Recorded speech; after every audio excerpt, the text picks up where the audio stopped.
Hey, Marlis. Good morning, Tracy. How are you? I'm fine. How are you? Hanging in there. Enjoying Always some good to sunshine. hear. Yes. I had better turn off Teams. People are being pretty active. You know, it's amazing how that works.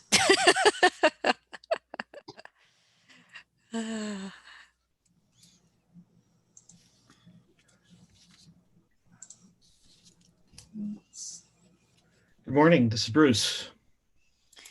Morning, Bruce. Bruce. Good morning, Marlis.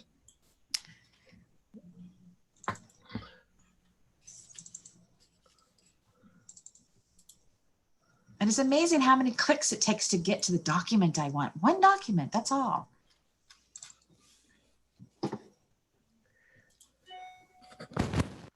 When does this meeting actually officially begin? 9:30? Yep. You have time to. Oh my goodness. So so that was amazing. I'm relieved to see you. Yeah. Although I did have Jenny. Yeah. Well, no, we're good. We're good. All good. Doc is very good turnout, so we should go ahead and get started.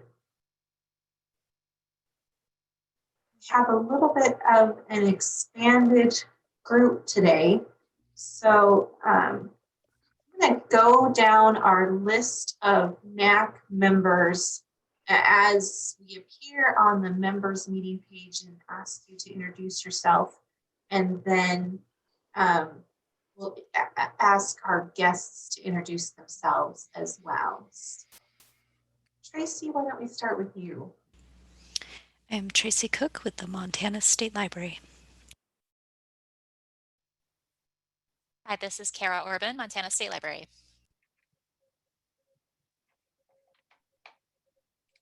And I'm Jenny, State Librarian.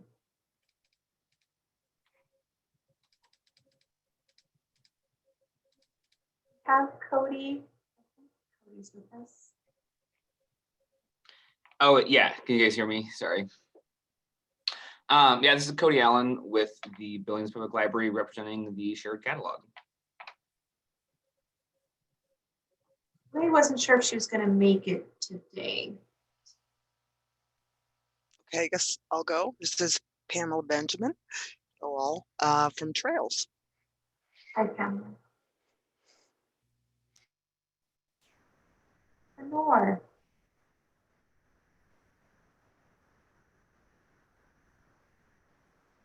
I saw Lenore online.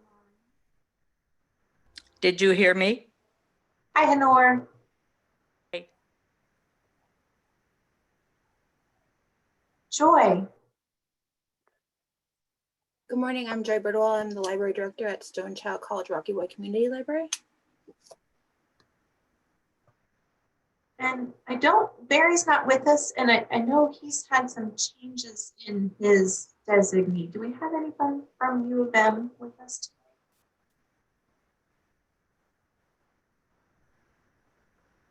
today? Barry emailed me this morning to let me know no one from UM would be able to join us.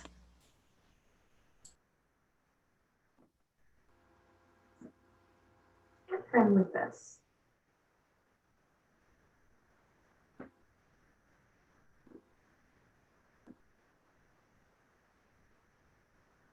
Sarah, I saw you online. Yeah, good morning. This is Sarah McLean from the State Law Library.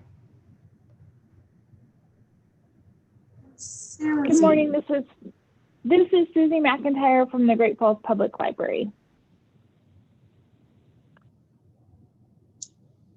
Stacy, were you able to join us?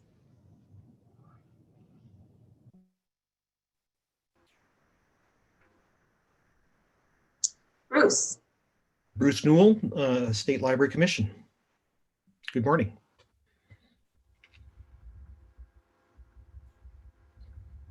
Kate. Good morning. This is Kate Peterson. I represent large high school libraries.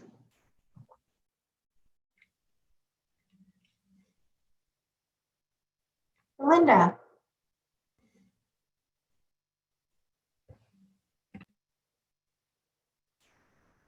I guess I'll go ahead. This is Doralyn Rossman from Montana State University. Dorlin. Thank you. Nancy posted in the chat. She's the Federation representative. Jody.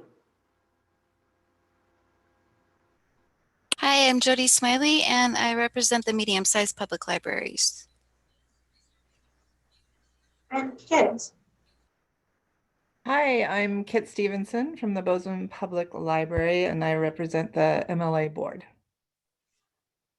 Well, welcome to all of the NAC members. We're glad you could be with us today. As I said, we also have some special guests joining us to be part of our discussion that we're going to have a little bit later in the agenda. Jonna and Victoria, do you want to introduce yourselves? Hi, I'm Jonna Underwood. I'm the library director at the Sheridan County Library in Plentywood, and I am chair of the Montana Library to Go committee. Thanks, Jonna. I'm Victoria Lau at the Sheridan County Library as well, and I am the current chair of the Content Management Committee. Glad you could both be with us. I think we're going to be expecting a few more additional guests a little bit later on this morning. Some of the state library staff have been posting in the chat, but you're welcome to introduce yourselves as well. Amy, Jessica, Eileen, Suzanne, and Pam. The lead system administrator for the Montana Shared Catalog. Hi, Rebecca Camp here. I'm a system administrator for the Montana Shared Catalog. Hi, this is Jessica Edwards. I'm the data coordinator for the State Library. Aaron Kanan, Montana Shared Catalog. Kylie McGregor, Montana Shared Catalog. Jennifer Brunell, the Montana Memory Project, State Library. And I'm Joe Flick. I'm your CE coordinator.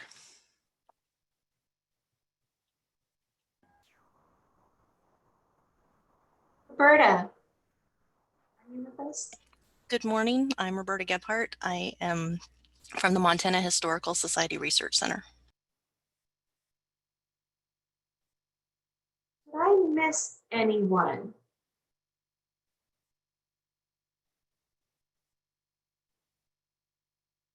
Well, thank you for being with us for our November Network Advisory Council meeting.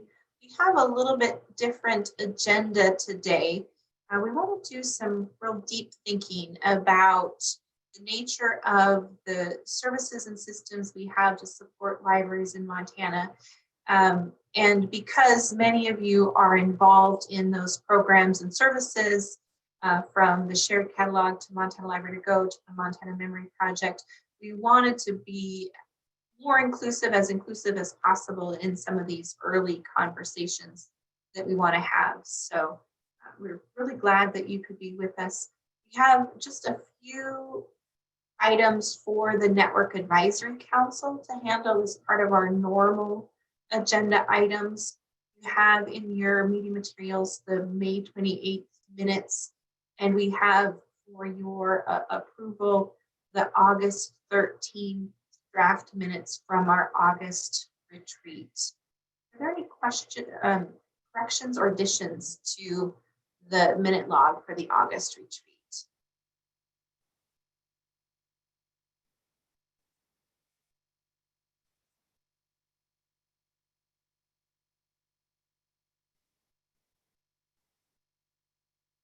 Hearing none, is there a motion to approve those minutes?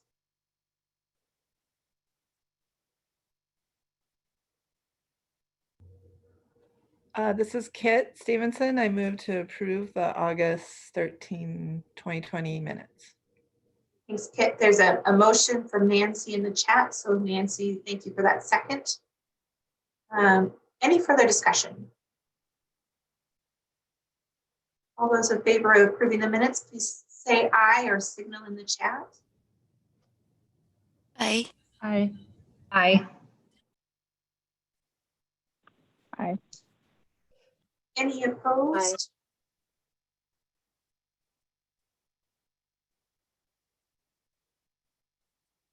Any abstentions?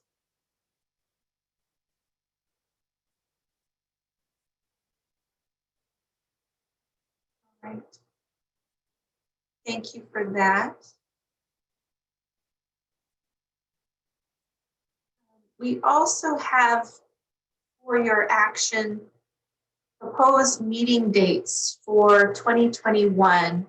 And just to be clear, we're planning on having those at least through May, the online meetings as well. We're planning at least through this fiscal year to have our meetings online. So unless something significant changes between now and March, we can anticipate that those meetings will be available online.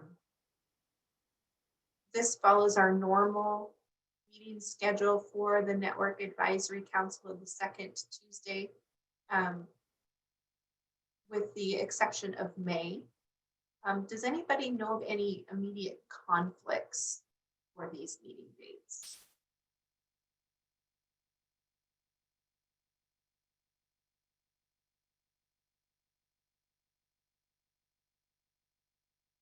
Is there a motion to approve the 2021 meeting dates?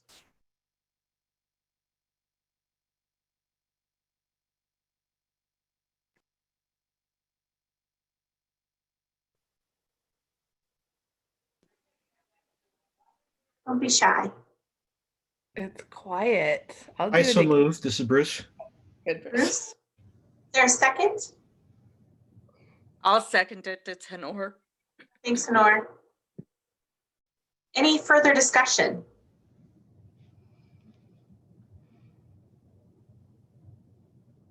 All right, all in favor of approving the 2021 dates, please say aye. Aye. Aye. Any opposed?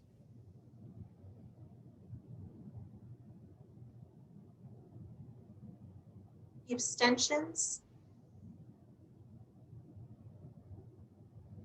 All right, we'll go ahead and get those dates posted onto the calendar, and NAC members will have those for 2021.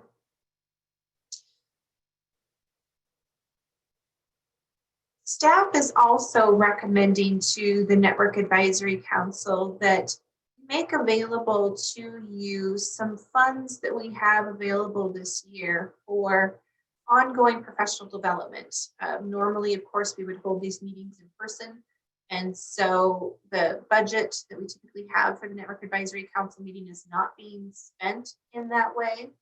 But we feel like there's perhaps an opportunity for the Network Advisory Council to continue to engage with one another through some professional development opportunities to continue our learning and support of library development. So wanted to make you aware that we do have some funding available for online conferences, online webinars, any other kinds of online learning opportunities that you think might benefit you and this council in your work to support library development.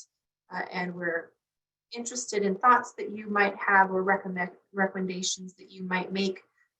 If you have any today, that's great. If not, if you come across activities or opportunities in the coming weeks and months, we would appreciate it if you would let Tracy know. This budget is available to us through September 30th of 2021. We try to have it spent largely by the end of our fiscal year, but that's the time period in which we have these funds available to help support professional development.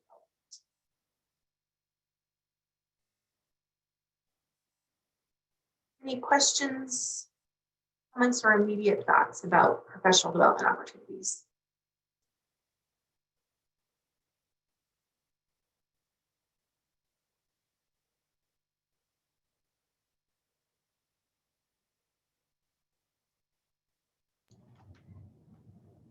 This is Sarah. I think that's great. Thank you for extending that. Are there any particular conferences or training that come to mind?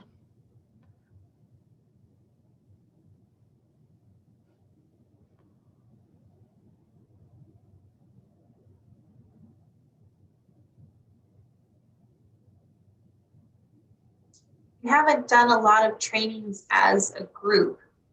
So I think this is an opportunity for us to think about what that could look like. Mm-hmm.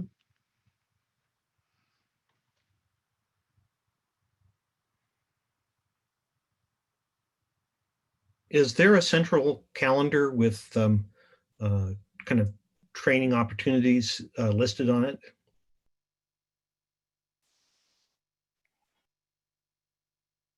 Joe, to what extent do those kinds of events get posted on a central calendar? Do you know? The calendar that I post every month is one that our colleagues over at Wyoming State Library put together, but that is really focused on free training for the most part. And the other opportunities that are out there that I've been directing librarians to are ALA sponsored events. And all of ALA's affiliates, and even the online, most of the online training from them is not free. And beyond that, there are some services that we've licensed in the past that are available for individuals to license from People Connect Institute does some. We did 2 months worth of their webinars with some extra money we had left over last fiscal year. That was June and July. Those are pretty popular. And then there are the things that everybody knows about, like lynda.com, which is now LinkedIn Learning. And we've had librarians attend training programs through that program as well. Like our Leadership Institute did a cohort that attended a time management course with LinkedIn Learning. So some libraries actually already license those services for their patrons. There's quite a bit out there, but in library land, a lot of it is free except for the ALA content, which is very good, of course, but not free. Does that answer the question? I can always help. If you have a topic you want to learn about, and ask me, chances are I probably know where to go to find it. So feel free to send me an email and I'll direct you to a couple of providers. I think that's helpful. And I saw that Susie reminded us of Ripple, which is terrific. I wonder if there's anything specific to any of the activities of Montana Library to Go or the shared catalog or something that would be helpful to help people with the cost of. Also thinking that today's discussion might spark some ideas.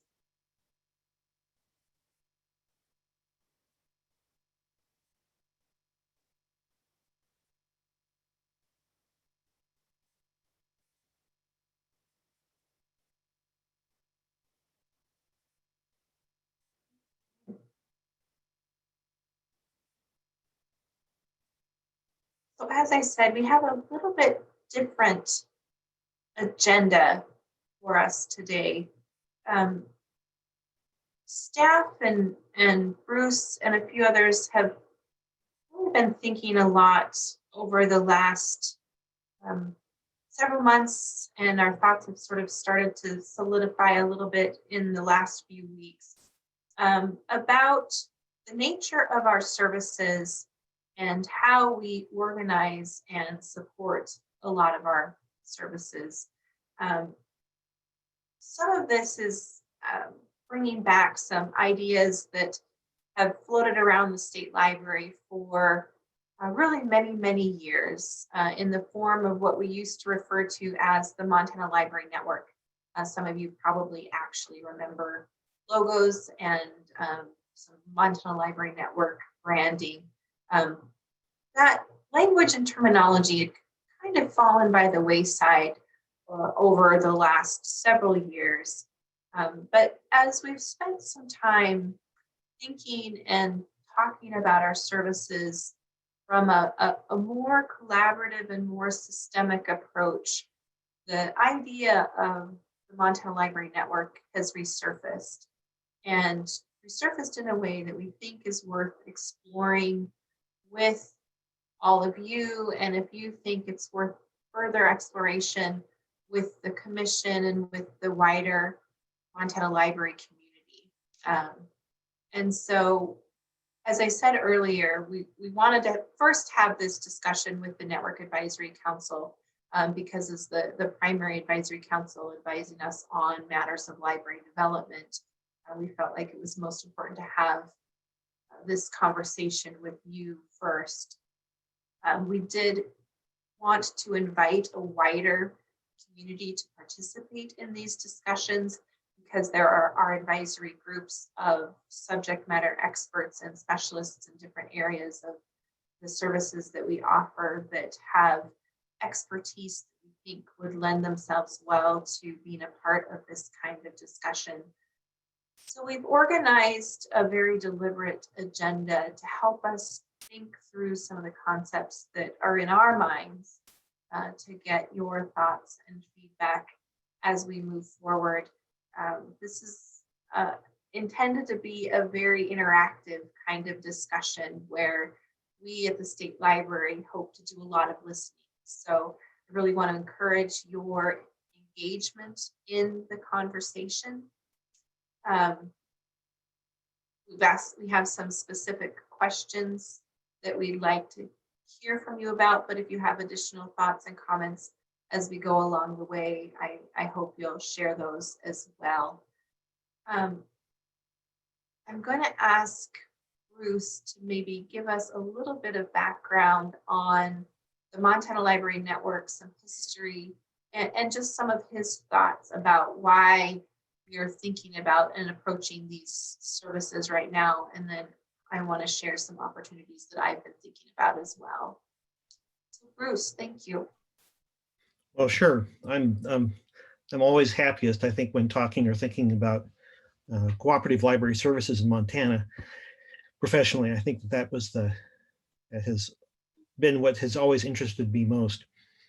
As most of you know, all of you know, the State Library back in 1999 began a program called the Montana Library Network, or MLN. And that actually sprang from a combination of things largely residing in technical services. Rolling back the calendar back into the late 80s, Montana libraries used to send interlibrary loan requests to a utility located in Seattle at the University of Washington called the Pacific Northwest Bibliographic Center, PNBC. And they had a master catalog of main entry cards from libraries all around the Northwest. And when one library wanted to borrow a book but didn't know where to find it because it wasn't in the National Union catalog or National Serials catalog or whatever, they would send an ALA request to PNBC, and PNBC would note 3 locations in the Pacific Northwest that own that book, send it back to the requesting library, who would then initiate an interlibrary loan request using that ALA request form, which was way more cumbersome to do than was to describe, but you can tell pretty cumbersome to describe. You know, in average interlibrary loan time, response time from a patron's point of view was at least 2 or 3 weeks, and more likely double that. So it was very expensive and very slow. A few libraries in the state had big beehive terminals and connected to OCLC. The State Law Library did, and Montana, the Geological Survey Library in Billings did, and Carroll did, and I think that's it. So at some point, the PNBC kind of changed into the the Washington Library Network, who in a couple of years sort of transformed itself into the Western Library Network. The Montana was part of that. And there were terminals that connected us to their database, which had both cataloging information and interlibrary loan. And so requests came through the State Library, and some of the larger libraries acquired terminals to contact that. I think Billings was one of them. Of course, all the universities and so forth. I'm pretty sure the universities also had OCLC earlier.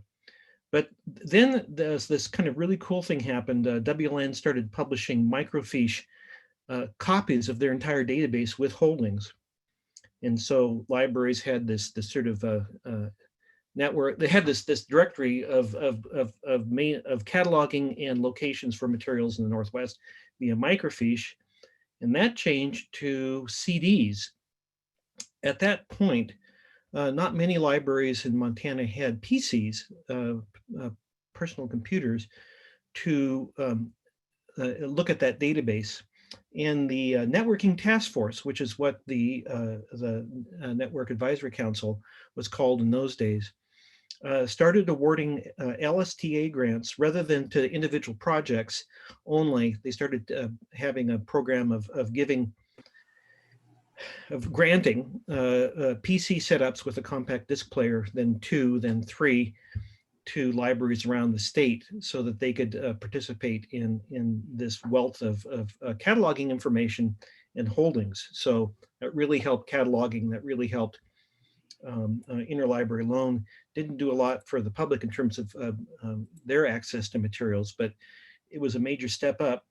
We were just talking earlier, Tracy and I, about Al Randall, who used to be on the State Library Commission, and he was part of the Networking Task Force, and he said, we're going to take and continue granting public libraries terminals and compact disc players so that every public library in the state has access to this great device, which at that point was called LaserCat, until everyone who wants one has one.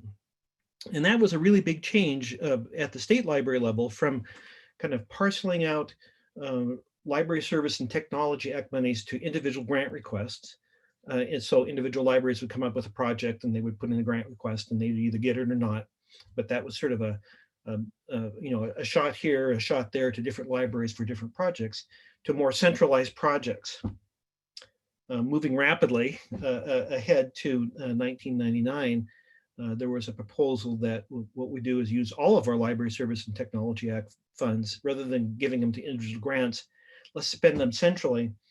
And the Networking Task Force, if it was called that at that point, sort of started transforming itself into the Networking Advisory Council, who acted as a public library, as a library board in effect for this something that was called the Montana Library Network.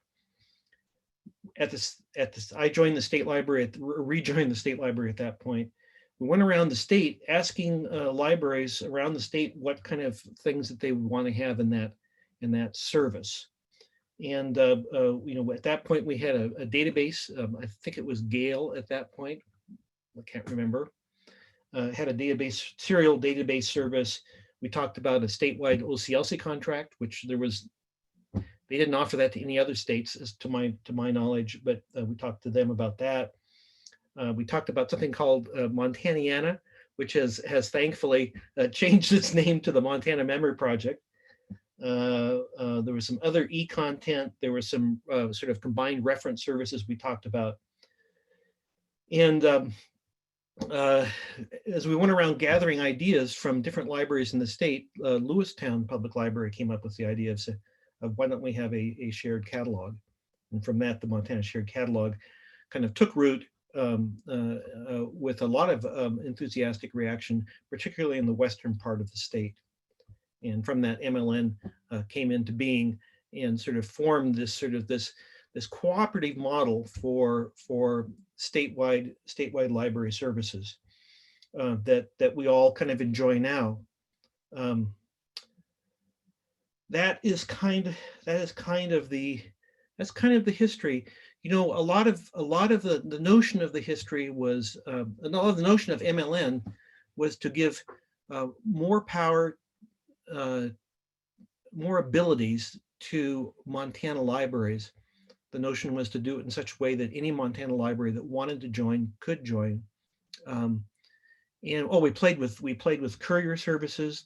Actually, OCLC gave us money to take and mail materials around at no cost to patrons or libraries for a while, just to see how well that would work. And those of you who remember that can describe how well that worked. I think it worked pretty well from the patron's point of view, but we weren't sure exactly how it was going to scale financially. We tried all sorts of stuff. And the stuff that persisted is the stuff that the Network Advisory Council now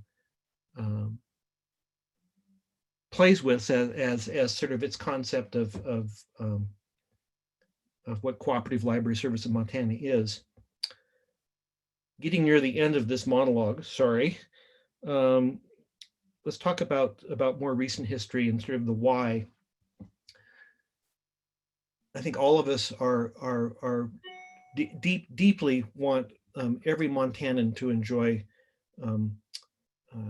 if not the same library services, enough library services to meet their needs. That there are no more or less deserving Montanans in terms of receiving library services.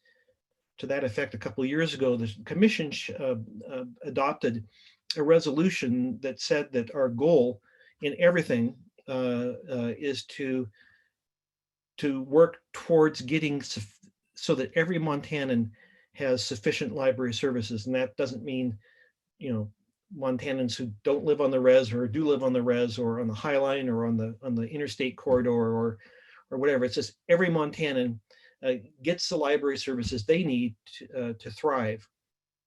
And we understand that that is a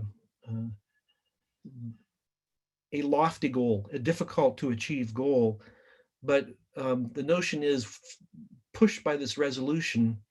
The State Library Commission, State Library, would start to both encourage that in all libraries, but also start shaping its resource allocation, our budget, and how our employees spend their time and how we spend our money to move in that direction. And Jenny, that's kind of the encapsulated view of both our hopes as sort of directed by the commission resolution, and also the sort of a very brief look at the history of how we got where we got. I think I should say finally, and then I will click my mute button. I had the privilege of serving with OCLC for a while on their board and on some of their advisor councils.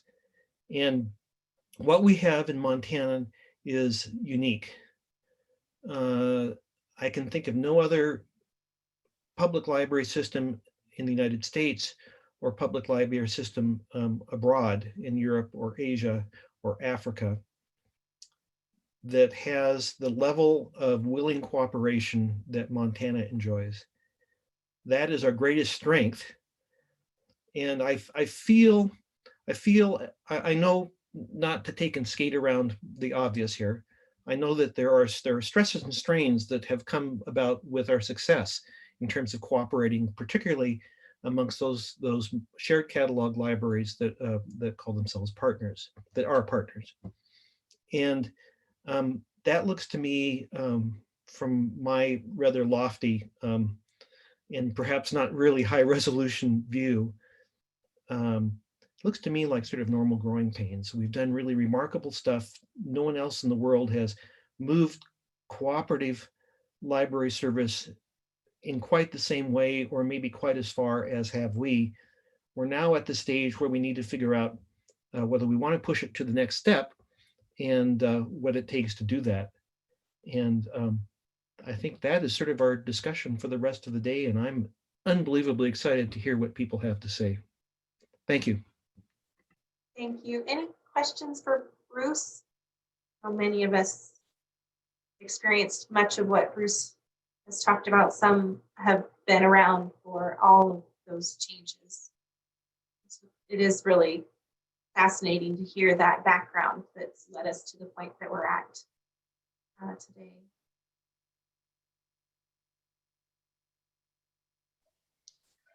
I appreciate Bruce sharing that background, because I am reminded that we are standing on the shoulders of those who came before us. A lot of people who put a lot of thought into building the kinds of systems and programs that many of us really take for granted today.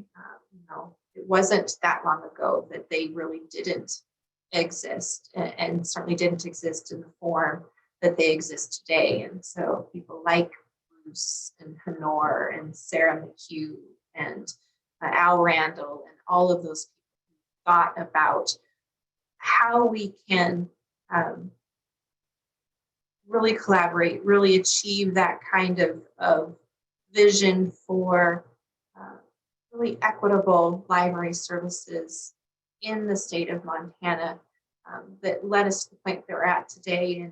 And the work isn't done. There's opportunities to move forward. So I wanted to share some of my thoughts about what brought us to this point, what some of the opportunities that I see are as well. The other point I wanted to make, in addition to thinking about those that came before and what brought us here, is as Bruce said, I really truly believe, and many of you have heard me say this before, what we have in Montana is truly unique. You know that I get to hear from colleagues around the country about the kinds of library services that they are trying to support in their states. And the degree to which we are able to collaborate really is unparalleled in other states. Many states don't work closely with their state libraries. The libraries don't work closely with each other. Even during the pandemic, the idea of putting online a shared calendar of library programs was something hard to get off the ground in the states.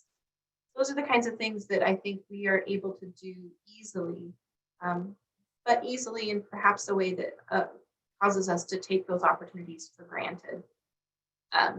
So I'm grateful for the opportunities we have to work with one another. I think we need to remind ourselves that it does take hard work to continue to support those kinds of programs and services, and to think about what comes next. Other thoughts that have sort of led me to this point in time are questions that I received from the Commission about what does it cost to provide these kinds of services? What has the impact of the pandemic been? What is the future of library services? What comes next? Those are interesting, challenging, hard questions. They're certainly not questions just for the state library. They're questions that need to be informed by all of us working together. That's really the role of the Network Advisory Council. That's why we lean on the Network Advisory Council. That's why we have different advisory groups for different kinds of services and programs that we support. Some of the nature of the services that we support and some of the questions we ask ourselves about them are fairly unique to those kinds of services. For example, as we grew the shared catalog, we saw changes in interlibrary loan. We saw changes in cataloging. Those changes inform how we approach our OCLC group services. Many of the kinds of questions that we ask ourselves related to our services, though, cross different kinds of services that we offer. How has the pandemic been impacting these kinds of services? How do user behaviors and new user expectations change how we think about services that we offer? How might we approach services with an eye to multi-type libraries and deeper kinds of collaboration? Some more concrete examples as well when I think about how we might think about different services. We have Montana Library to Go, which by its very nature supports cooperative collection development. So what do we know about cooperative collection development that might help us think about print collection development? Bruce mentioned some of the growing pains that some of our groups are going through. I've only begun thinking about some of those challenges with resource sharing, both with regard to how we are sharing materials amongst ourselves, as well as the supply side of those kinds of questions. Thinking about how does collection development also inform how we share resources with one another. If we have as a goal, as Bruce said, a library system in Montana that provides access to information sufficient to Montana's needs, how does that take into account really trying to strive to provide equitable library services when the resources that we have to provide those services are not equal across the state? And how do those inequities impact our library services? These are really deep questions that we struggle to address, and we think we need to pull together all of you and all of us working together to think about those kinds of questions across our services. They're certainly not questions that we want to answer today or even in the coming weeks and months.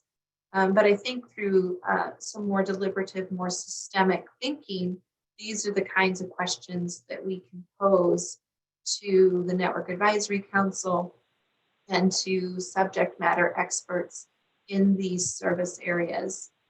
I wanted to ask Tracy to share a link a minute to provide a little bit more background. There's a pie chart, and many of you, I'm sure, have seen this pie chart. It originated with Lorcan Dempsey from OCLC when Lorcan came out to an offline conference many years ago. I can't remember how long ago now. He talked about library services that were really scalable. He talked about providing infrastructure for library services in really scalable ways. And he encouraged us to think about library services that could scale in collaborative ways that, if they were sort of taken care of, would allow local libraries to really focus on their local communities, to really have that kind of local engagement that we strive for. This approach to thinking about library services has really sort of become a mantra for the state library, where we think about what kinds of scalable infrastructure might we provide, making sure that infrastructure is innovative and available to all libraries that want to participate in ways that allow local libraries then to think about the very specific needs of your communities and to tailor and customize your services to meet those very specific needs. So this is something that we've really strived to achieve. But I think in some ways, what we've seen is a somewhat siloed approach to thinking about the kinds of services that we offer. Montana Library to Go, while it originated with a lot of libraries that are Montana Shared Catalog libraries, is really thought of separately in many ways from the Montana Shared Catalog. It has a separate executive board. It has members who are Shared Catalog members, but members who are not Shared Catalog members. And we haven't really tried to cross-pollinate or share a lot of the learning between Montana Library to Go and the Montana Shared Catalog in a deliberate way. A couple of years ago, the state library staff were talking about how to extend ebook offerings. And those conversations were certainly going on within Montana Library to Go. I was very interested in exploring the Digital Public Library of America pilot, and some of you will recall that we brought those discussions to the Network Advisory Council. At the same time, the Montana Shared Catalog was also looking at ebook offerings. And we realized that we weren't approaching that question in a deliberate way. We are in fact approaching how to improve ebook services in a very siloed way. And it certainly wasn't efficient or effective. And I think there's a lot of learning that can come from thinking about the services in a more deliberate, less siloed fashion. A few other thoughts as we think about how we might approach some of the questions that we've brought to the Network Advisory Council and how they impact sort of a systemic way of thinking. We've been having conversations of late, as you know, about equity, diversity, and inclusion. I'm very interested to think about what EDI looks like from a collections perspective, from a systems perspective, in terms of resource sharing and online access to information, in terms of the programming that we offer.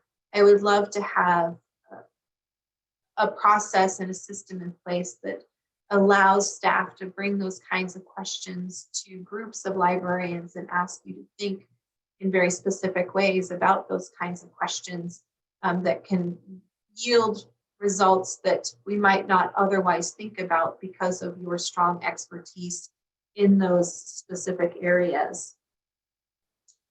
I think there's opportunities for us to really think more proactively, as I said, about the future of library services and how that future shapes the different programs and services we offer, to think about changes in user behavior and user needs and how those might shape our library services. Again, these are questions that I would love to be able to bring to the NAC and subject matter experts to think about in a very deliberate way. At least every 5 years, we have to prepare a Library Services Technology Act plan, and we have to then review that plan every 5 years as well. I think we can take a more deliberate approach to creating that plan if we think more deliberately about the services that we're striving to offer, what success looks like when we think about those kinds of services, how those services, when brought together in a very deliberate way, help us to achieve that goal of providing sufficient library services and information services to all Montanans. I think we can be proactive in thinking about what the costs are and where there might be opportunities for more effective collaboration. Many of you know that the State Library used to have funding for statewide databases, and we would manage that contract and go through those procurements with the Network Advisory Council. When that funding was lost, it's resulted in individual libraries seeking those kinds of resources on their own. We're not leveraging those dollars as effectively as we might. We're not leveraging people's time to go through those kinds of procurements. And it's certainly resulting in haves and have-nots across the state, with libraries that are better able to afford those services, procuring them for your patrons, and those libraries that don't have the resources not. And that's something that I'm very concerned about, and something I think we need to find a way to address, regardless of what funding we have available to us right now. I also think that if we are able to think about our services in a more systemic way, it's going to create opportunities for us to test new ideas. In the past, the Network Advisory Council used to talk about pilots, projects, and programs. And I think if we have a set of benchmarks in mind, a set of success metrics, we might be able to better think about new programs and new services and test them in ways that help us evaluate whether or not those pilots help us to achieve those kinds of success that we're looking for. I hope that by thinking in this way, we can prioritize how we would approach those kinds of opportunities together. I also hope that in this way of thinking, when we're presented with opportunities, including funding, as what occurred this spring through the CARES Act funding as a result of the pandemic, we're better able to say, if we invest these monies in this way, we think we're going to have a greater impact. I think we can plan for the future in a better way if we have a more deliberate, more systemic form of thinking so that when I go to staff and say, you know, what should the Trust for Montana Libraries be thinking about trying to fund, we have meaningful answers to those kinds of questions.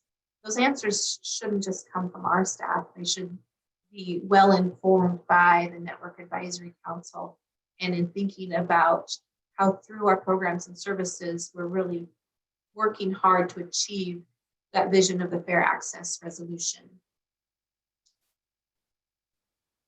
As I said, there's a lot of questions and a lot of opportunities that I've been thinking about, that I've been posing to staff, that the commission has been posing to me and posing to staff. What I hope we can think about and then begin to think about more deliberately with the commission and the wider library community is what it might look like for us to think about our services in a more systemic way. What kinds of success we hope we might be able to achieve, what that infrastructure might need to look like in order for us to achieve that kind of systemic forms of library infrastructure and services, what kinds of governing models might be most effective to help us both plan for and deliver these services, as well as to be really future focused as we think about these kinds of services. So those are the kinds of questions I wanted to raise today, to lend some thinking to the questions and the facilitated discussion that we wanted to have with all of you.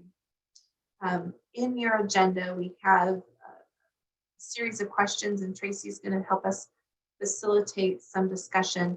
As I said before, this is really a day where we want to listen to all of you as much as us talking about what opportunities and hopes that we see. As you know, we do this work in support of all of you and in support of the work that you do with your communities. And so our success really depends on how successful these services are in your communities to your users. And so that's why it's so important for us to make sure that as we are considering these kinds of future direction, it's really with the most sincere input from all of you. I'm going to stop there and ask if there's any questions or comments. So Jenny, this is Honor. And you know that Missoula Public Library holds the Heritage Quest and Ancestry contract for the state of Montana. Yep.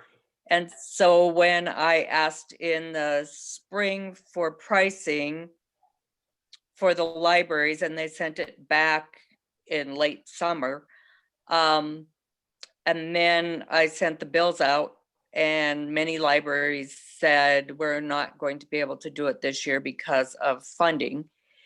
And so I got back with ProQuest and said, so these libraries need to drop out. And she said, well, then we're going to have to reprice for the rest of you. And I said, well, I've already started to collect money from people. Would you think about this year leaving it at this price, and then we'll see if we can add libraries for next year? And it really brought home to me WLN, because I was on the Network Advisory Council when we, or the whatever it was called back then, when we purchased all the databases with the state money. And we did it because we were looking at equity across the state. And it really brought back home to me that, you know, we've been doing things much differently in the last few years, and it's making a bigger divide rather than equity across the state. So I'm really glad that you began thinking about this process again, because I think it was really important. And And I know the databases weren't well used at that time, and so we dropped them. But I think that during this time when people have been at home and needing something to do, databases have become very important again. So I'm really happy that you're bringing this back up again, because I think it does cause equity rather than division across the state if we fund some things all together rather than separately. Thanks, Sonora. I appreciate that.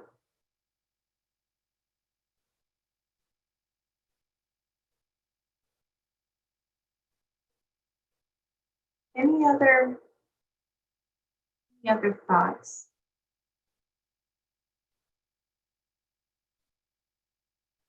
It's 10:30, and we are going to ask you to do some more deep thinking. So Tracy suggested a 10-minute break to get some coffee and take care of our personal needs and stretch those thinking muscles. So why don't we come back at 10:40?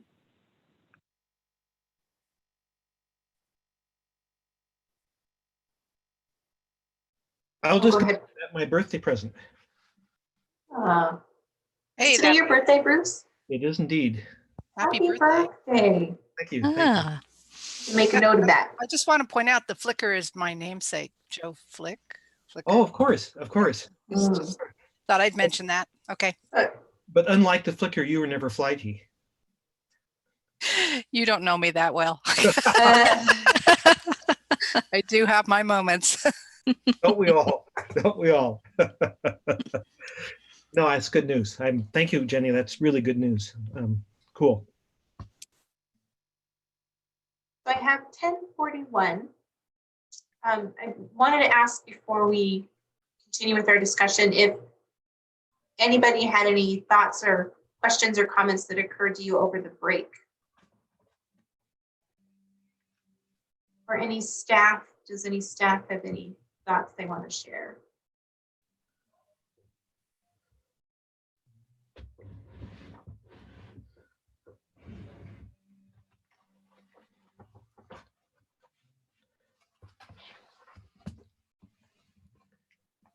Tracy, I'll turn things over to you. All right. I will share my screen. I'm actually going to pull up this Padlet, which I posted the link in the chat,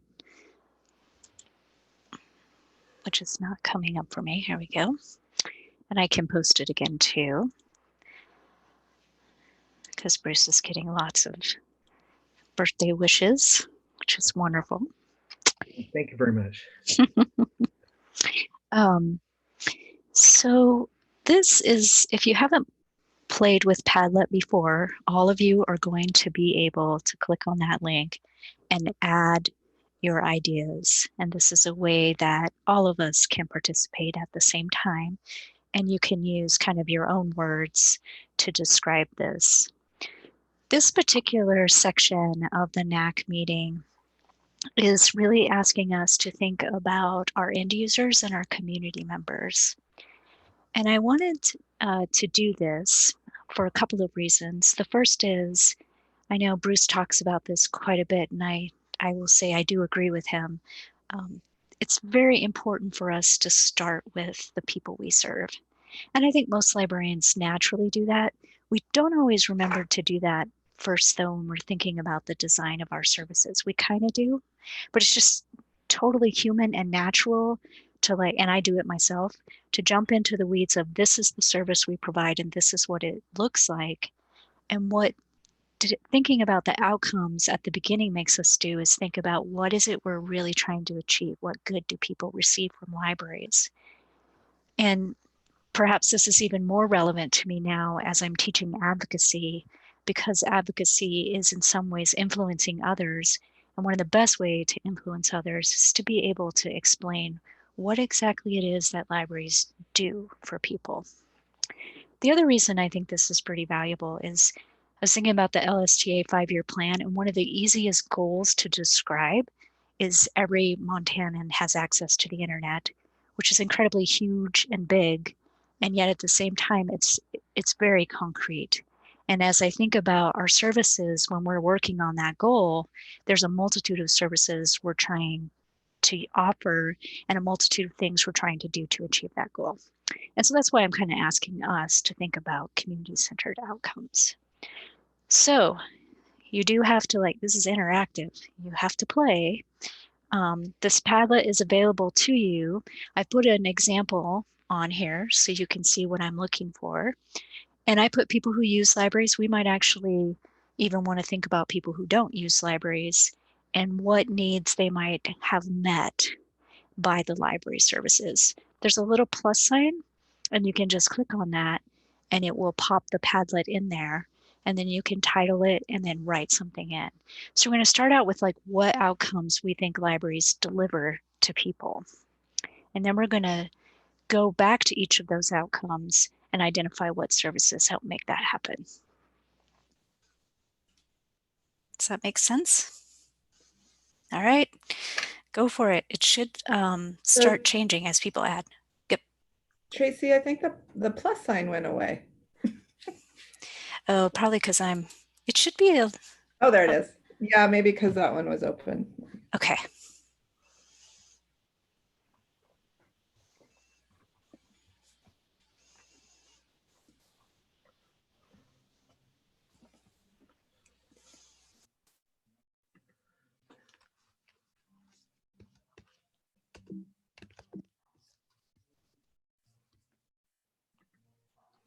I see. So the Padlet thing is a one thing at a time thing.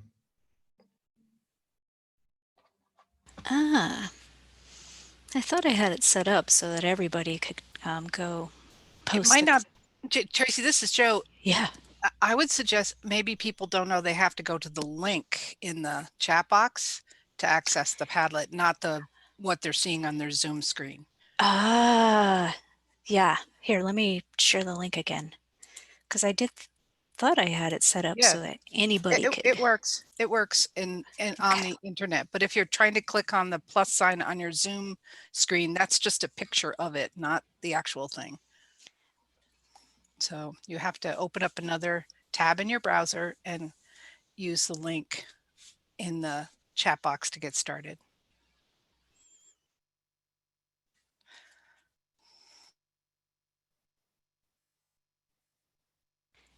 Feel free to move your Padlet around, by the way.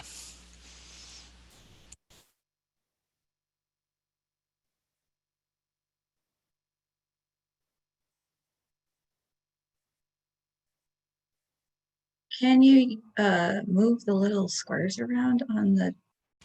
Yeah, you should be able to by just clicking and dragging. So here, I'm going to grab a couple of these. Because I can't see them all at the same time. Is that better?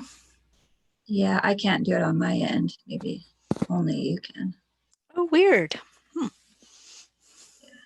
some are like clear at the bottom.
So we're starting to see themes, I think.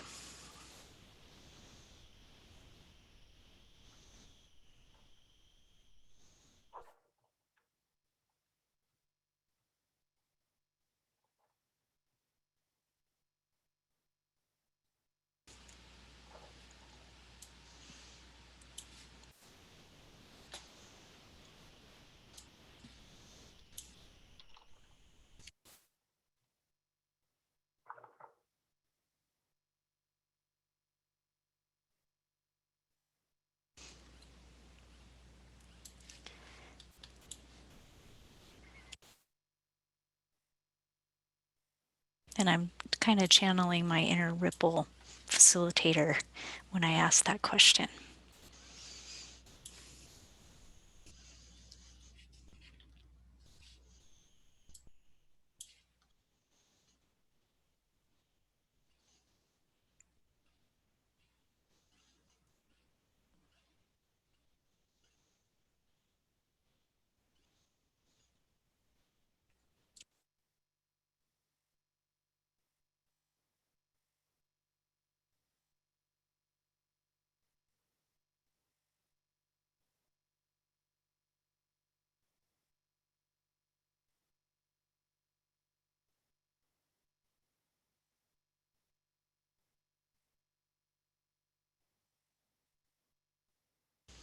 And you should be able to comment on any of these. So as you're looking at these, if there's one that you also have a question about, feel free to just click on the little comment thing to be able to comment. So this is another good one. That's a powerful concept we talk about in libraries become a safe space, but what does the person get from that?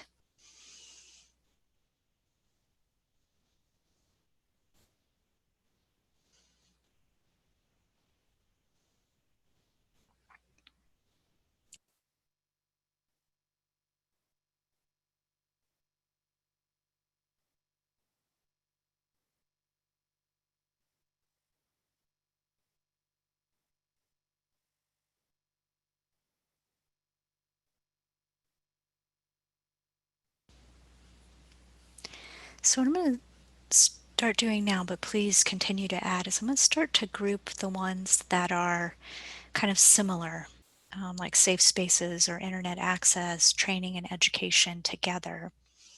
And then we'll talk as a group about what services libraries provide that support that.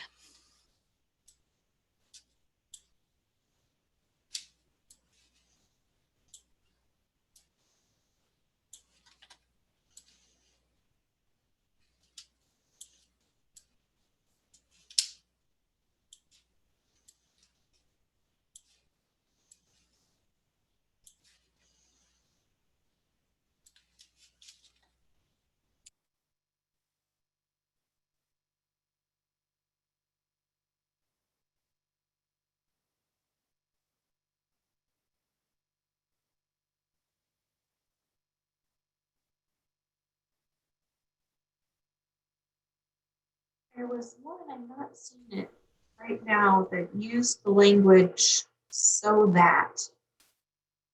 That's a great way to describe an outcome.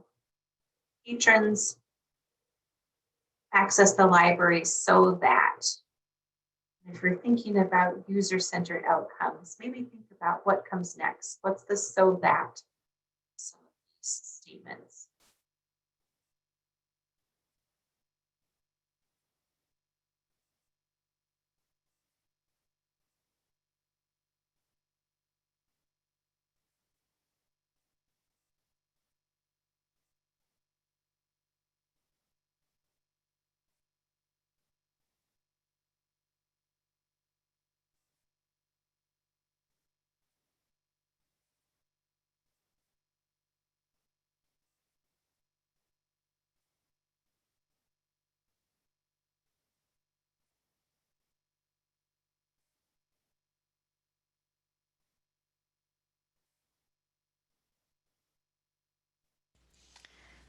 So this is one that actually crosses a lot, because when you're talking about education and research and connecting, so maybe I'll just kind of put this here.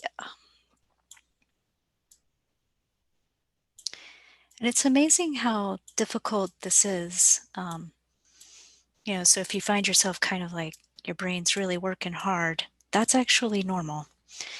When I was first introduced to these concepts, I think probably my first takeaway was realizing how many times I was library centric in the wording that I used. It's very, very natural to be that way.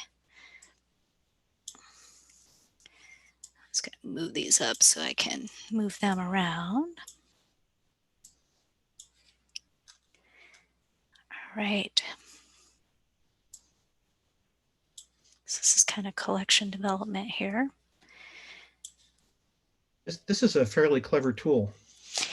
Yes, it is. And it's kind of nice because you can actually collect people's words. You know, as a facilitator, I'm not accidentally re-saying them in a way that isn't what people mean.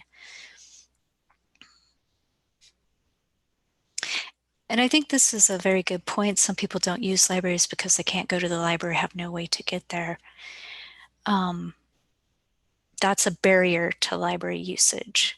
So I'm going to save that and place that over here, because that is one of the things we would need to think about in whatever we do. What are the barriers that are keeping people from using libraries too?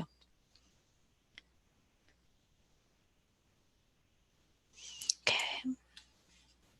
That looks like a Bruce one. Okay. So as we think about this, what do patrons get out of being able to see themselves reflected in the library's collection? So I'll add a comment.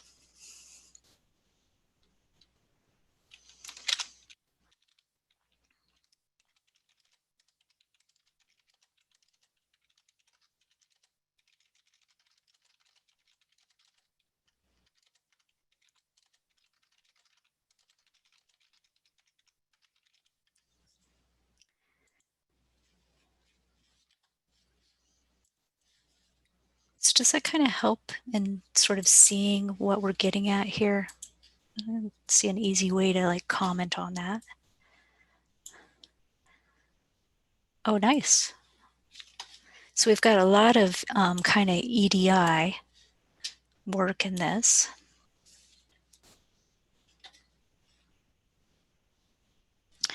All right, so I'll give you a couple more minutes. And then what I want us to do is go in and think about what services libraries provide that helps meet that outcome.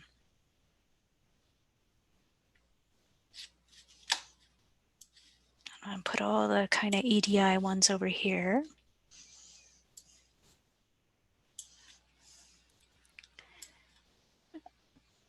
What is EDI? Oh, equity, diversity, and inclusion. Thanks, Bruce. Thank you. Yep. You owe us all a quarter. Yep, I do. Checks in the mail.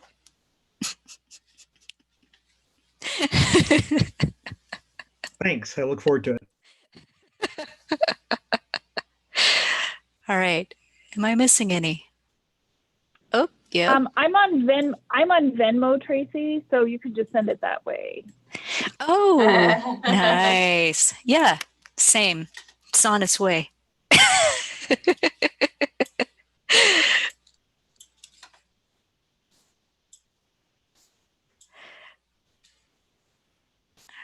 Right.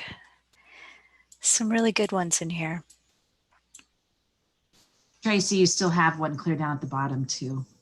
Thank you, Marlis.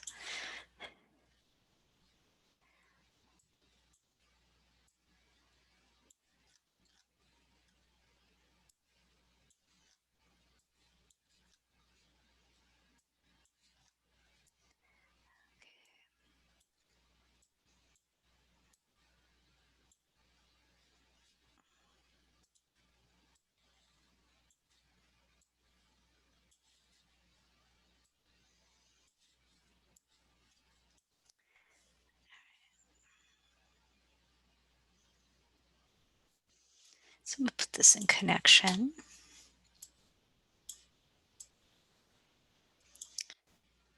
This one looks like education.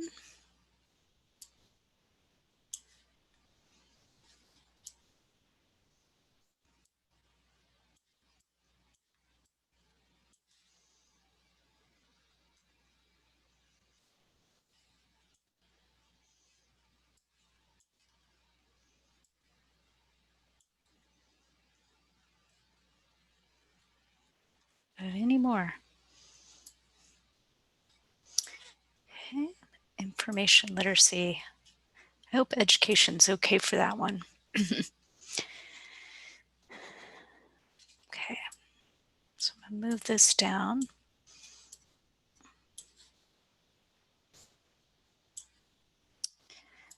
This one goes here. This one goes under education.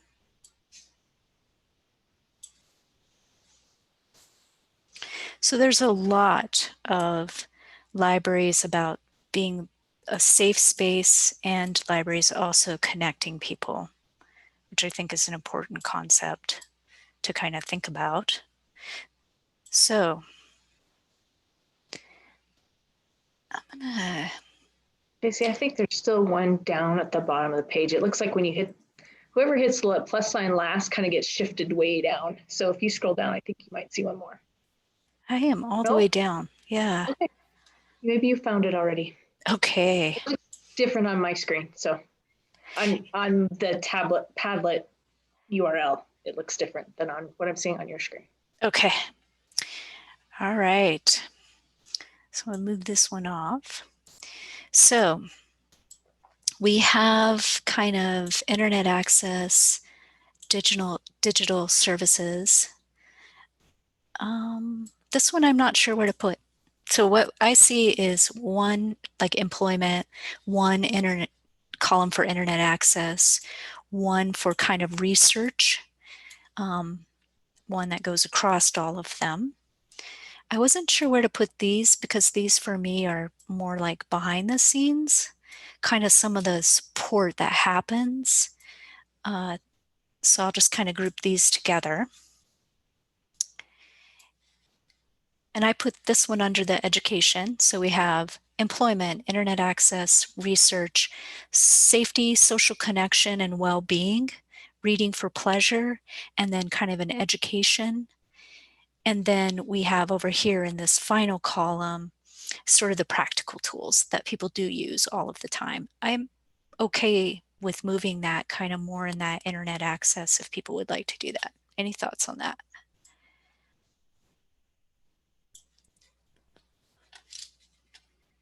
Okay. And then down here, we have our kind of EDI collection. So the next step in this is I'd like us to think about kind of what services we provide that achieves these outcomes. I think the best way to do this is to just add a comment. So you just click on the comment. You should all be able to comment. Let me know if you're not. And let's just list all of the library services we provide that supports the outcomes that are listed.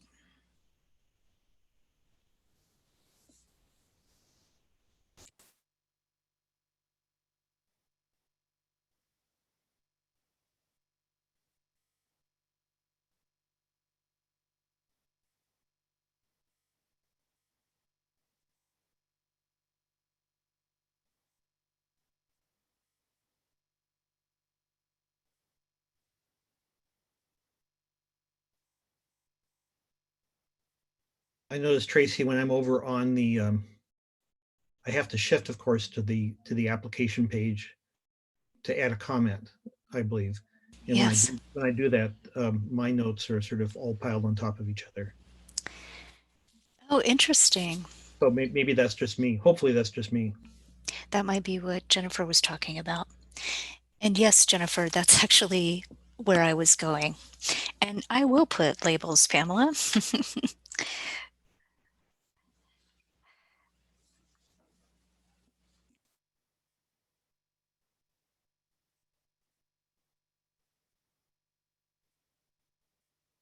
So I just hit the refresh button on my internet site and it sorted them the way Tracy has them sorted. Just might give that a try, Bruce, because I was having a similar issue till I hit refresh.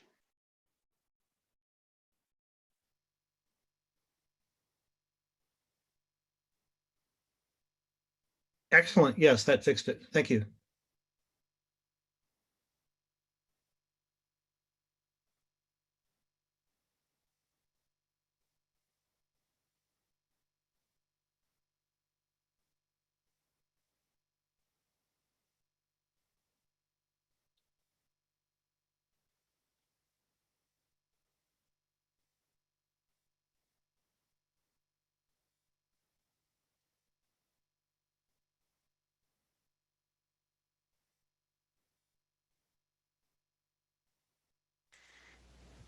Okay, so for those of you who are familiar with the ease of libraries, I actually have no idea where to put internet access. It doesn't fit with employment, education, engagement, or empowerment.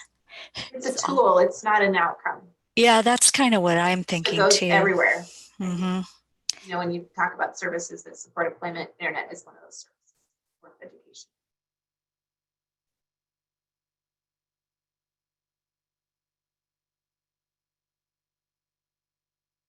This is Joe. I mean, while the internet is a tool, access to the internet is a measurable, observable outcome. Because there's degrees of access and it differs from place to place. I guess I would say though, I think what, you know, Jenny and I are saying though is even for a person, the access to the internet is used for a purpose. And that purpose can be entertainment, it can be education, it could be looking for a job. And those are the outcomes we're looking for. Is like they get a job or they can do their homework. Does that make sense? I think that's kind of what we were going for.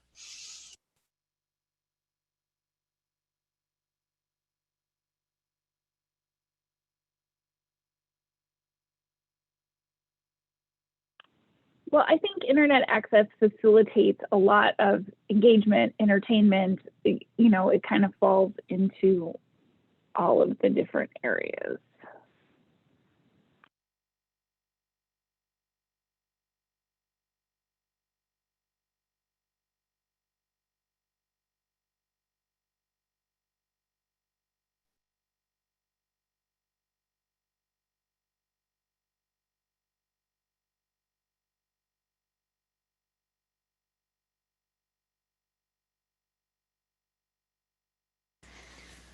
So Kara, where would you put social and emotional well-being? Engagement or empowerment?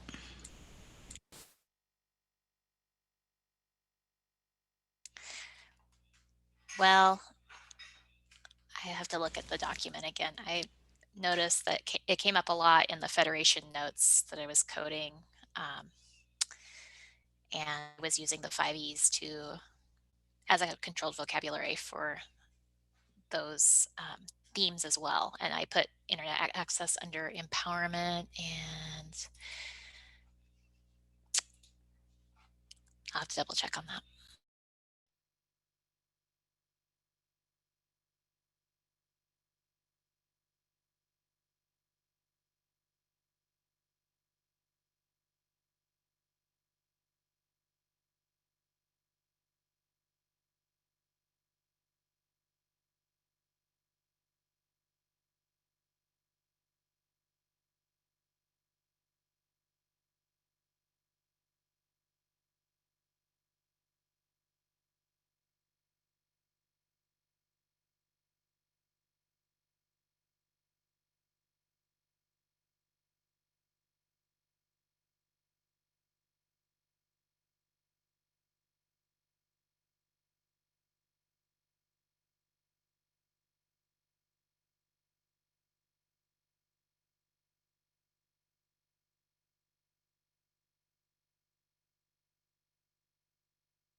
It's interesting how just putting columns on them actually really makes things come together, and you see when you're in the what and when you're in the why.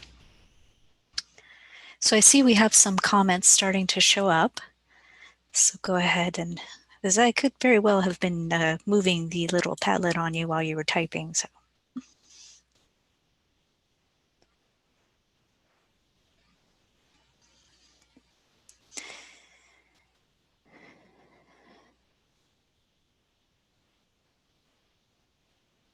I'm going to go ahead and put on this one here.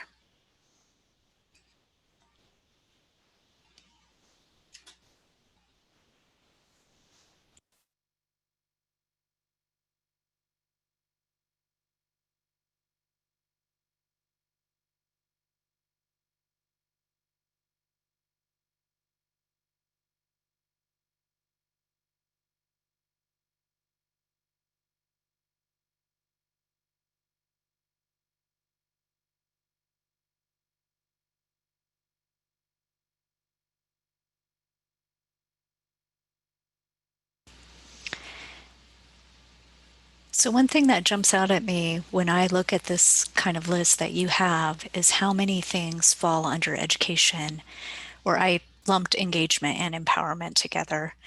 In the 5 E's of libraries, engagement is kind of those social and community connections, and empowerment can be improving yourself and also civic engagement and so forth.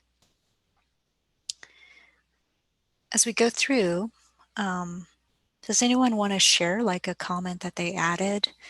What I will do is kind of on the next break, I will go through the comments and kind of pull them out so we can see what services we're saying we should offer. Unless, I think, Joe, you've used Padlet. Do you know an easy way for me to display the comments? Or is it in fact, like I think, just you type? Go ahead. I don't know. Okay. but I can research that while you're going on. All right. Okay, so I'll give people a couple more minutes to add comments.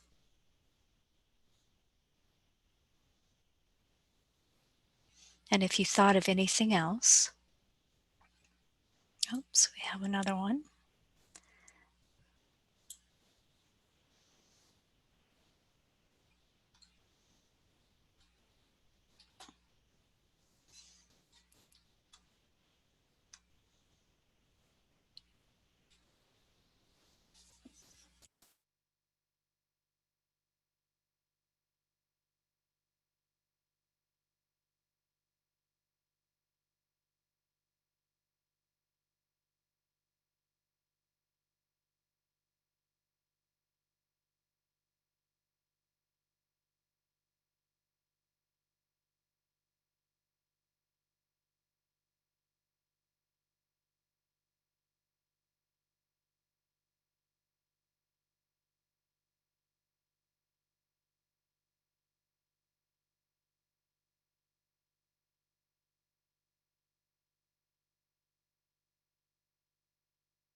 All right.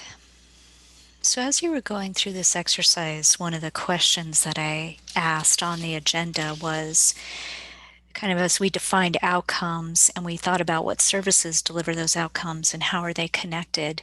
As you were looking at this list and you were adding your comments, did you see a way that the services were connected?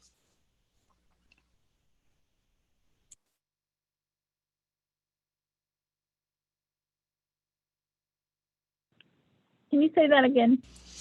So as you were adding your comments to these outcomes in particular, did you find yourself like typing in services and thinking, oh, this is related to X, Y, or Z? Do you know what I mean? Because like, for instance, a service, like I could say libraries offering internet access through either mobile hotspots or public labs can help with employment, can help with education, can help with engagement, empowerment, and entertainment. Does that kind of make sense? That's actually what Jenny's getting at with the holistic is we tend to just think this service, but in fact, that service can serve a lot of different outcomes and it's related to other services. Does that help or just make it more confusing? No, that helps. I think almost everything we do does that, because access to reading material helps with employment. If you're looking at a resume book, it helps with education. If you're researching something, and it helps with entertainment. If you're, reading the latest Baldacci.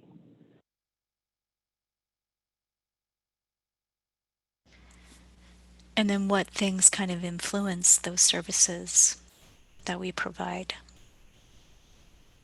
and whether or not they work.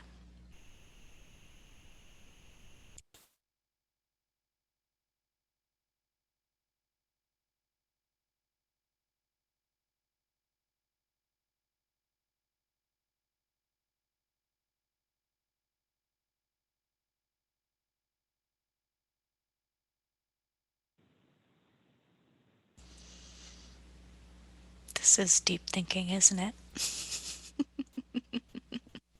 also a very different way of thinking. So if I could have like another 10 minutes, I can pull up the next Padlet with the Montana Library Network and kind of organize it around the things that each of you added in the comments to kind of give us an organized way of thinking. Would that be okay, Jenny? To just have me grab that time? Okay. All right. So if you'll just give me 10 minutes, I'll pull up the next Padlet and reorganize this. And this will be open, by the way, so as you're thinking, you can add things to it. And I assume these are all preserved? Yes, they are. Thank you. Yep, absolutely. Okay. It struck me as looking at this, and this, I don't know where to fit this in, so I'm just going to say it out loud. Well, that's fine. I think we think of it as being our library because, of course, we live in a community and we pay money through taxes to support our library. But when we go to other communities, do we look at the library the same way? Like if you're on vacation, do you go to the library? I think as librarians, we might. Does the general public, and do they know that they would be welcome in other communities' libraries? And I'm wondering how we express that all libraries are for everyone, not just our local library. Yeah, it's interesting you bring that up, Jennifer, because in the Public Library Standards Task Force meeting on Tuesday, as they were talking about the wording of one of them, they directed me to use the word everyone because multiple people brought up the fact that their library is used by travelers, usually for internet access, but sometimes for just a quiet, safe place to be.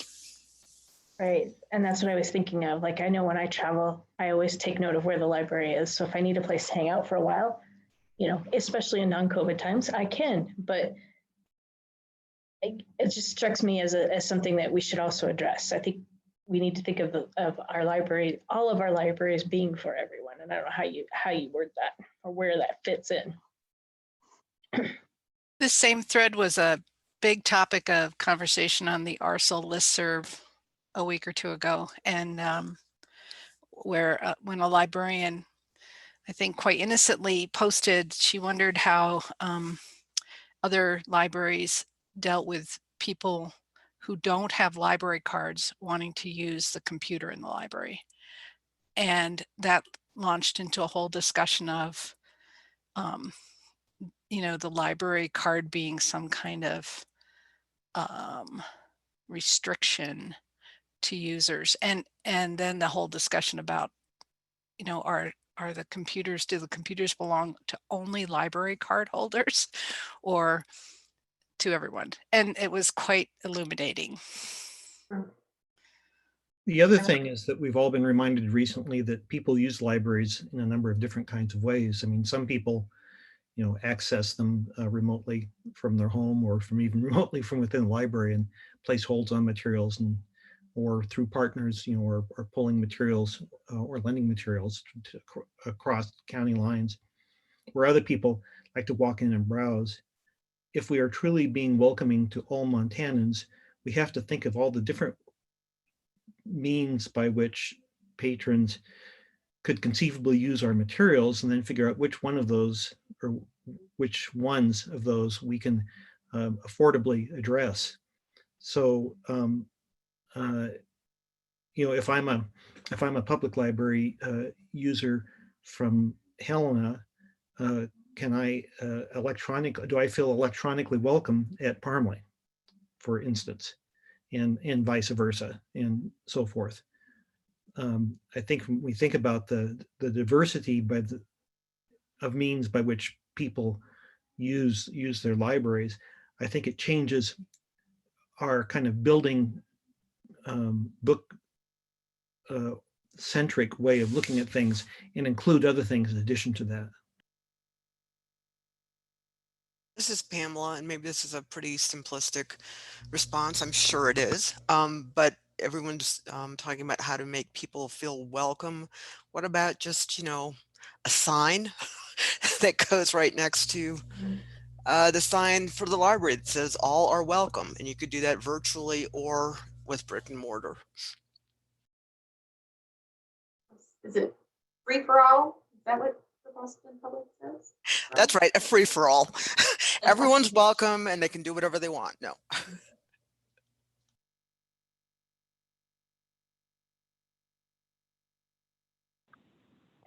I think this is such an interesting discussion, and it's something we've struggled with at Great Falls Public Library, because when we did our strategic plan, we had a lot of comments about how people didn't feel safe at the library because there were so many, people used a lot of words that were very non-inclusive, but because so many poor people hang out, so many homeless people hang out, we had a lot of people say that they didn't feel welcome because they felt unsafe. And then at the same time, we had other, people say that it was great because we were open for everyone. And so I think, having everyone feel welcome there is really tricky, because we live in a nation that definitely likes to other people, and that's hard. That's hard to balance. Separate from that comment, I just want to make a comment, like with the bookmobile and other outreach things that people are doing, that's a way of welcoming the whole community, even if you can't physically come to the library.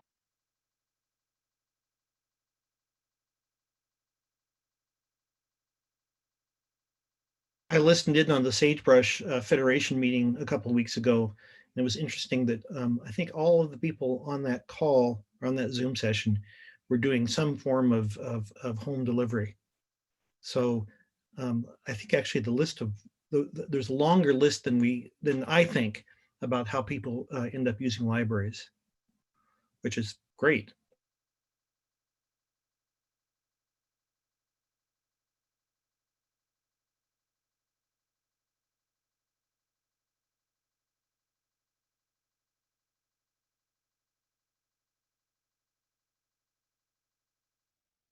This is Pamela again. If I go back on what Jody mentioned about some users not being comfortable in the library environment because of other users, I think that's a long-term problem, and we certainly had it at Cleveland Public Library from like 2000, 2010.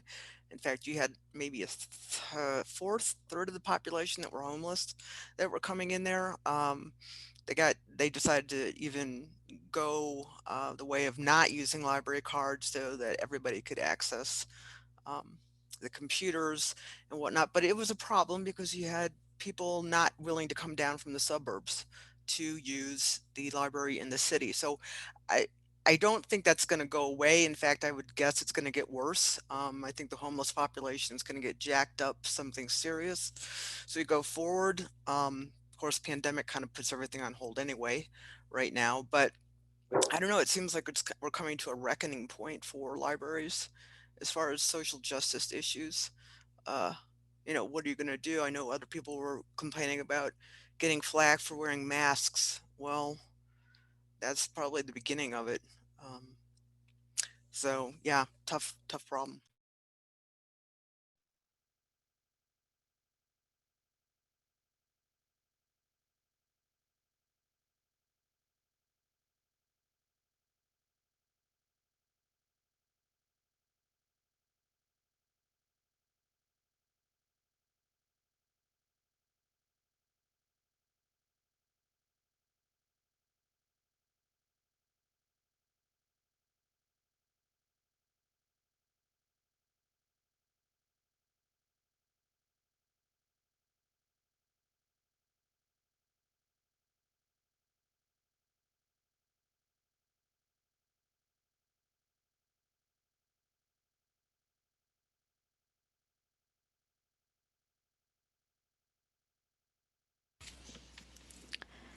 almost there.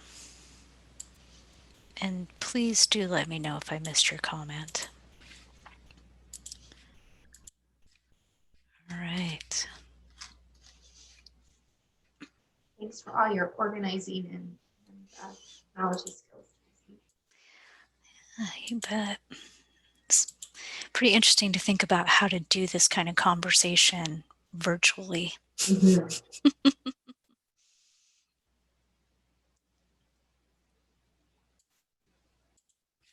Okay. All right, I will share my screen.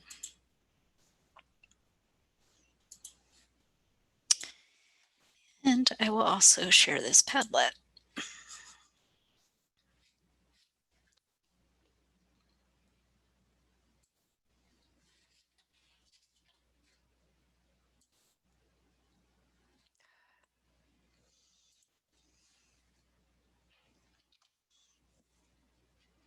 Oh, sorry.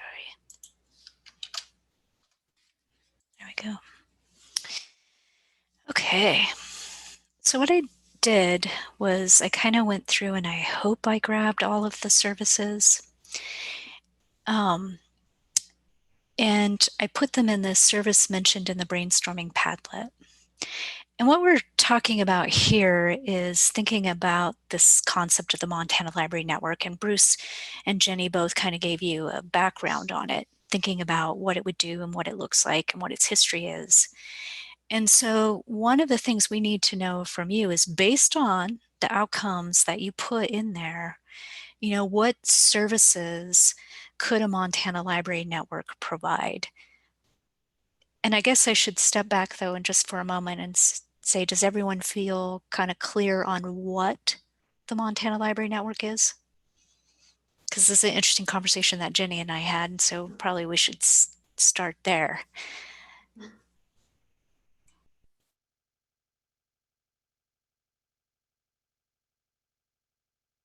Tracy, this is Jonna. Maybe you could just clarify it for me just a little bit more.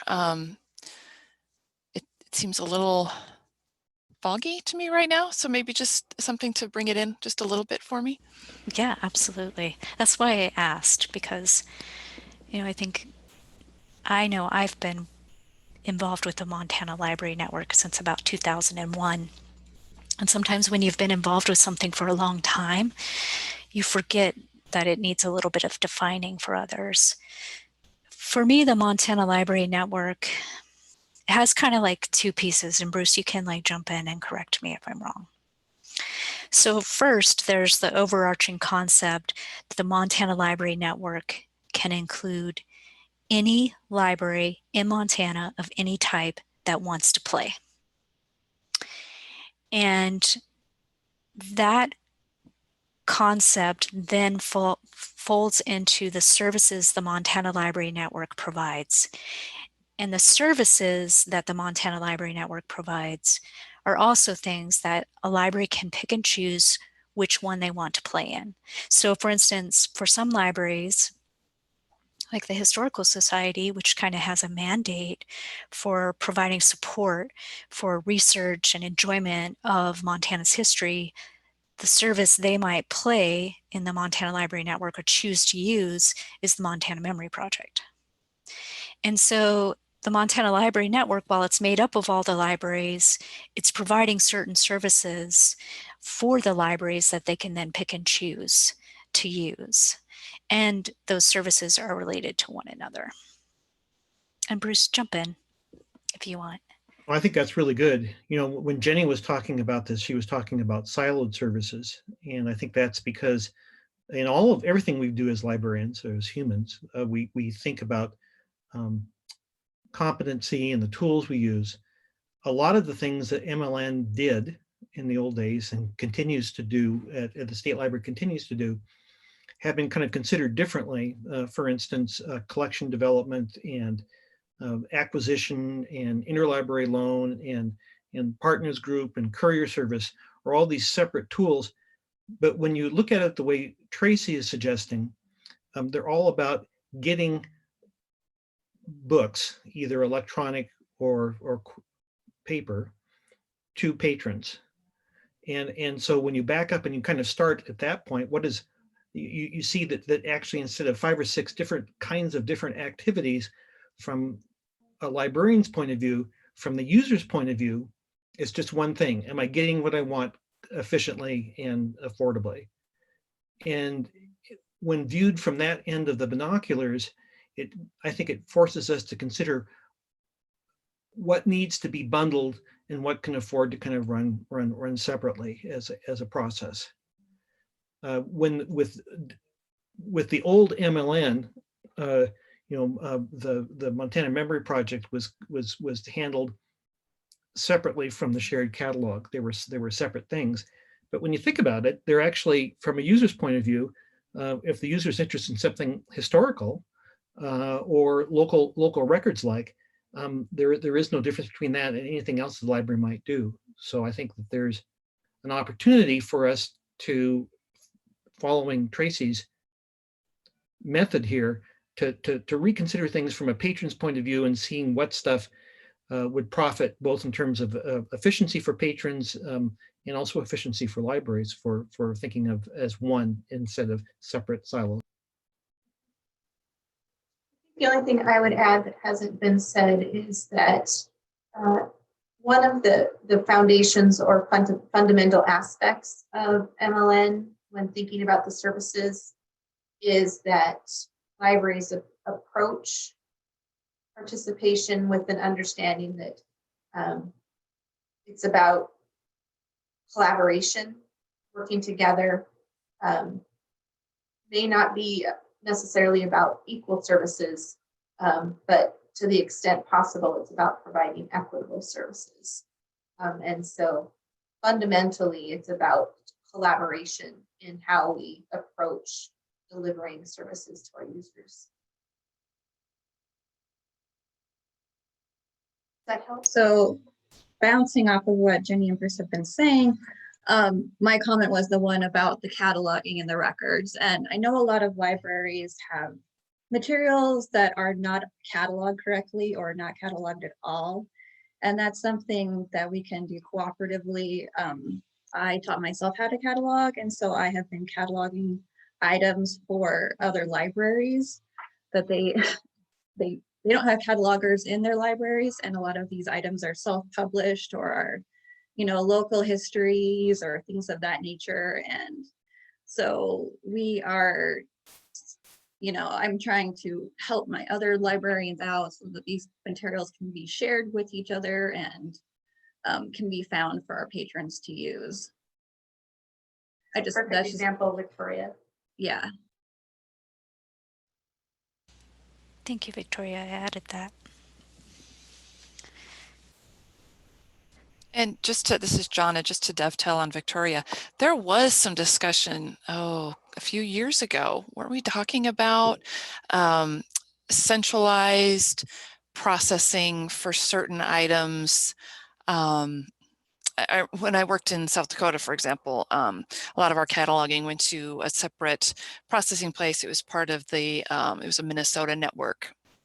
And I know we talked about this here a few years ago, but I don't know if anything really ever came of it or if it kind of got, kind of dispersed with some other things. So is this maybe something that would be talked about, including in this fundamental collaborative approach that you're talking about, Jenny? Absolutely. Yep. And, I think right now we just kind of want to put everything on the table. Certainly no right or wrong, but where might there be opportunities for us to collaborate together? With the old original MLN, the form of the services that were pursued, the means by which we pursued them was arrived at in a process somewhat similar to this, but face-to-face, a series of meetings around the state and then a number of shared kind of meetings.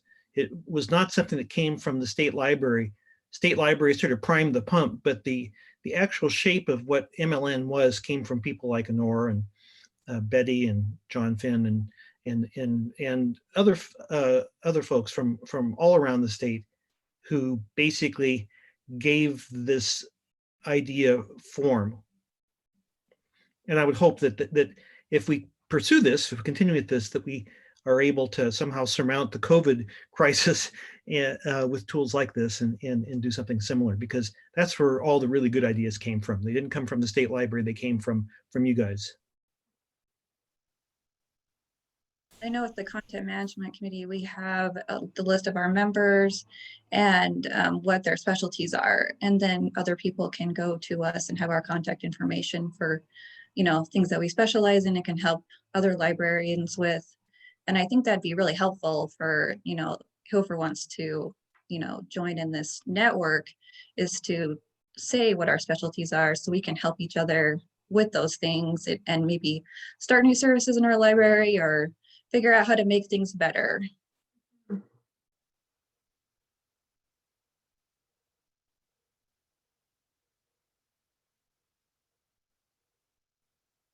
It may also help to think about this as you think about the services that the Montana Library Network could provide, is what are the things that we can do better together than alone?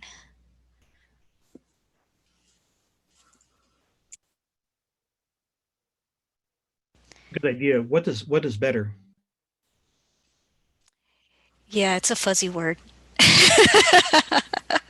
So I keep coming back to, every Montanan has more of a chance of getting services which are sufficient unto he or she, and that libraries are finding that they can provide those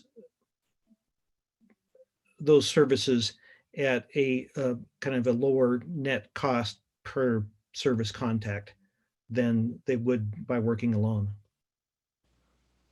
And these don't have to be new things. Some of these might be things that we're already doing that we just need to acknowledge.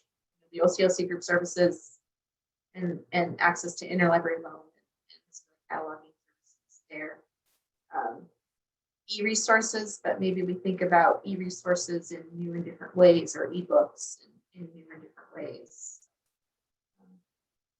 This is Sonor, and I think the big thing that everybody has to keep in mind is when you're thinking about things that you would like to do cooperatively, you need to think about what are you willing to give up locally, because that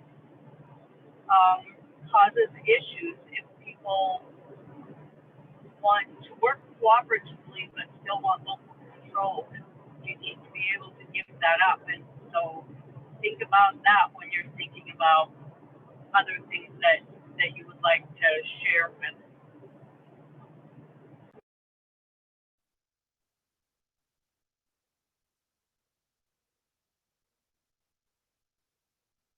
I captured that, Honor.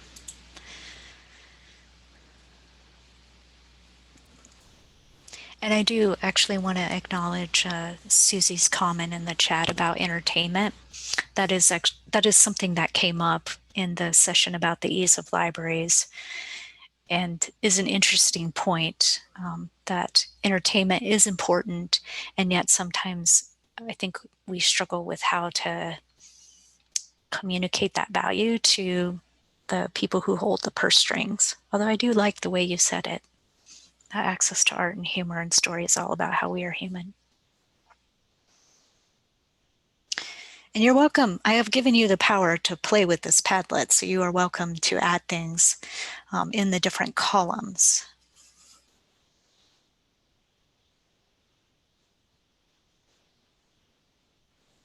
You can also just direct me to do it too. Whatever works best for you. I think another issue that we struggle with that kind of goes along with what Honor said in talking about the pros and cons, talking about how is funding equitable, because I know we have really struggled with all of our cost share formulas, what is fair and what is equitable, and that has just continued to be a struggle. Yep.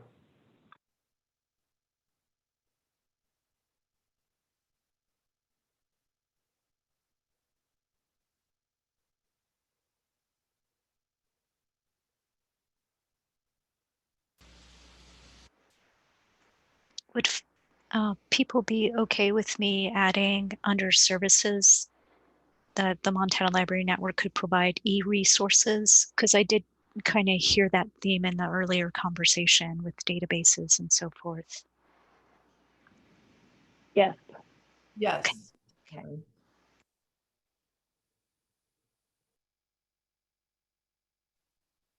It occurred to me the other day that half the problem with coming up with equitable, fair cost sharing is that you still need to raise enough money to pay for the stuff that is being purchased or being paid for.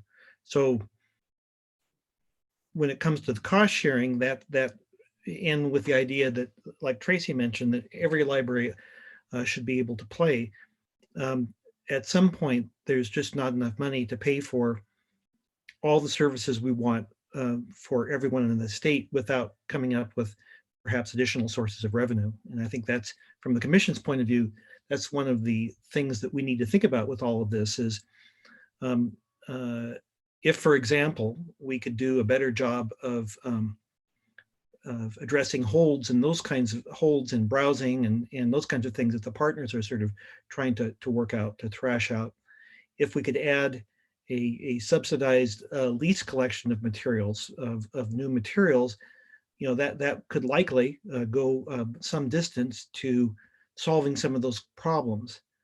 So it's not just a question of simple equity, it's a question of obtaining the resources to make equity possible for all libraries. And so as we define these services, we need to think about revenue as well as services, or I need to think about revenue. I think everyone does. I think we need to think about revenue. I also think we shouldn't let the lack of resources be a barrier to cooperation. Because we're already spending money on a lot of these services, and we can probably spend the money we're spending more efficiently, more effectively. Cataloging being a great example of that. I suspect that if we were to kind of assemble a big long list here, making them all affordable would still not be that big of an ask from wherever we get the money. Yeah, what we found out through ProQuest is that, you know, we get a better price by one library carrying a contract or the state library carrying a contract, because ProQuest then doesn't have to bill each library individually and hunt them down to pay their bill. Whoever carries the contract has to do that legwork. So they knock, you know, quite a bit off because they don't have to be that agent. And so it does help to buy cooperatively. You know, Kara came up with a price for a statewide contract with New York Times. You know, Sue and I are paying over $200 a year for those services for ourselves, and it would my cost would be 4 cents if we had this $14,000 statewide contract. And so I think that I think that's an extreme example, but I think there are all sorts of economies that can be found by buying together. What I'm interested in beyond those economies are the efficiencies, so that no matter where I go in Montana, I get welcomed with open arms in all Montana libraries, and so that everyone who is currently using or not using their local library feels like that the library's got stuff that they need, and the library is the cool place to get it.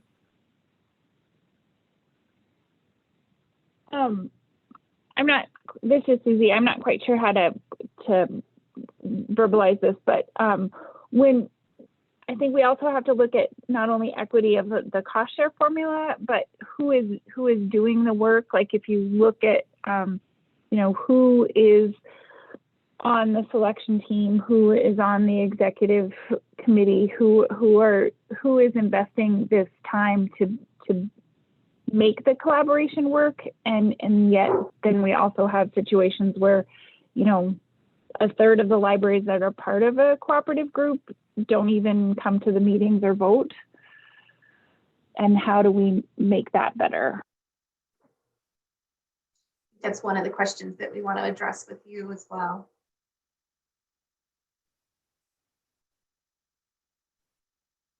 I was trying to figure out how to verbalize that as well. So thank you, Susie, for saying that, because it is hard sometimes when it is the same people over and over who are being,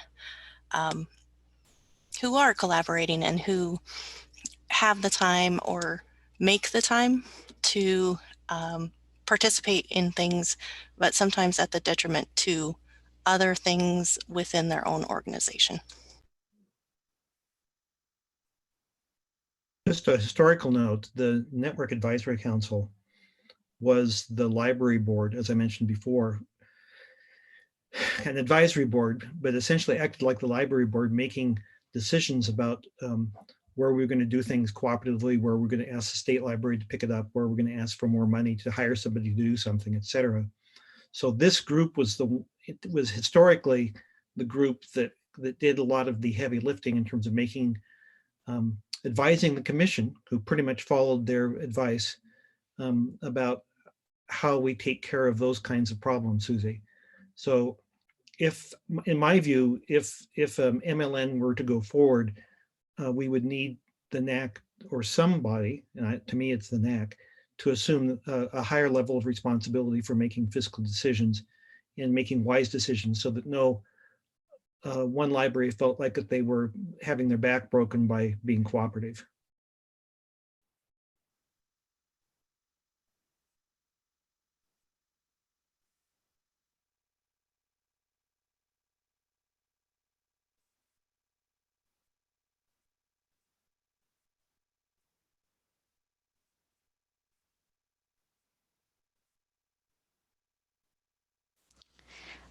I do want to acknowledge Kara's comment.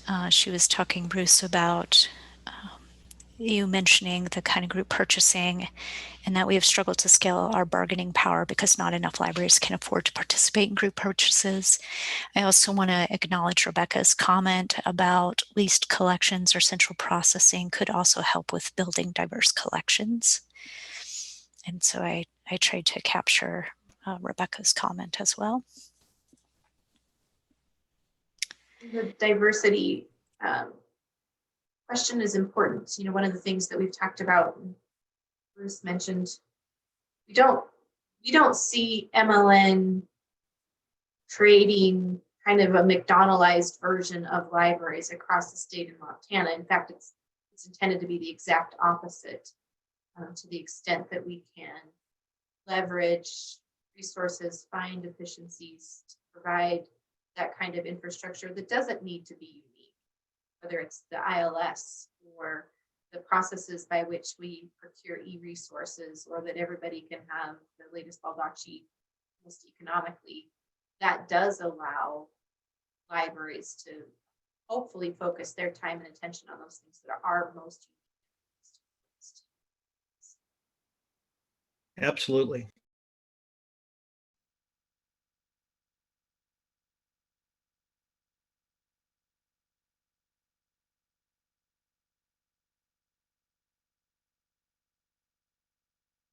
I think one of the things we maybe need to just put some more thought into with regard to procurement is trying to create more scalable procurement. I worry that we tend to take an all or nothing approach. If all libraries can participate, great, but if not all libraries can participate, then we may not pursue things. And I think one thing that we could use help with is looking at just how to create better scale for those libraries that do want to play. Like Tracy said, this isn't about every library having to participate in or take advantage of every single service. So I think helping us understand how we can most efficiently scale services for those libraries that are participating is also necessary.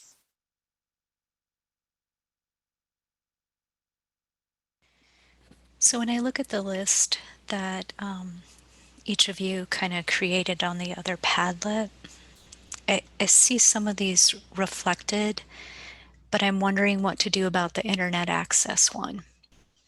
Do you see that as a service that the Montana Library Network could provide or could help provide? I mean, should I add internet access?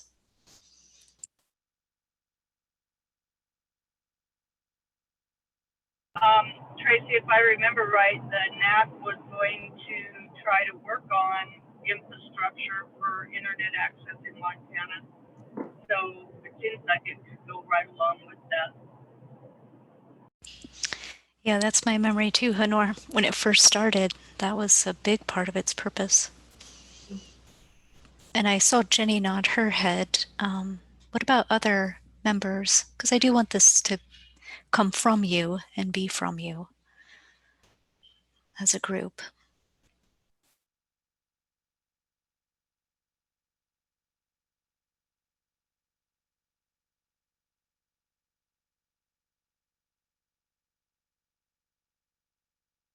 Do you think that that's something that should just be done locally? This is Kit. I think definitely it should be included here. I feel like the last NAC meeting we talked about the state library, being really active with the next year's legislature and trying to get widespread internet access. So I do think that is something that we could all work towards together with our local legislatures too. So yes, that's a big yes. Thanks, Kit. And thank you, Susie and Jody. Okay. I will go ahead and add it then. And I suspect we're really talking about a couple things. We're talking about really robust broadband in all of our libraries, school, public, academic, special. But we're also talking about, to the extent that the web is the stacks, where our users get access to our electronic material, we want them to have access from their home and from their place of work and while they're on the highway and so forth, that there's both a kind of an individual and a library oriented access to broadband. I assume that we're talking about both things. Is that correct? Yes. Yes.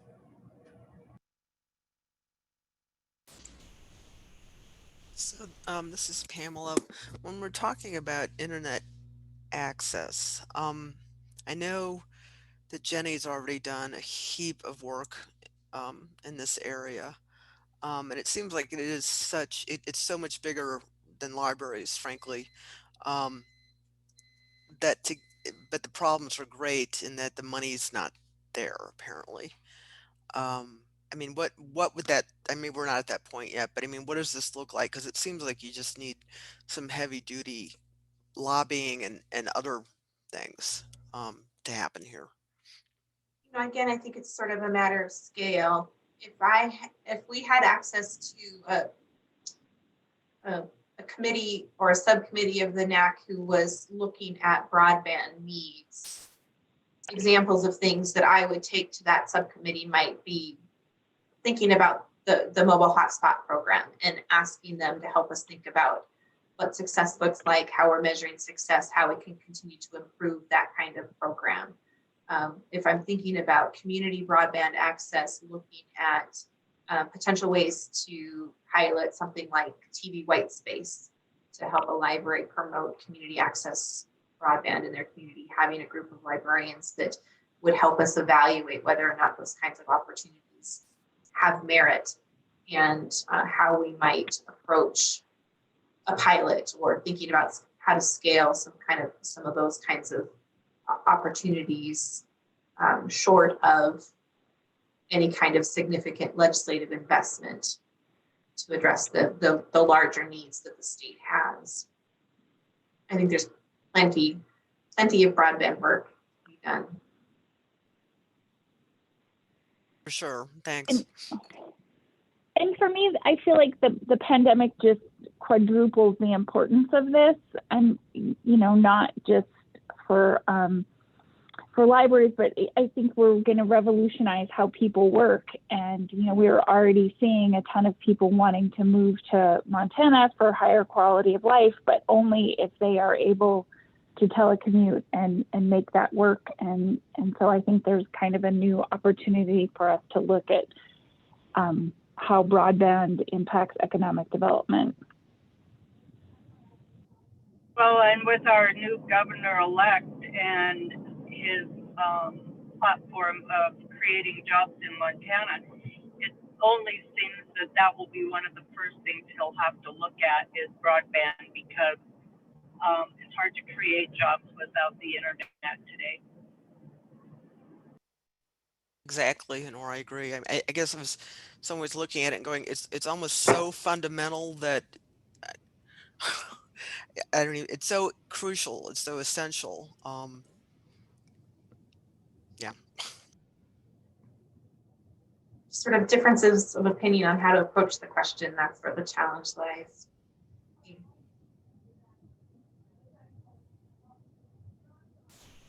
Jennifer has an excellent question in the chat. She says, MLN is meant to be a way for libraries to choose which services to provide, but how does this work with our fair access statement? If my library chooses not to participate in service, then as a patron, am I denied fair access?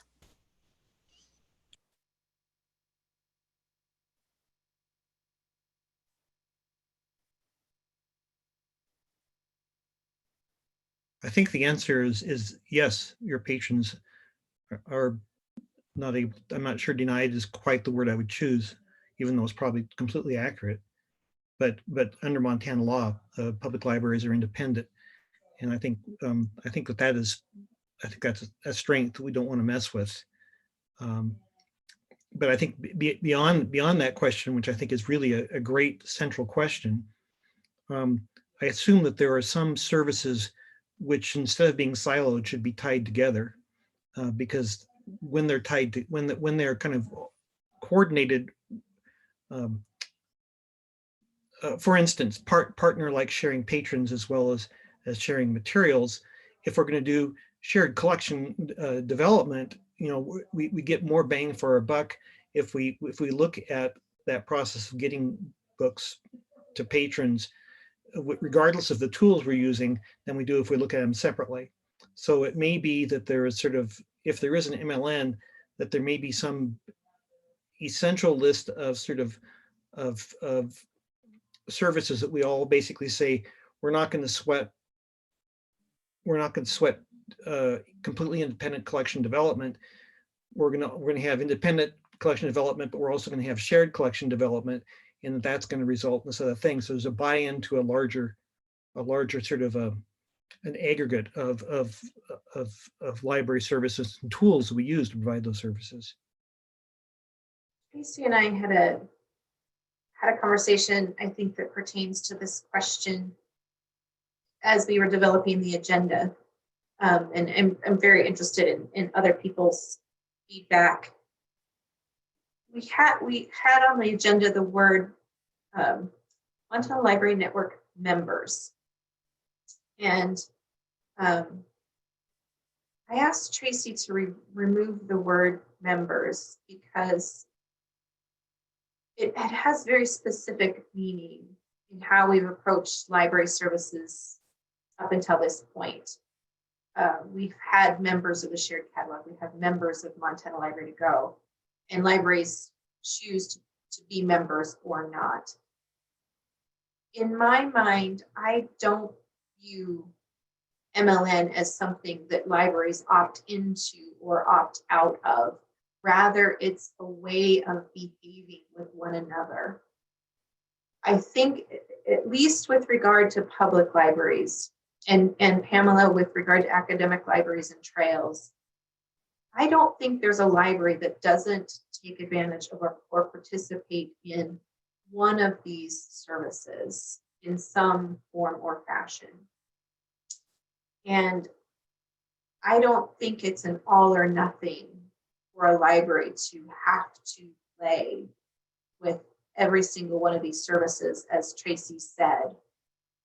You know, I don't see us implementing a mandate that to be a member of MLN, you have to be a member of the shared catalog. You have to participate in Montana Library to Go. You have to share your collections in this way.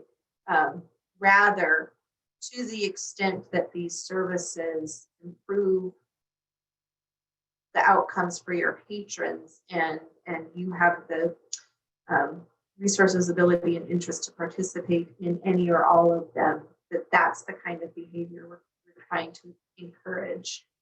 So my answer to Jennifer's question would be that there is a degree or a spectrum maybe of fairness.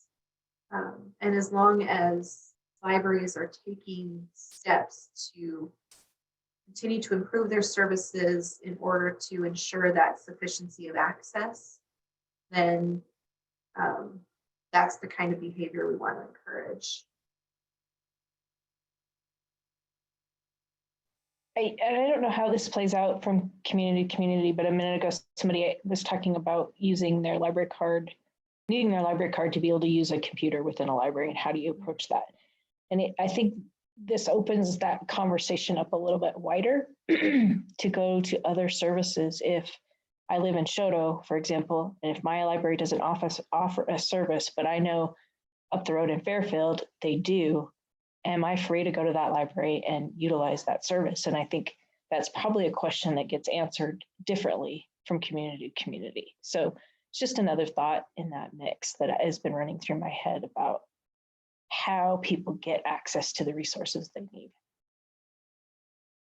It's a really great point. How do we encourage that kind of cooperative behavior? Well, and Jennifer, I answered your question in the, if I'm a patron and I want that service, then yes, I'm not getting the service sufficient unto my needs. However, if I don't want the service, then it's okay. The library is actually just using their limited resources in the best way that they can. The key, though, is that listening to everyone to figure out the right mix of services.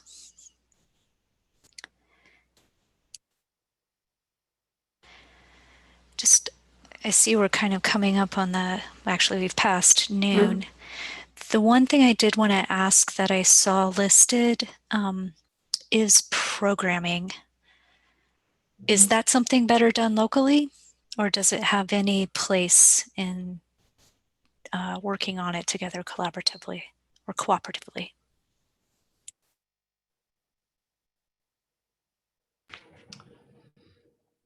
This is Kit. My first instinct is to say locally, because we do try to work with our city goals as well, as far as meeting different of their goals and tying that into our programming. So my first instinct is to say keep that local, but also obviously sharing out what ideas and how to make it work. Okay. And I think there's a mix, because I think it's very valuable that we all cooperate on summer reading and we get all the materials and we all do it. So I think there's kind of some programming that we all might want to share on, and some that needs to be hyper local. Yeah, this is Pamela. I agree. It's a mix, because you have the idiosyncratic needs of the local community, but then at least like in trails, sometimes some of the bigger institutions are looking at something or an issue or have expertise in an area that's looking down the road quite a bit more than maybe what some folks in the local situation might be doing. And to share that information out is very helpful, I think. That's a good point. And this is Joy, and I just want to point out that, you know, we've got some other examples besides summer reading. We've done the tours of exhibit panels around libraries. Those were libraries could opt in with that. And we just completed there was a lot of programming that happened, even though we went into COVID with our census effort this year. We were able to share some programs that some libraries put together. Belgrade put together a trivia program, and Missoula had a program on the history of the census through the decades in Montana. So I think there are other examples, but it's like when there's a program that is kind of more of interest statewide, it makes sense to collaborate. That's just my 2 cents. I think we see lots of those kinds of examples when we stop and think about it. I mean, all the great engagement ideas that Jennifer and Pam push out from the Montana Memory Project. We've got the Humanities Council, Humanities Speakers Bureau is an example of kind of scalable programming that goes on around the state. We have the early literacy programming. Largely we took what ALA had and kind of customized it to Montana.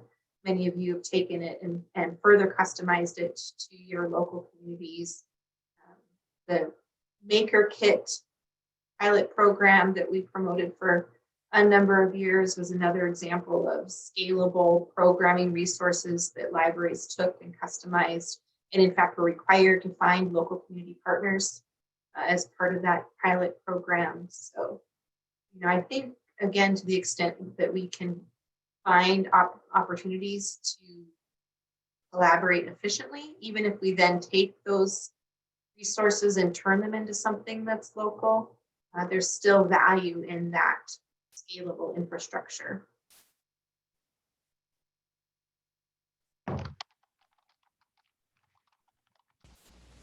And we need help when we think about how to scale that. And so that's why I would say it would be something that would fall within MLN. Law Library has a number of resources that they make available Yes. that they're qualified to do uniquely. A state library doesn't ask every public library in the state to replicate the cadastral database. I mean, there are just all sorts of ways that we collaborate now. The box is full of bear skins. Yeah.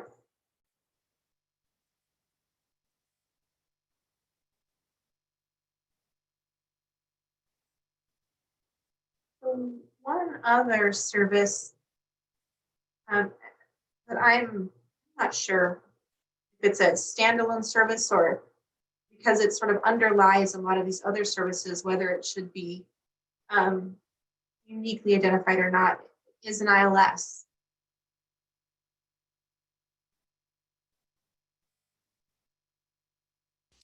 I mean, it takes a lot of resources to support a lot of thinking around not only the technology, but the policies that go into supporting it.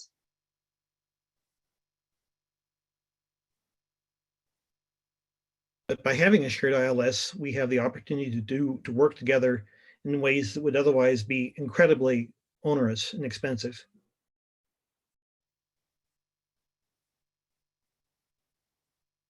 What do other members of the group, meaning the wider group, what do you think of Jenny's request to add that?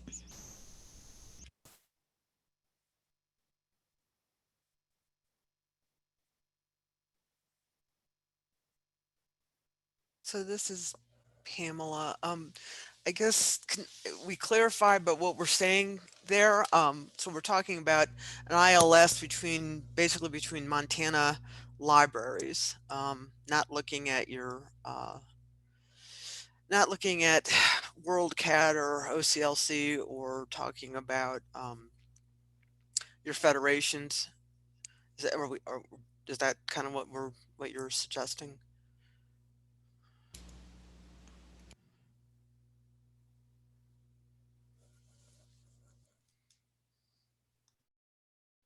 I'm hesitating, Pamela, because maybe the future is something beyond just Montana libraries. So if that is something for us to consider as a service that underlies some of these other services, then I think that it's something that would be worth exploring, could be worth exploring. Alan, obviously we have now Trails, which connects all the public higher education libraries, and we have the shared catalog, which connects about 180 some public and school and 1 or 2 academic libraries. Is that correct? Well, slight correction on that. The Trails actually includes public and private and community and tribal. But yeah, I'm just trying to wrap my head around the geography right in the Courier and that whole area. And the movement certainly in academia is electric. I mean, it's ebooks, everything. And actually had a discussion by the kind of steering committee, and they were discouraging us to even be looking at print or shared cataloging or anything along those lines. But yeah, I mean, I would still support certainly anything that gives us cross institutional type transactions is a good thing.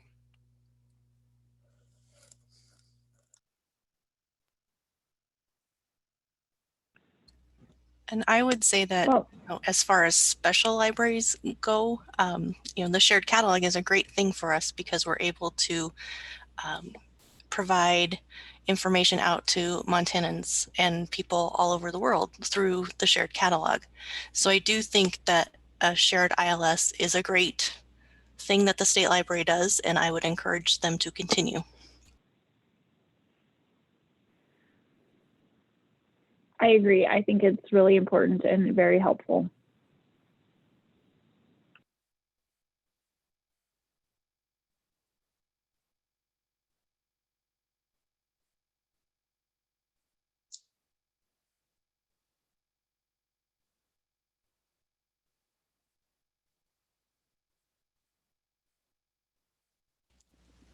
All right. There's one more that I have on my list. And I know it's under services mentioned in Padlet, and that's the Montana Memory Project, having that home for our cultural resources and all of the support services that provides.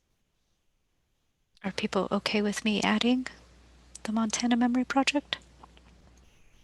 Absolutely. Yes. Okay.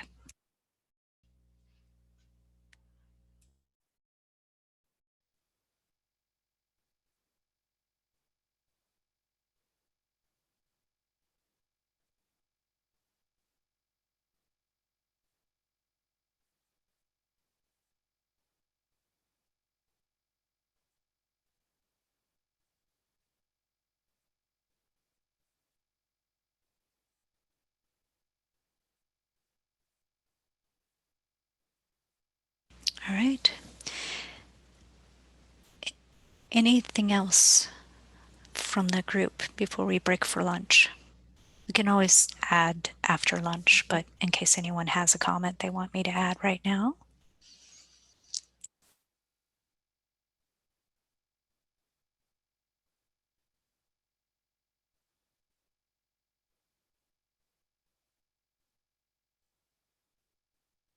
Tracy, from our list earlier, I see Montana Library to Go.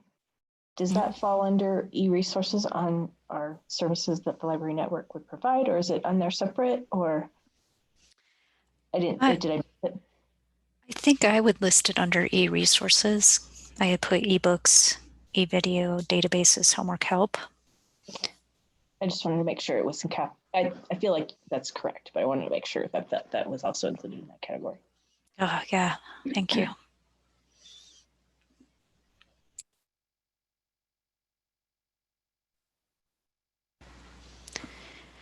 All right. I would suggest that maybe now's a good time to kind of break for lunch and people can kind of think about these questions, and then we can come back and continue to work through the questions on our agenda. Is 45 minutes enough for people if we come back at 1 o'clock?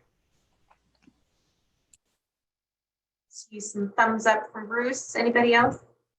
Most of you folks, but I know they'll be back. Marlis, would you just put a note on the screen that leave the meeting open, but put a note that we've recessed for lunch until 1 p.m. Will do. Thank you. See everyone in a bit.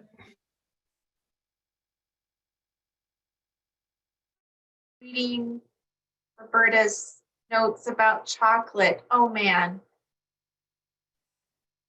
Next time we get to meet in person, we will have copious amounts of chocolate.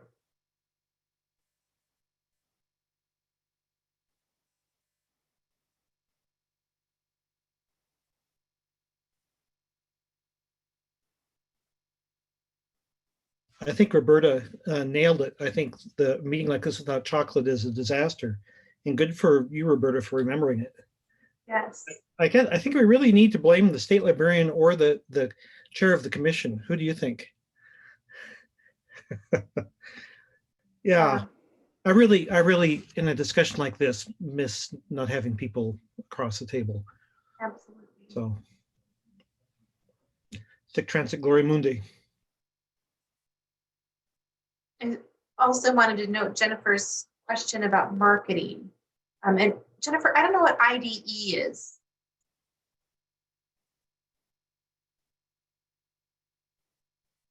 Sorry, I was trying to find my mute button. I was thinking of inclusion, diversity, and equity.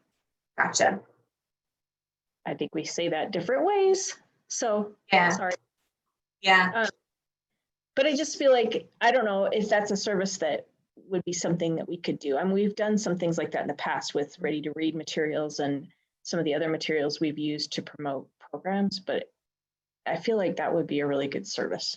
And it could encourage that, you know, all are welcome that we were talking about in the brainstorming pad that's in that list.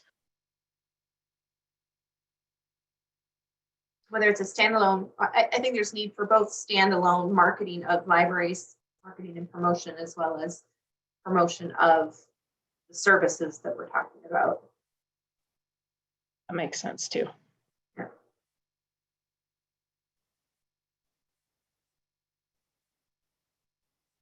Catching up a little bit more on chat.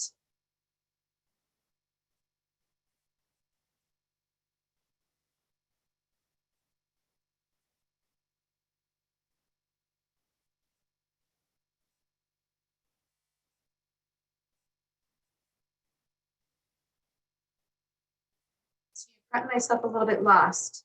Joe, do you want to talk a little bit about the fall workshop presenter? That was in reference to a comment way up the chat about. That's what I thought. Yeah. Yeah, about the different models that are out there, and I think somebody mentioned in Ohio, the way that the academic and K-12 and public libraries kind of are formally organized. And I just thought it would be worth mentioning that we've been working with this presenter who's at a library system in New York State, and the rural libraries in New York State, not the New York Public Library, but basically everybody outside of the 5 big cities in New York State are organized into these rural library systems. So there are some other models out there that are worth looking at. And she's going to be there. So if anybody has any questions, we could ask her next week, I should say. That's right. There are these kinds of systems. In Rhode Island, for example, there's a statewide system that provides their ILS and other kinds of collaborative services. And the state library's job is looking primarily at the grants, what's the word I'm trying to say, sub-granting the LSTA funds. That's their primary role. And then helping to support construction and serves as sort of a pass-through for some of the state funds. Libraries, lots of different models. And then Carrie, your question about a staff person, I'm not sure what chat that's pertaining to. I was responding to Jennifer's question about marketing, and would that be somebody's specialty area, or would that just be another thing that all of us do? Or would somebody from a library member be able to offer that? That goes in more into a broader question of how is the work of this network distributed? Is some of that work going to come to these subcommittees or member libraries? Are they going to step up and do some of this work, or how will that be organized and distributed?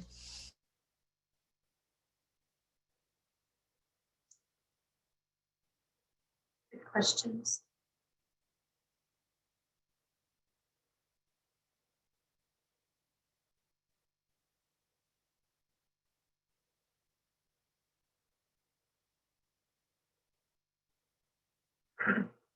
As we're coming back together, I wanted to ask if anybody had any thoughts about additional services that you might see included with MLN. We just had a discussion about marketing.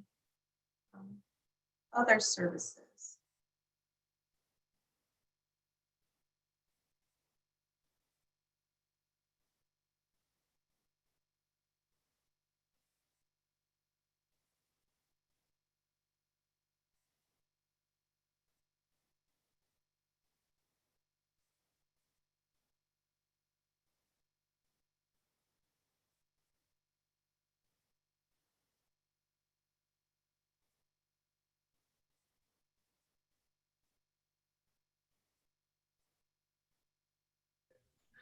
Well, I suppose one service we could think about is helping local libraries with fundraising, or maybe helping the trust with fundraising, or some sort of weird combination there above.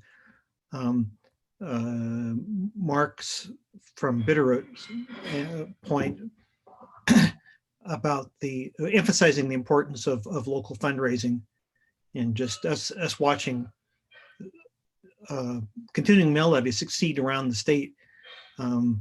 Boy, I wish that kind of success for every library in the state. And if there's some help that we could provide centrally that would make sense to do, and that we had the resources to do, I think that might be a good thing.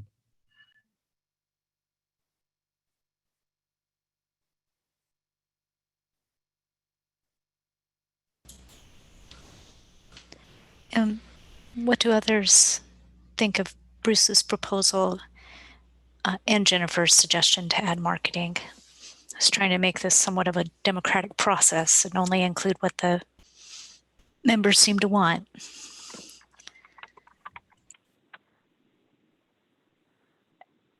I think help marketing would be good. I do think a lot of marketing has to be done locally. In terms of the fundraising, I think it's really tricky, and I was actually thinking about this with the LSTA money as well. I mean, some of us with our local funders, you know, they would like to push stuff off to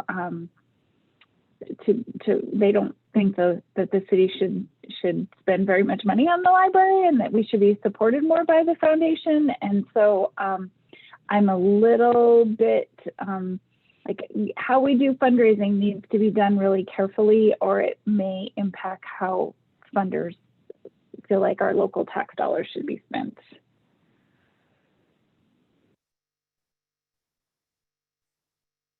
And I totally agree, but it would be lovely if it was useful for there to be some resource for libraries when they get to the point for example, being ready to take and consider running a jurisdiction-wide continuing mill levy, if they could get some help with doing that, if they, like I say, if they wanted help. But yeah, I totally agree. I think fundraising is as individual as most of the things we do in our libraries.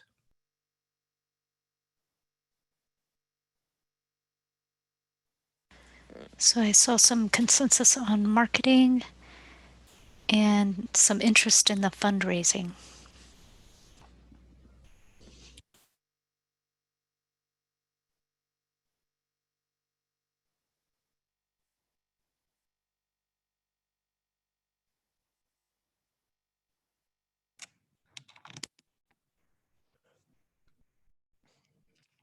This is Dora Lynn. It seems like that along the fundraising marketing angle, some people may be in situations where they might just have a budget that doesn't really tell a story. And so I think part of that marketing fundraising could be helping libraries craft those stories.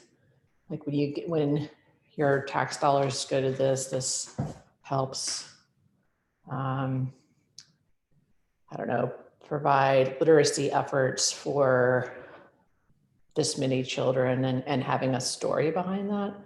And I think sometimes people may not know how to do that. And so if you had a central service to do that and help people craft those stories.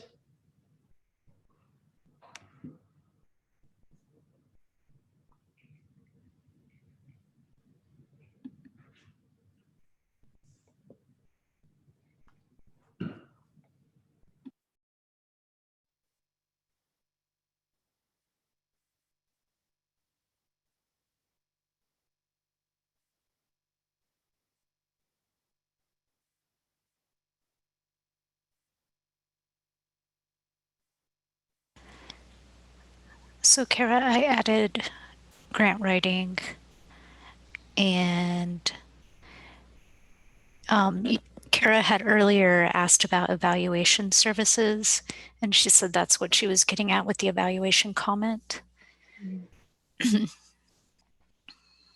there anything else? Or, or do you want me to just add evaluation in general?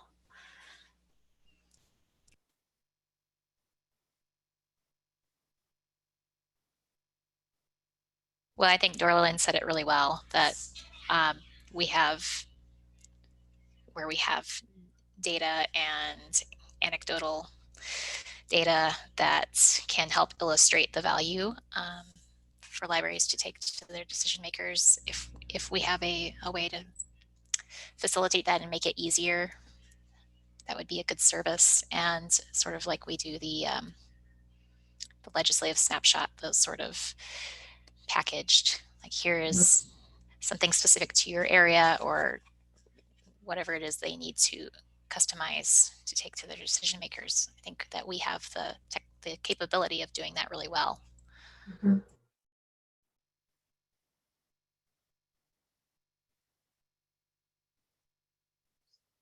Throwing out a thought of what that could look like you said, Kara, we have expertise and resources to do some of that work, I think, pretty well. We talked before about wanting an economist and other opportunities like that, but we do have a growing resource of analytical information from different the public library statistics to the quantitative data and some of the qualitative data that we're starting to collect. So in a lot of ways, just maximizing the use of some of those kinds of resources through more trainings and perhaps some communities of practice of libraries that are interested in using that information, practicing, developing their stories, using those kinds of tools to help better craft and shape those stories. Kind of a combination of service and community of practice almost. But to the extent that we benefit when we're data driven, there's a big chunk of data which would fit neatly with a bunch of stuff the state library already does, and that would be various census of local government, census population, census of industry, all those governmental sources, census of agriculture. Would be interesting if we had the capability of presenting those with some of the other information we're already tallying. Of course, now we're talking big bucks, but that's all really useful information, and it would go right to what you're suggesting, Jenny. Mm-hmm.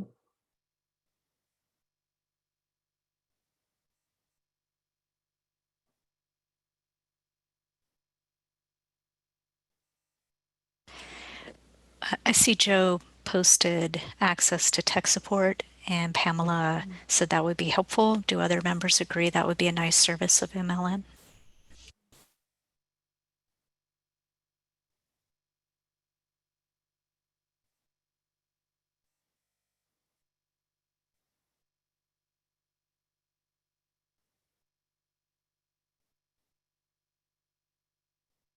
Okay, I will add it.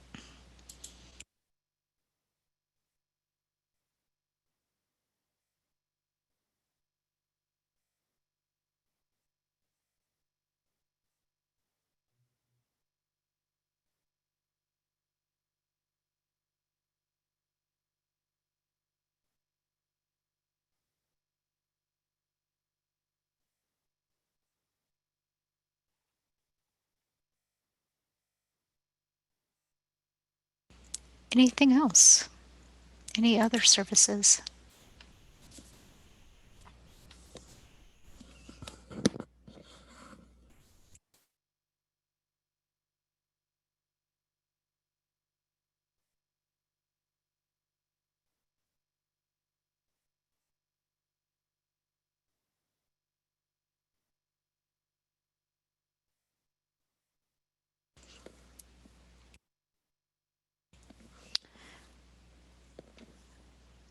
So the next question on our agenda is this middle one: what support would MLN need?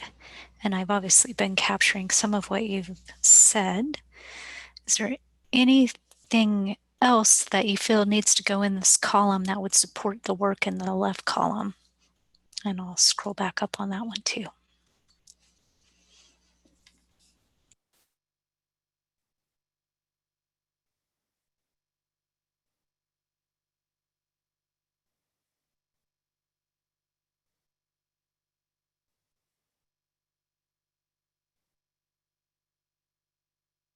And I'll also share the link again because it might be helpful to look at this on your own too.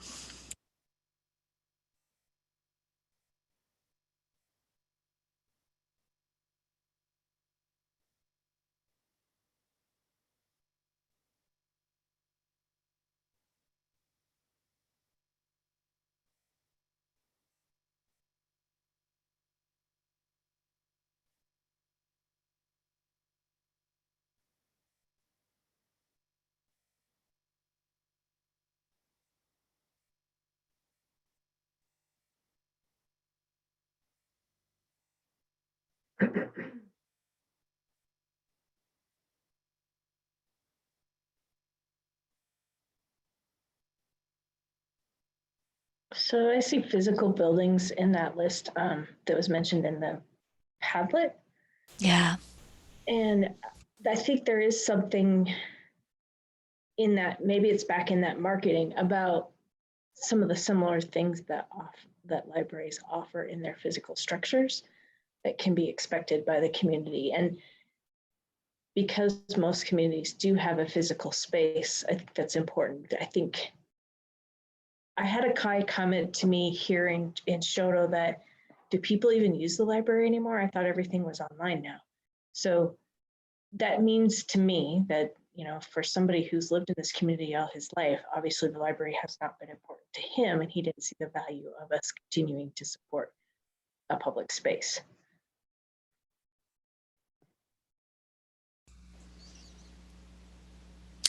I think that's pretty common. So are you thinking in the marketing that it should also help with explaining the value of physical space?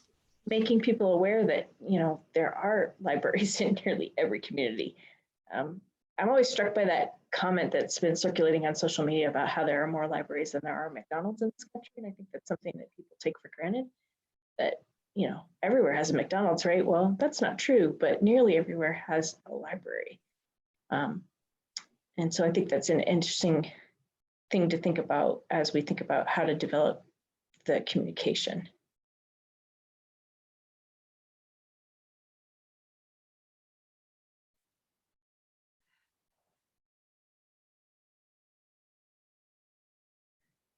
and I was reading through the proposals that Gianforte had for the things to focus on, and his focus on entrepreneurship and remote employee working. I feels like the library's set in a position to be a really good space to remind those new, if we do build that remote employee base in this state, for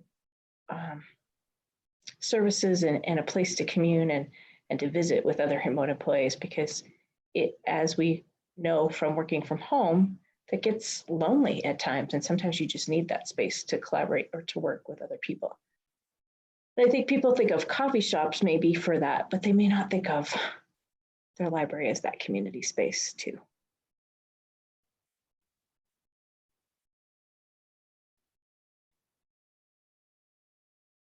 Yeah, that's a good point.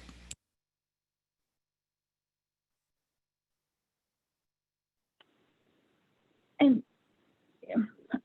this might be getting a little bit far from the Montana Library Network, and this may just be more networking as librarians, but I feel like, you know, you go to library school and nobody teaches you how to run a facility.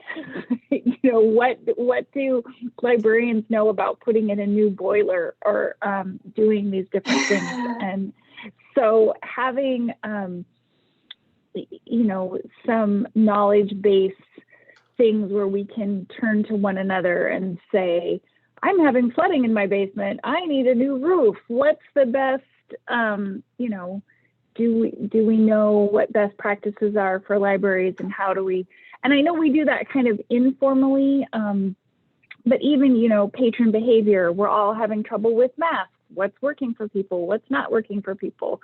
That kind of, I don't know if this model, the Montana Library Network, would want to do some more formalization of that, or if that's just something that's separate. You are not alone, Susie. In fact, you have more experience than most with facilities management. That's a big request that we see. That is a need. Would the group be okay with me putting it under services right now? I think Kit would be okay with it, but Yeah, I mean, I was just going to say, I think Susie even went further than just facilities, but also just some collaboration about tough things going on right now, and decision making, helping make a more collaborative decision making too, I think. Sorry, that didn't really make sense, but I really agree with Susie. It's more than facilities, which is super important too, but other things as well. With the original MLN, we said one of the success measures is interaction increases between librarians, not just about library stuff, but about all sorts of stuff. But going to the point about we all work alone, both entrepreneurs but also librarians work largely alone. If we increase the amount of interaction, then the networking part of MLN is doing what it's designed to do.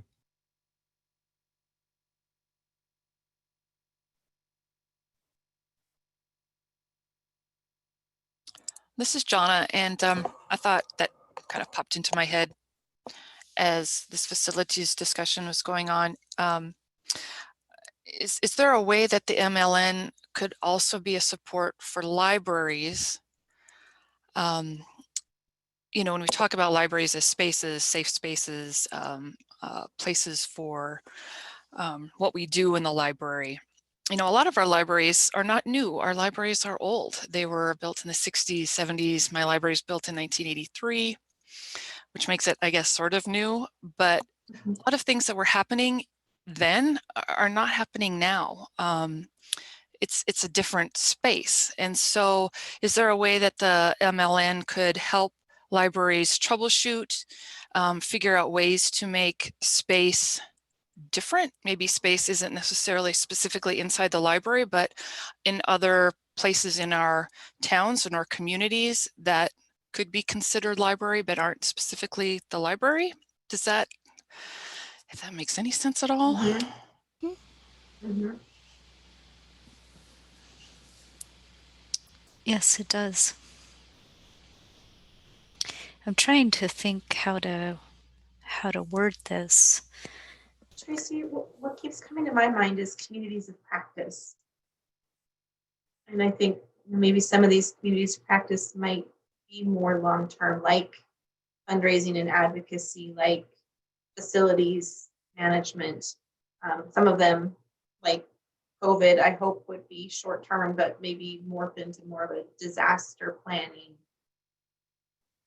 And I have in my head, how does this dovetail a little bit with MLA's interest groups?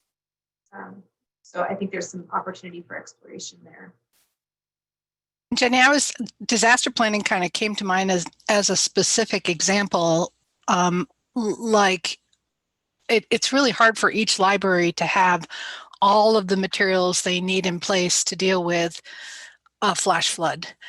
But we could have resources like that pooled together, because chances are only one library is going to need that, or a couple libraries are going to need that at a time. So we could have the ability to respond quicker and help a library out if we coordinated our planning better. Kind of leave it up to every library to figure that out on their own, and everybody pitches in when the time comes, but that's just a specific example where it would make a lot of sense to have resources staged around the state that could easily help a library recover or get right into recovery mode.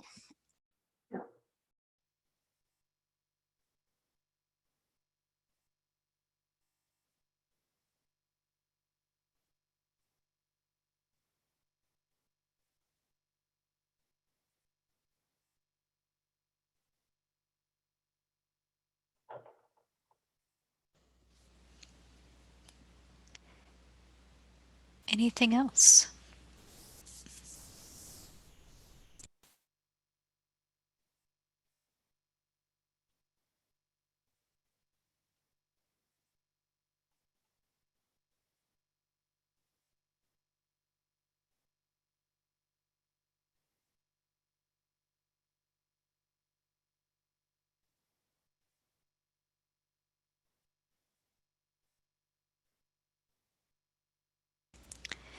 So during the lunch, there were some conversations about structures that maybe would need to be in place to support this work.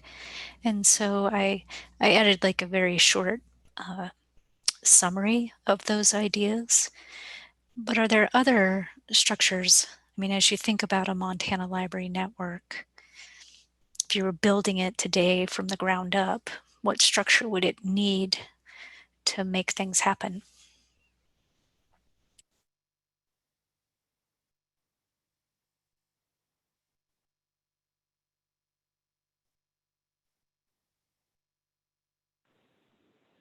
Where did you write something? Under what structures would need to be in place? So Pamela had mentioned Libraries Connect Ohio.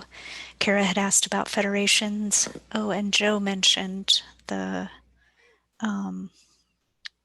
rural library districts. Districts, yes.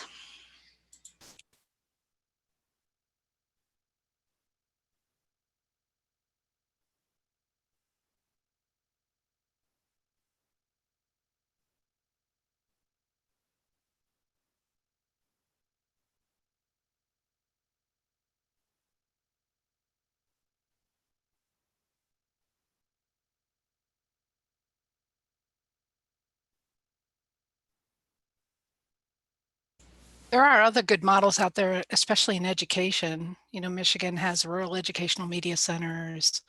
New York has BOCES that does both media stuff that they acquire for their participating school districts, and also vocational education services and tech support.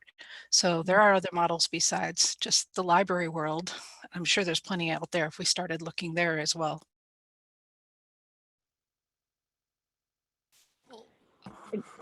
Sorry, this is Jonna. What was the initial thought as far as the people involved in the library network? Were we thinking about people from all the different libraries? Were we talking about state library people? Who is going to help with this? Or is that what we're trying to figure out?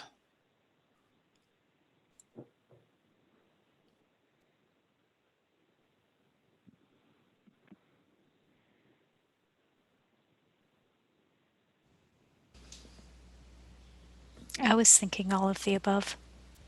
I think it's the only way it will work in Montana. It certainly was the beauty of kind of the original Montana Library Network. I mean, it was really built on what did librarians and board members tell us that they saw as needs out in their communities. And then state library staff became involved in making it happen. However, having been a part of some of those initiatives, Jonna, I couldn't tell you where like our work began and librarian works, you know, ended. I mean, it was just truly a cooperative effort. Didn't really matter who got the credit as long as the work got done, I think.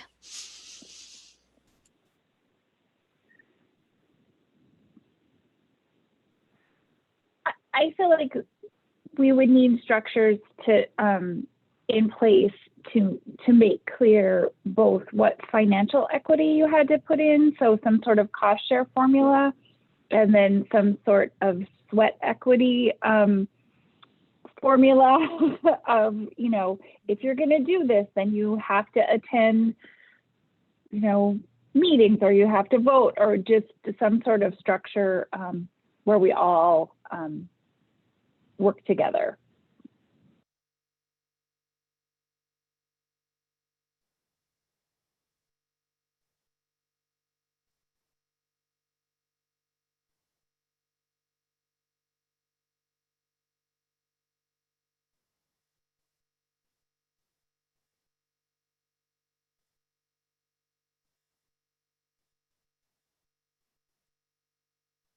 Would that include maybe re-envisioning our current groups? Like we have the shared catalog exec committee, and we have the Montana Library to Go committee, and we have these different groups currently. I'm not sure how to word this, but would those structures be revised and revisited, and how we look at those, I guess, as part of this? And I think that would be good, but I'm also thinking, like, you know, having requirements that you got to show up and vote on stuff when there's membership meetings of, you know, and maybe we need both sorts of things.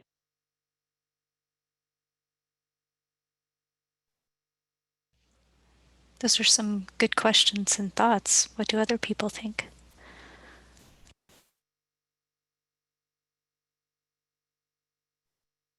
Well, there was the comment that was raised earlier about kind of the same group of people always being involved.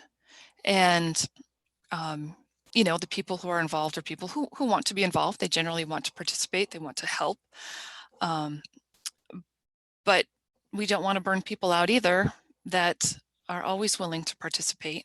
So maybe this goes a little bit to Susie, what you're referring to a little bit is, you know, how can we get everyone to participate somehow at this level to make it kind of equitable, so we don't have the same group of people running everything all the time, because new ideas are important too, and new thoughts.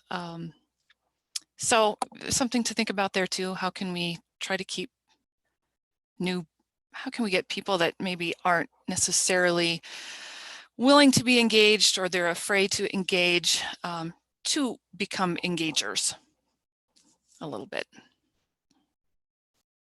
Right, and some positions have a lot of work involved, like the selection committee or other committees like that.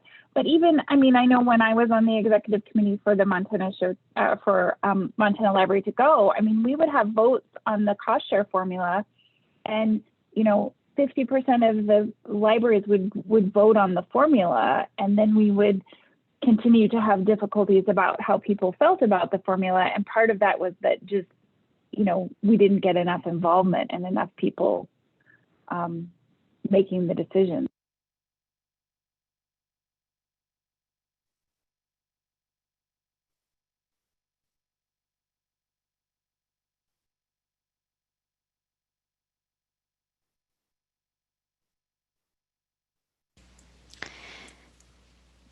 I want to capture Jennifer's question, so I'll just ask that in the questions to resolve, unless someone wants me to move it. And that's just, should we restructure our current committee list and how they work?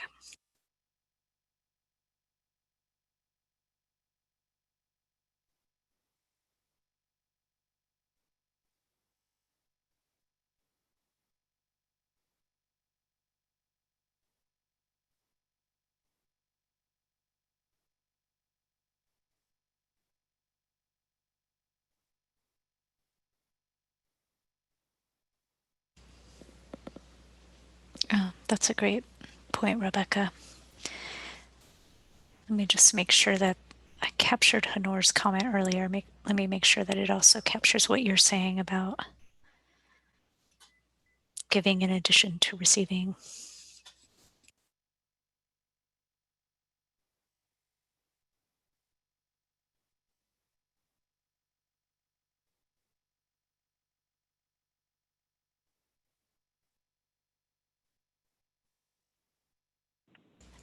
And I'm just going to say one more thing. I feel like part of this issue is just the scarcity mindset, because staff are trying to do so much and there's so much already on their plate, and they don't feel like they have the skills or the time.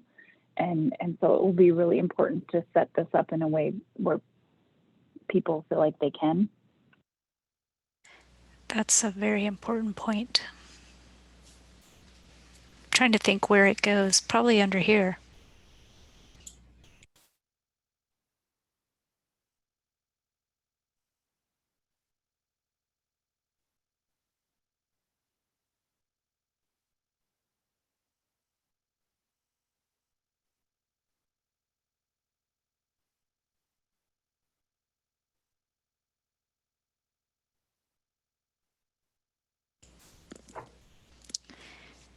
Any other thoughts on this? Opening it up to any of the columns on the list. Just anything you want me to capture about this concept. I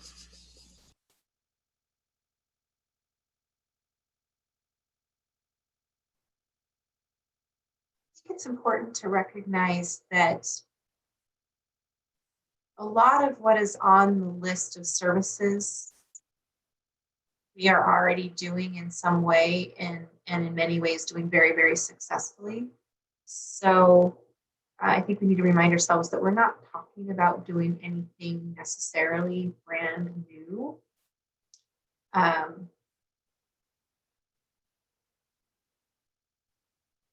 So I don't know that we need to think about some brand new infrastructure. I think we have the opportunity to just really think about the work that we're doing maybe in slightly different ways. Bring together people who have the right subject matter expertise to inform these individual services, what's working well, what could be improved, what the future of these services might look like, how these services continue to contribute to the outcomes that we want to see for our users. And then as a network advisory council, relying on that council to have a sort of a higher level oversight, thinking about where we prioritize investment in these individual services, recognizing that we don't have resources to fund all of these services equitably across every single library in Montana right now today. So there's a lot of thinking and prioritization work that would need to happen I think there is, I hope, a lot of untapped potential within the library community. Victoria's example of the content management committee is a great example of untapped resources that I think could really lend their expertise when you think about cataloging, and got the Montana Library to Go collection development committee. We have their expertise in helping us think about what collection development might look like and so forth. So I think and hope that there's opportunities to recognize what those resources we have that already exist that we can tap into.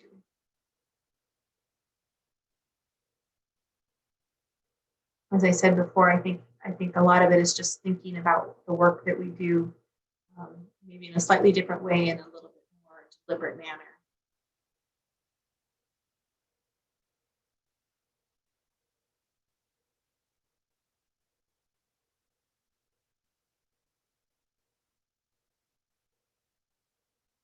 I like what Jenny said about using what we already have in different manners. And I don't want to create redundancy and have people doing, the same thing that's we already have these services going. I think it would be great if we could, use what we have and maybe see other ways that those things can be used that they're not being used for right now, that can, fill these spots of what we want to provide.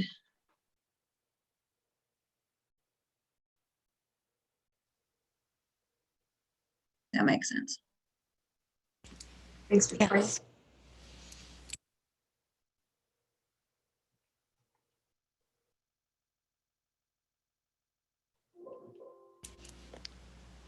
Is there anything else you want me to capture? Anything, the last question on the agenda under this item is, what else do we need to consider to make this effort successful? Is there anything we are missing?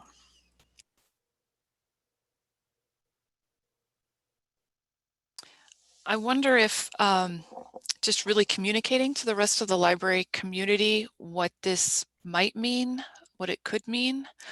I know for me, it's been great to be on this meeting, but it's a little bit like when you go to a party and you walk in the middle of a conversation that people have been already having. And so it's a little bit, I think I'm finding it a little difficult to catch up with kind of the broad idea here of what we're looking at. But I think there's some really great shape here that looks really, really intriguing. And one just quick question, and Bruce may have mentioned this earlier when he was talking about the history of the MLN, but did it become something else? Did it kind of fall apart, drift apart? What happened to the original MLN?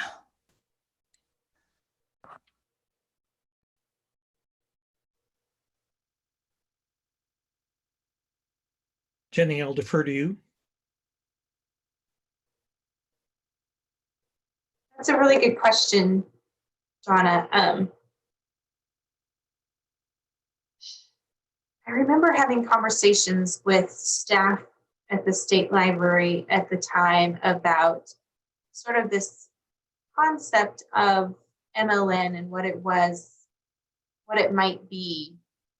And I think the staff at the time resolved that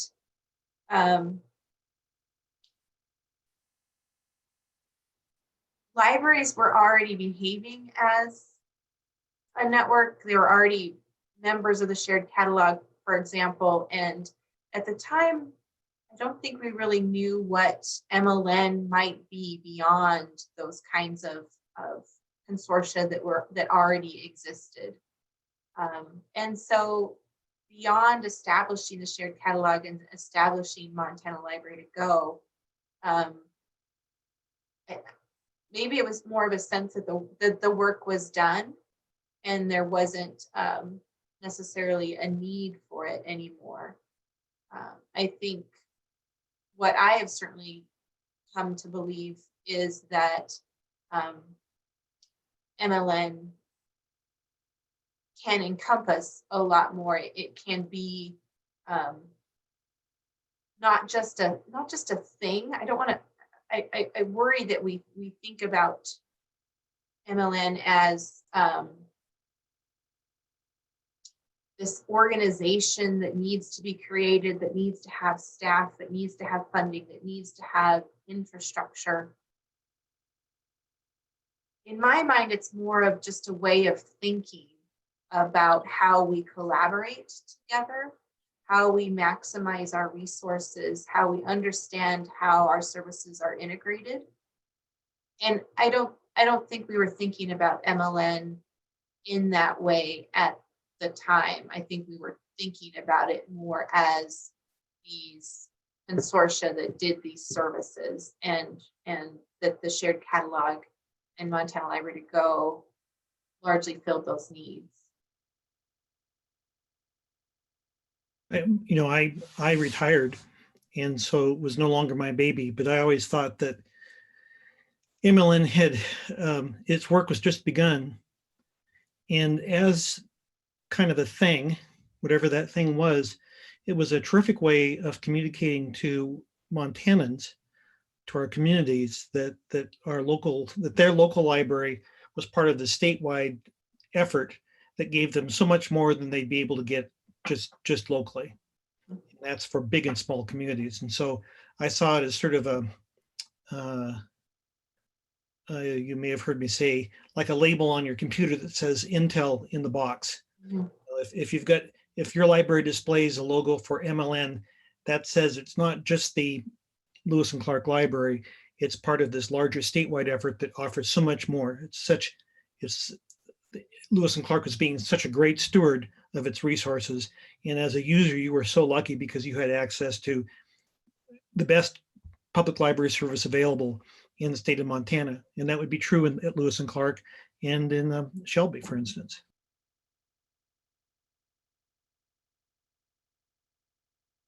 I think we use that word. Like marketing. I think we used the membership word a lot too previously, and I think in some ways that limited us to our, and it became a disadvantage in the grander scheme to have the word membership involved in it, because as Jenny pointed out earlier, that it's an exclusivity thing if you are a member or not. I'm going to say some things. Gosh, I'm really uncomfortable saying these. Please bear with me, and please push back against me if you disagree with me. Staff know that I have a way of saying things that sort of stops the conversation, and that's not my intent at all. So bear with me. And I'm afraid this is going to be a little bit of a brain dump.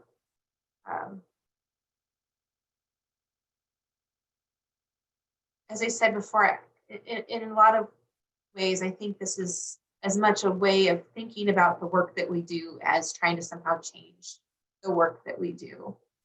So if I was going to create the kind of structure that I think would be most helpful for the state library to think about MLN, at least from my perspective, it would be maybe a smaller network advisory council, one that was a little bit more nimble and flexible and empowered to make hard decisions. But the network advisory council would be advised by a group of committees or subcommittees made up of subject matter experts for the different kinds of services that we're talking about. So for lack of a better example, the content management committee, that is a committee of the shared catalog right now, becomes a subcommittee or an advisory committee to the network advisory council on all matters of cataloging, not just matters of cataloging for the shared catalog. And that the Montana Library to Go should encompass beyond a contract with Overdrive, all other opportunities to think about ebooks and other kinds of e-content and e-resources. And that when I have questions or staff have questions about how we address concerns about ebooks or how we might better scale providing access to e-resources, it's that committee that's tasked with helping us think through those kinds of questions and serving on RFP committees and doing that kind of work that's involved there. But that we don't necessarily have a separate cost share formula for Montana Library to Go, that the NAC does the hard work of helping us figure out one cost share formula to rule them all. That's my dream. And that libraries contribute whatever it is that cost share formula says, and they can partake of whatever services within MLN that they would choose to participate in. That is very, very nebulous in my mind, but I think something that a group of the Network Advisory Council really could undertake. I hope in that way that we would make the best use of people's time. Perhaps we would get less frustrated by the lack of participation if where we're asking them to participate are on those things where they really do have something meaningful to contribute, and where decisions have to be made about a cost share formula, for example, or something like that. It's being made at that level of the Network Advisory Council, advising the State Library and the State Library Commission. And I recognize that in some ways that might be less democratic, but hopefully by seeking advice from these different groups, the Network Advisory Council feels like they can make helpful, meaningful, informed decisions and recommendations to the State Library Commission.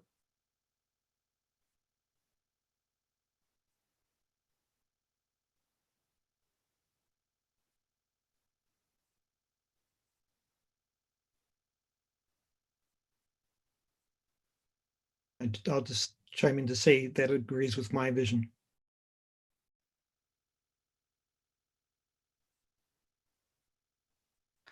Well, I have to say that was extremely helpful to me. I appreciate that. One thing that popped into my head was if the MLN could create like an MLN university and maybe have options for people who, for example, when I joined Montana Library to Go, I knew nothing about it, absolutely nothing.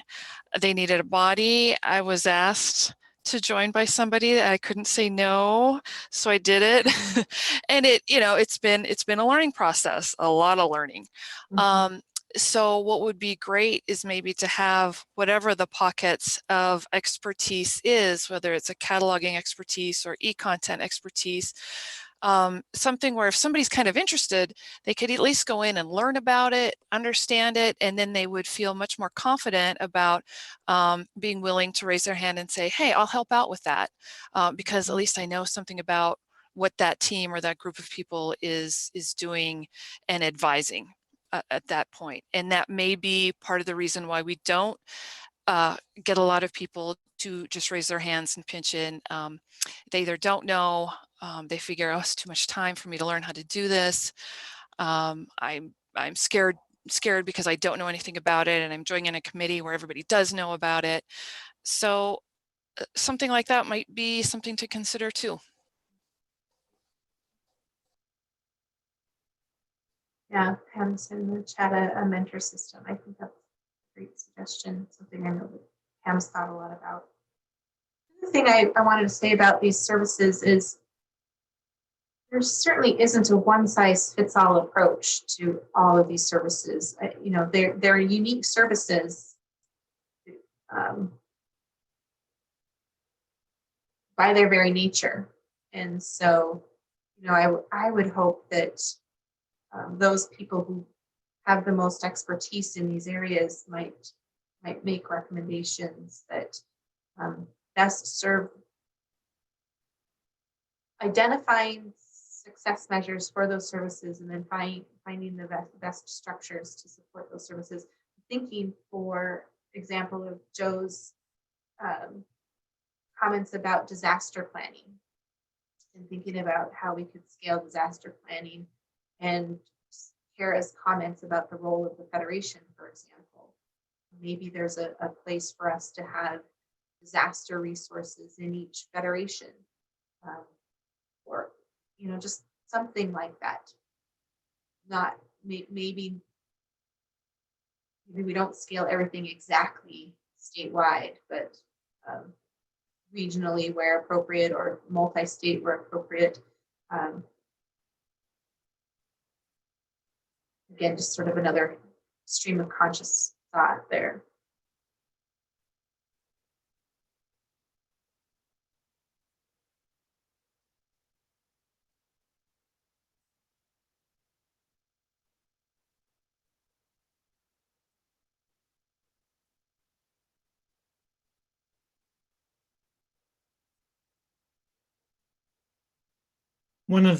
Tracy, one of the difficulties of this format of meeting is it's difficult to look at people and see, take their temperature to see how people are feeling about this. I can't tell if people are cringing across the state of Montana or everyone is jumping up and down in enthusiasm. Could you help us maybe by coming up with some clever way of taking folks' temperature?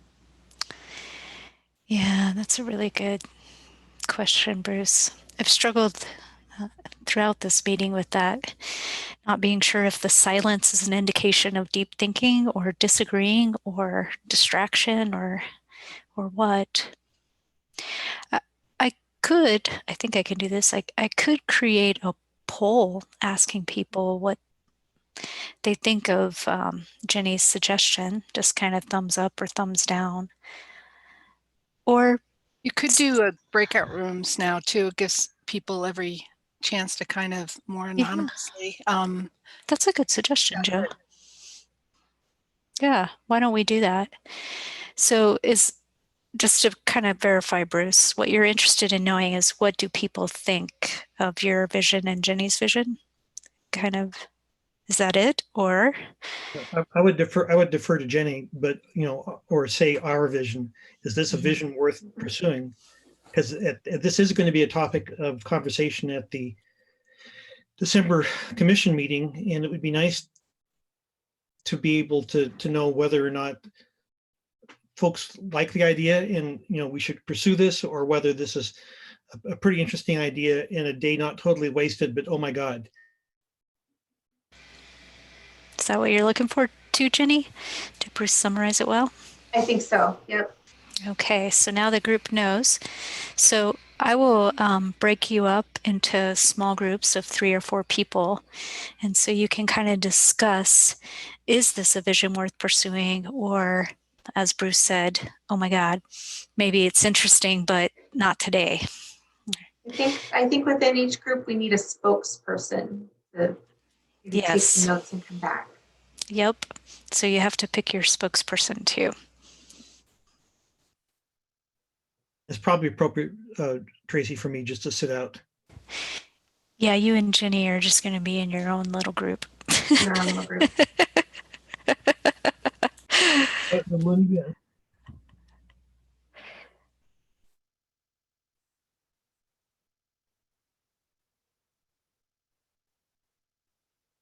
This is very helpful because Tracy was just saying in preparation for the fall workshops, virtual fall workshops last week, that she needed more practice with breakout rooms.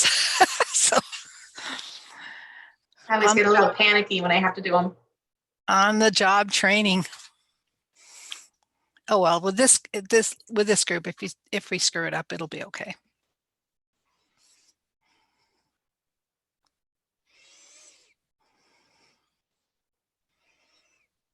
I think you can set your breakout rooms up in advance, before your meeting even starts. For something like the fall workshop, you can say when and who and all of that sort of stuff. I think that they have to register through Zoom in order to do that, though. And we actually have them register through Aspen. So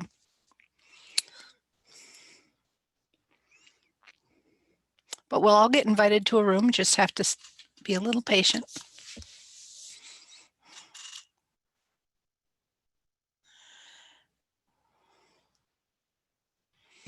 Coffee room, can we have the coffee room, please?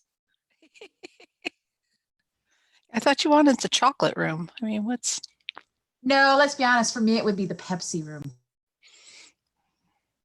Yes, it Fast would. Food, you know, junk, that's me.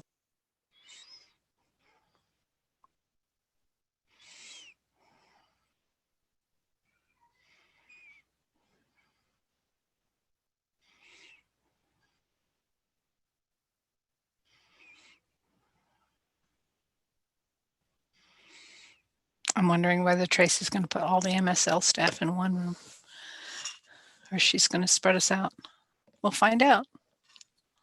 It's always fun to see who you end up with when you go to a room. Mm-hmm. Okay, bye. Bye. Away. So Jenny, Bruce, Marlis, we're all in the same room. You're gonna stay with us, Tracy? Yes.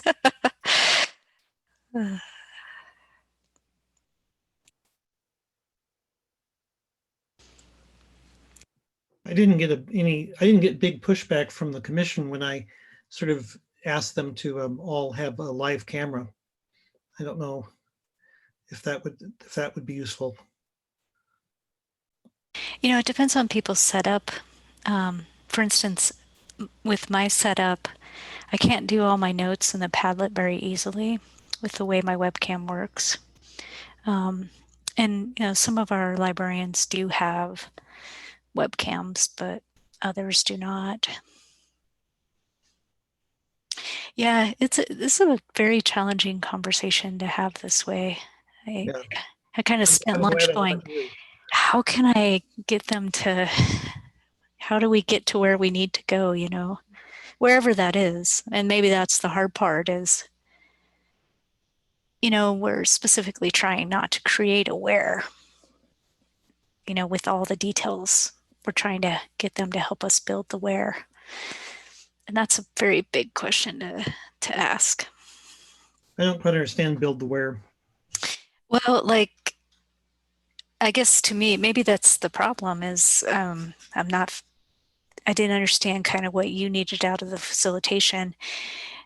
To me, this Montana Library Network is a way of thinking. It's also, I look at it as a roadmap to like where we're trying to move Montana libraries. And we're asking this group to help us define that roadmap, so to speak. It was an amazingly hard thing to do the first time off when we could meet face to face and drink coffee and beer. Doing it over Zoom is daunting. That's comforting, like, Bruce. better thee than me. Although to Jenny's point, we're already doing a bunch of this. It's just a matter of maybe defining the where a little bit more clearly, saying what we didn't have when it sort of fizzled out as a thing. We didn't have the resolution. We didn't have the so that, and have taken to sort of a more or less irreducible foundation. And now we have that, and that to me seems key. That seems to me to be everything in terms of knowing what makes sense and how can you tell it makes sense. I was looking at the document you just sent me and remembering the conversation I had with Bob Cooper about, you know, him specifically asking me, you know, do you think this idea of MLN has legs? Where does it go? And I remember the discussion being about who MLN was, not necessarily what it was. And I think that's why I'm so reticent to think about MLN as a member organization, for example, or something new and different. I really do believe it's more a matter of just a way of thinking about how we approach our services. So I think that's true for us, but it's also that FDIC sticker on the front door of a bank or a savings and loan. It gives it's a message to our consumers that if you deposit money with us and we fold, your money is safe. Mm-hmm. That message is different for libraries, obviously, but it's this, and it's also a tool for us, the commission, to have something real to work with to pursue that goal of sufficient library service for everyone in Montana, and as opposed to just sort of a highfalutin laudable goal, but without not concrete, nebulous. I mean, it's one thing to everyone's crying mercy, but they don't know the meaning of the word, right? It's one of those kinds of things. This gives meaning to the word in theory. Well, and I also think that part of the reason Montana Library Network kind of went away is where we were at in building the services offered through Montana Library Network. They kind of required full-on focus to make them succeed, and that's when they became silos. And then Montana Library Network kind of went away with the concept of it.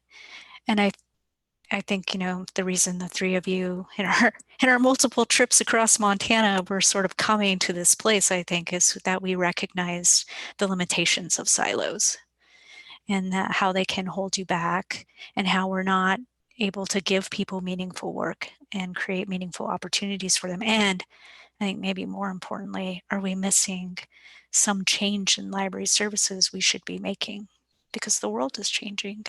Yeah, I totally agree. I thought, if I had not retired, would there still be an MLN? I mean, obviously I've had that thought, and maybe, but I'm not sure then that I had as clear a picture as I do now, thanks to you guys as much as anything, for where we're going. I really think so that Tracy, that you brought up for me was that's what pushed me off the end of the dock and got me really thinking about outcomes and wrestling with why in the hell are we doing all this stuff? That's why to me the resolution's so important. That's the why part, and that's why the Friedman thing was important to me, is it gave some language to a corner of what we say we want to do and made it kind of real, and then shocked the hell out of me that libraries weren't mentioned in that discussion, which is because it's clearly our wheelhouse. That's clearly our business. And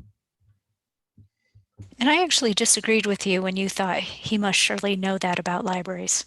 I am still struck by the session I took that just was like, look, people have these traditional stereotypes about libraries and they're stuck and they don't see us any other way. And that's one of the barriers we have to overcome. And that certainly could be. That certainly could be. Yeah. I have such respect for him as a thinker. I just can't imagine anyone who's that smart not knowing that libraries are the center of the universe. I realize that may not be a true thing.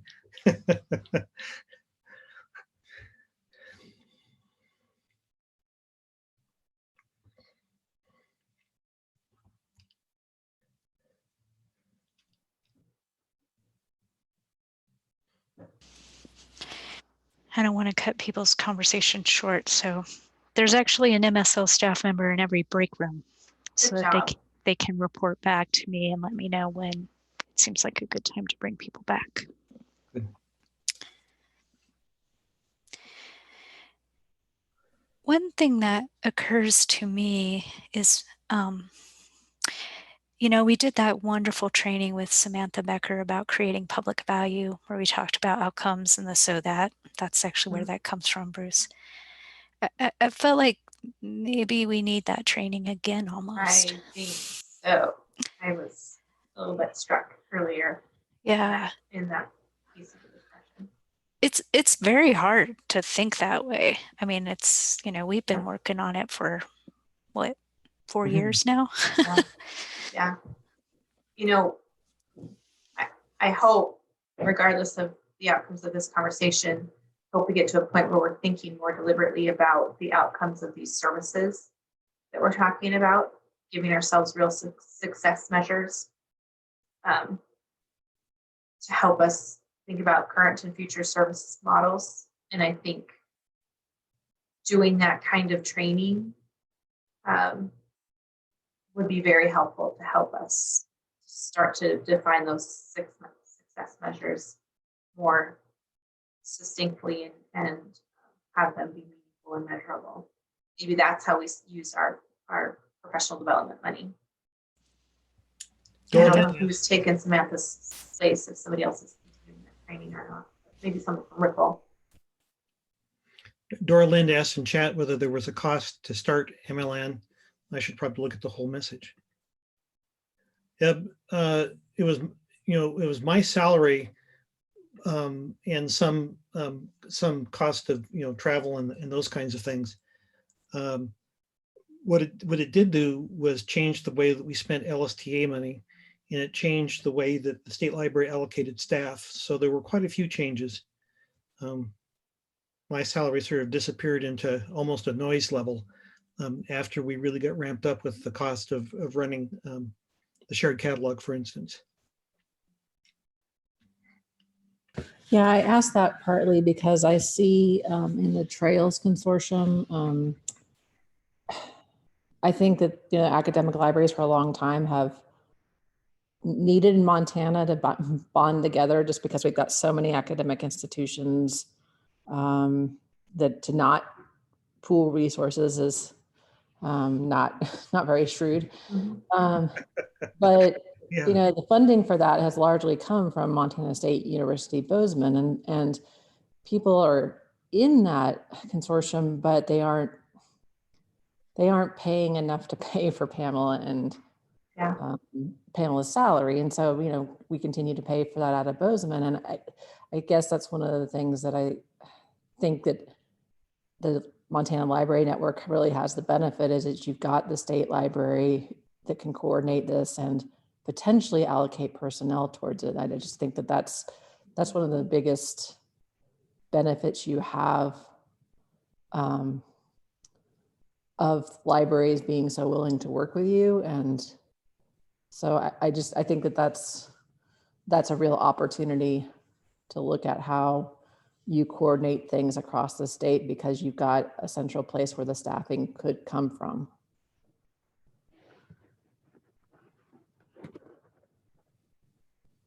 Yeah, whatever effort we do takes people.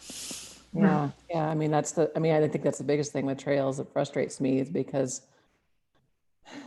it's so needed, but they, you know, libraries haven't gotten additional resources to help make the Trails Consortium happen. And so I'm glad that Kenning is, you know, able to continue to make it move along. But ideally, you know, every institution would place value in that in the form of money. Yeah, you know, we're fortunate we have, you know, Kara's position supports a lot of the e-resources acquisition and coordinating the OCLC group services contract, and her year work, we could use 2 or 3 more of her. And then within the shared catalog, we've got all of the system administrators administering the shared catalog, and those positions were largely LSTA funded to begin with, but then libraries in their membership costs to the shared catalog agreed to begin to fund additional staff positions. And so, you know, we've been able to grow the number of staff for the shared catalog over the years. Initially, the shared catalog was run by Sarah McHugh, who was temporarily on loan to MLN for a year. She was a cataloger. And of course that changed, and by Mike Price, who was doing other stuff, web stuff and database stuff as well. So we kind of just sort of insinuated ourselves into the budget allocation at the state library.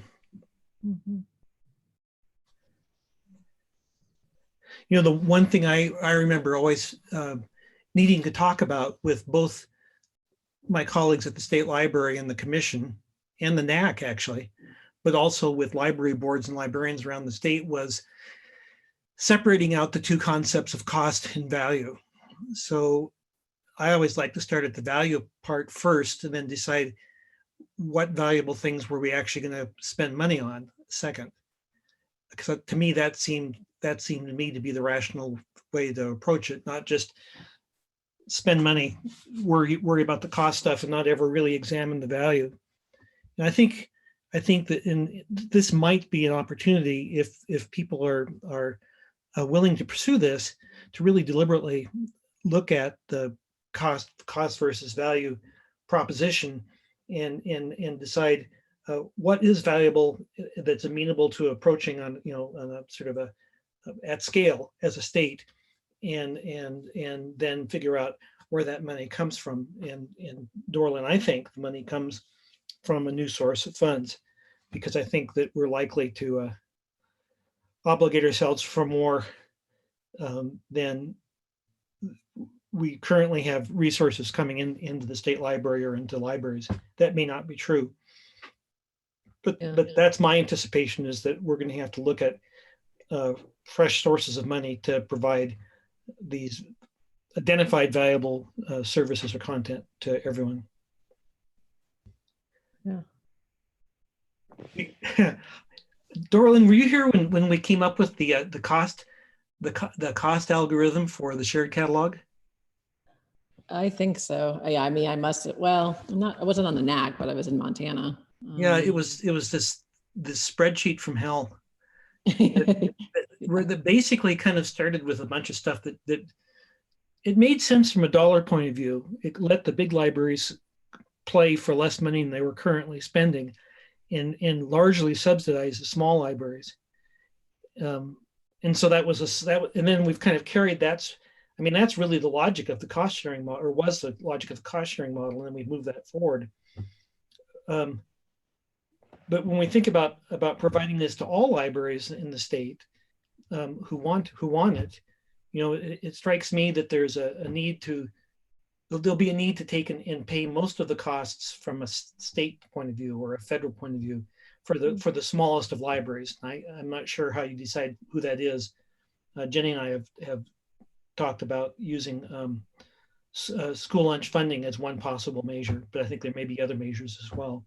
At any rate, there needs, unless we take and we burden the big libraries with the cost of doing this, or stop doing something that we're currently doing that I presume is successful and valued, we're going to need fresh resources. So, but that's why we have a state library commission, and that's why we have such a great state librarian who continues to talk to the executive and the legislative branches of Montana government in such a way that they are starting to get it and see the value and be willing to step up with the cost.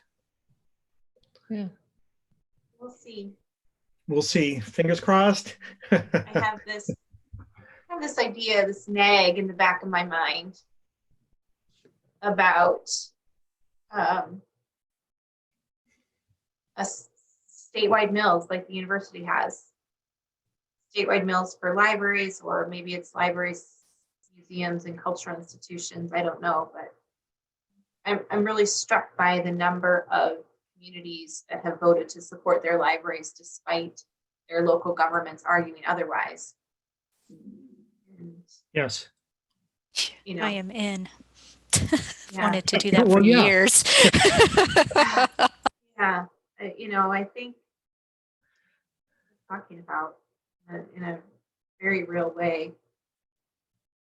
And, the state library is going to be able to do certain things, but as long as we're dealing with a legislature or governor's office that is reticent to raise taxes or reticent to significantly increase funding for services, that's going to be a barrier. We're limited to ways of thinking, legislative ways of thinking, where the max they're going to increase funding for any one agency is 3%, and our IT costs increased by 3%. And so that's just it. You know, we don't have any kind of ability to have any significant change. But to use a political examples, if we build our base, bring in new users, and if our users identify an MLN in their library with, you know, things that really are convenient to them, that really make their lives better, that make their lives easier, I think that there is a real chance of defying that sort of Tea Party logic with the logic that takes and passes continuing mill levies every time they get put up. But I just wonder if we would be more successful taking that question to the voters directly rather than through the legislative process. Oh, right. That's what I'm saying. Yeah. So if the voters are used to seeing that, you know, FDIC on the window of their library, and associating that with things that are valuable to them, and when they're told that it's going to cost them, you know, $1.50 to get this thing, then I think we would have a pretty good chance of a direct ask to the voters to build this thing. We'd have to do it in such a way that we didn't threaten libraries, and that we did nothing but promote better local library service, more responsive local library service. Yeah. So I think that is one of the rubs right there. But I think that that's possible. I mean, I think in some ways, the crisis, if it is a crisis, that we're having with some of the aspects of the shared catalog are signs that we've left childhood and we're entering our teen years. And so now we've got this lovely working catalog that's saving all this time and doing all these good things. Okay, now how are we going to really capitalize on this that makes particularly sense to our users? I think that's the opportunity or a need. That's the argument I would make. Cool. I think a few of our groups are still meeting. See, Nancy's putting on a mask. Should I put on my mask too? No, I'm at the CERT desk, so we have. There you go. Great mask. Great mask. She does have the cutest mask in the whole world. I mean, That is a great mask. Let's keep it fun, right? Yes, absolutely.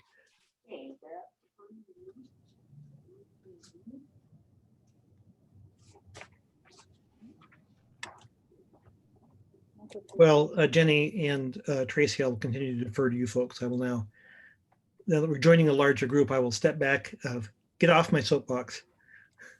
I know that I'm preaching to the converted. So, and Ms. Flick also has a lovely What is mask. on your, This is my Ravenclaw house mask. Nice. Yeah, so I should get my mask. I got my mask hanging up here. Let me go grab it. I had to wear a mask for day and a half during jury duty. That was a lot of mask wearing. Feel for frontline folks who are having to wear them. My husband's a paramedic. He wears one for 12-hour shifts. Yeah.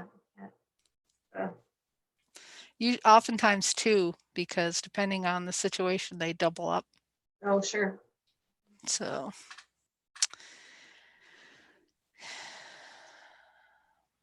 Have a quick drink. I'll be right back. Sounds good. Well, at least there's some good conversation going on, Tracy. Good. Good. Apparently Bruce is a bank robber. Oh my gosh. Or like Easter Island. No, it looks more like Mesopotamian to me. So what it is it comes from Nigeria, and it's a sort of a derisive caricature of French or English traders that made their lives miserable. Oh. So it's your colonist, your imperialist mask. That's exactly right. God help us all. I will be right back as well. I was just going to say, if she's leaving, but I was going to say thanks to Tracy for sending that chat, because some of us didn't know we could leave the rooms.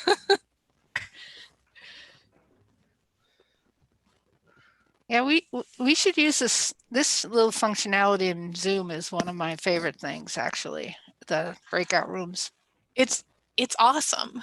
Clearly we need to play with it more to get used to things though. Yeah. Tracy did great. She even texted me on my home phone to say you can come back whenever. Yeah, we were showing off a few masks for our. I just ordered some holiday masks. I'm very excited. I've got a couple of those too. I got Halloween, that's over. So now I'm getting winter and holiday. Because it's going to be around for a while. I'm going to just embrace this whole procedure. Right? Bling it out a little bit. Right. Yeah. I went skiing a couple Saturdays ago. The local area opened up the chairlift for just one run, and you were required to wear a mask. And everyone who was up there was wearing a mask and being really great about it. It was cool to see. Speaking of cooperative behavior.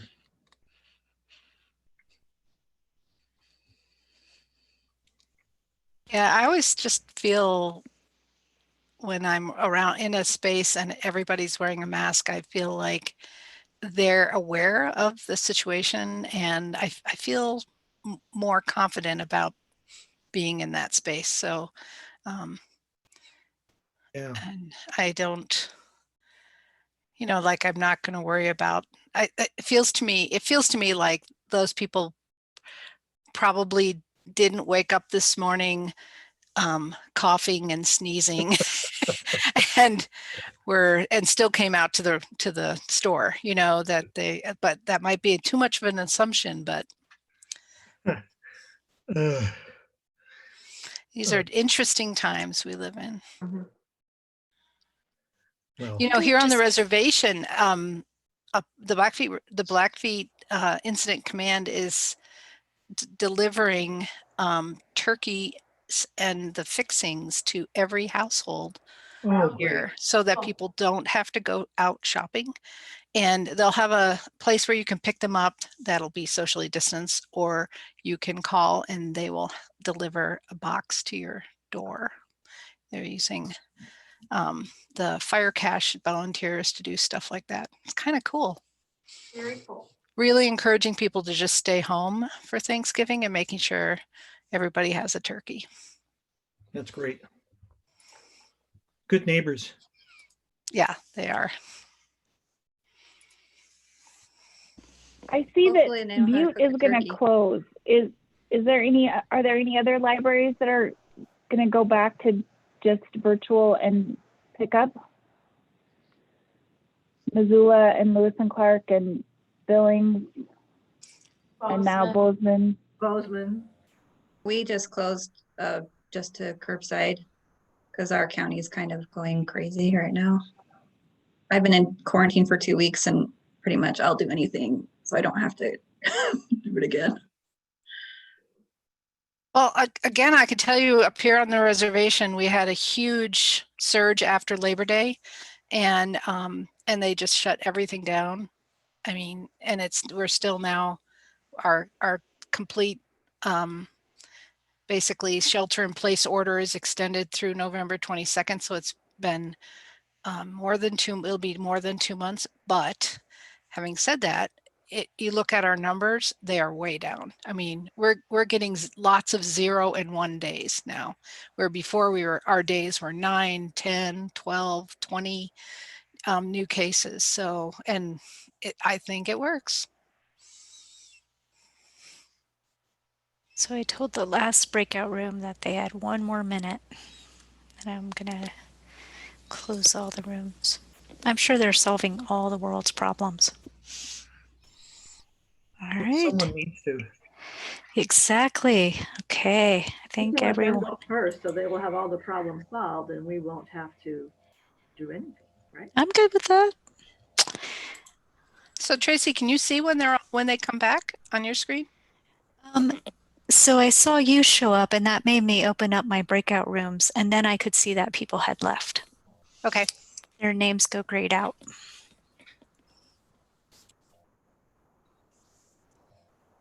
That is pretty serendipitous that I got to practice that before next week. All right. I think everyone is back and everybody has a spokesperson. So who wants to go first? I can go first. Thank you, Cody. Yeah, so I was with Jody and Amy. I mean, generally we are for the ideas. Yeah, I mean, we just talked about, on the one hand, if not now, when? It's been such a crazy time and people are used to, not having plans working out and just things not working out in general. So if we're going to start looking at changing some things and making, like these kinds of moves, it's a fine time to start putting those pieces in place. We also talked a little bit about, the ability to get things done in these kind of smaller groups, as opposed to like the higher level groups and task force might be easier, as opposed to, having the same people in these same task forces and councils and stuff across the state. We can potentially, have smaller, much more targeted, much more feasible, one and done kind of projects and groups and get things done in a more efficient way. And then at the same time, it's difficult for people to, be part of a task force or be part of a group and work really hard on some internal measures or some internal instructions for how to do something, and then join another group, and then you're just doing the exact same thing basically over and over again. And then, we also talked a little bit about just, how exciting it can be to get these kinds of groups together and to send them out. And we talked a little bit about how much is kind of lost in Zoom and digital meetings, and just what that physical presence and physical gathering brings to the table, and being able to send people around and have them presenting kind of like new information and new things and new exciting things in libraries would be pretty powerful. So I don't think I left anything out, did I, Jody and Amy? I think that was it. Thanks. Which group would like to go next? I will go next. I was with Roberta and Kara and Sam. We talked about, this is a good idea, but we just wondered, how does it work for everyone? And how is it different from what's already out there? We feel like it needs to be explained to everyone so that not just a small group is managing everything, which kind of happens a lot. So just to get more people involved. And how in something like this, sometimes some groups or libraries or whatever compromise more than others just to make it all work, but they sometimes feel like they're giving up more than others do, and that can be a little bit of a problem. We also agreed that, we talked about these are so many different kinds of libraries that they have different missions, and maybe the place to start would be to find out what is core to all of them and focus on that to start. We also agreed that we were really not big picture people, so we were having a hard time with this because we're more practical and nuts and bolts. So we were having a hard time seeing the big picture. But Kara mentioned that it would be really helpful to know what outcomes we were looking for and what resources were there to support those outcomes, to start with that. We also liked the suggestion of the MLN University so that people had background, because sometimes you lose the historical background and newer people don't really know what was the reasoning behind it. Like the shared catalog, some of the directors who were there when it first started, knew the reason that everybody was joining the shared catalog, but newer directors just come in and it's already there and they don't really get the historical understanding of why it was there. So to have a knowledge base of that kind of stuff, we thought might be helpful for people. I think that was pretty much what we said, but Roberta and Kara and Sam, if there's something else we need to say, jump in. Thank you, Pam. Yeah, thank you very much. I think you nailed it. You. Was someone else speaking?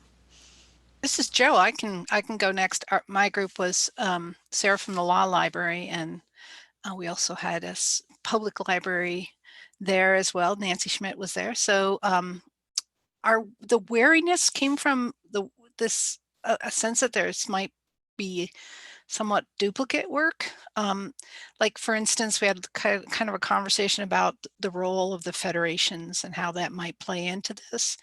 Since the smallest libraries already are participating in their federation, could we maybe utilize that somewhere? It might be a good idea to make sure that the Montana Library Network benefits those smallest libraries without giving them another thing they have to do, those 1- and 2-person libraries. And one of the suggestions was that we could maybe start with a thorough inventory. This is following up on what you said, Pam, of what libraries are already doing and what their hopes and dreams are right now, the common services and programs that are already going on that would be easy to then scale up statewide. Cost is the biggest concern, and especially sustaining services. How do we pay for something that after the initial funding is gone? And we mentioned, that short-term services and programs that come and go are problematic. And for example, the auto repair manual is missed, and we could afford to provide that for free for libraries now we don't, and they can't afford it on their own. So, and then everybody finds cost share formulas difficult. I think the word we used in our group was, it's one of those cringeworthy terms. And then the question is, how does school and special and academic libraries fit in? So some concerns in my group. Thank you, Joe. Who wants to go next?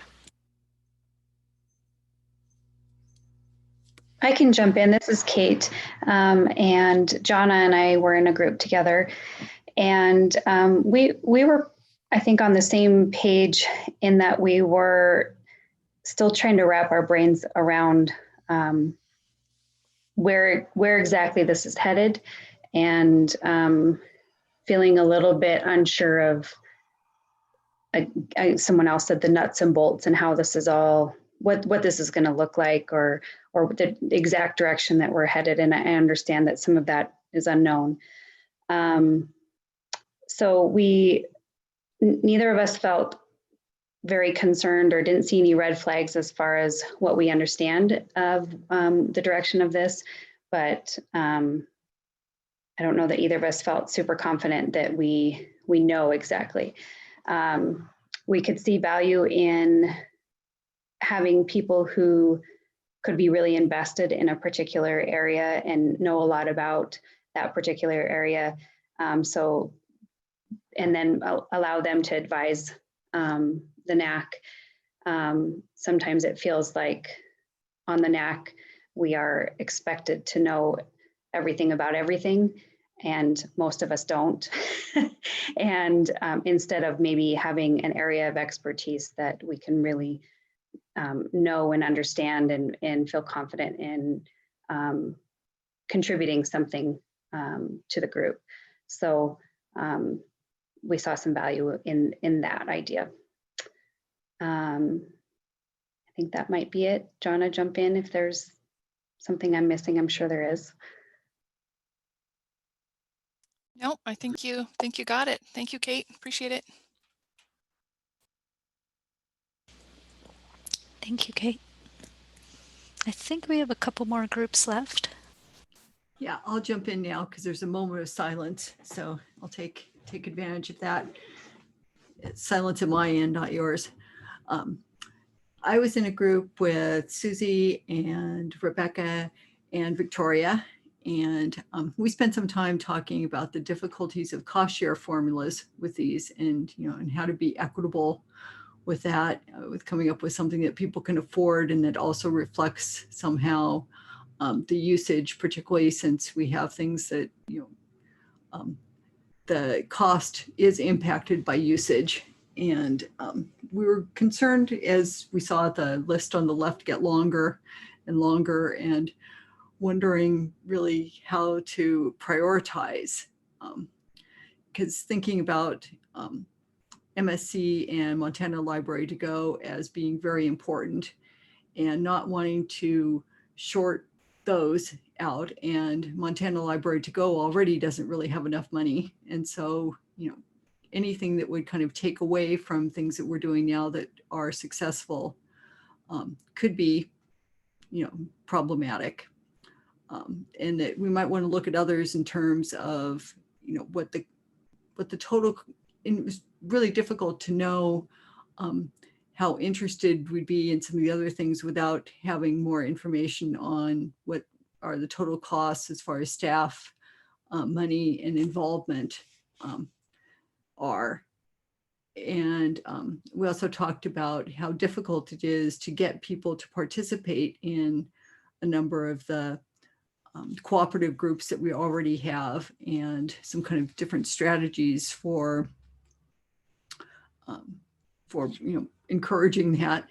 Some punitive, some more positive, as far as, you know, actually personally asking people, you know, to step up and be involved instead of just, you know, putting it out there. You know, does anyone want to do this? Which, you know, does anyone want to serve on this committee? You know, which is really easy to back away from, to feel that, you know, somebody else more qualified will come forward, or, you know, that you don't have to do it at that point. And then also some concern about those libraries who, you know, end up, you know, who have more resources, who are investing more, and those who aren't, and yet their patrons have the same benefit, and whether that's really equitable and sustainable in the long run. And anything else that I missed from my group that people want to make sure to get in on that? I think you covered it, Suzanne. Yeah, thanks, Suzanne. Thanks. Thanks, Suzanne. Is that everyone? I failed to like take a snapshot. Oh, go ahead. This is Jennifer. Pamela and Joy were in my group, and because they're both at academic institutions, we talked about the impact of this. They brought out some different things that maybe haven't been discussed before yet today, and that's just the overall changes that are happening in academia and how that might affect how they could be involved. And Pamela and Joy, please jump in, help me with this, because you stated it better than I probably can restate it right now. The other thing that they were looking at and thinking about was the changing demographics of Montana, and how Montana is graying so much faster. We have a much older population here in the state. Pamela said she'd read that we were 9th in the nation for having more seniors than any other state. That they also pointed out that their funding models at the academic level are very different. And so how they approach being involved in a cost share formula would need a little more time and a little more thinking. Joy pointed out that at the tribal library, a lot of grant funding is used. And so that would take some planning to be able to contribute to a cost share. One thing I added to the board, Tracy, that you had started in Padlet was communication for the Montana Library Network itself, that we would need a really good way to communicate what services libraries are offering, how we communicate with libraries close to us who might be offering services that we're not, and how we encourage patrons to take advantage of those.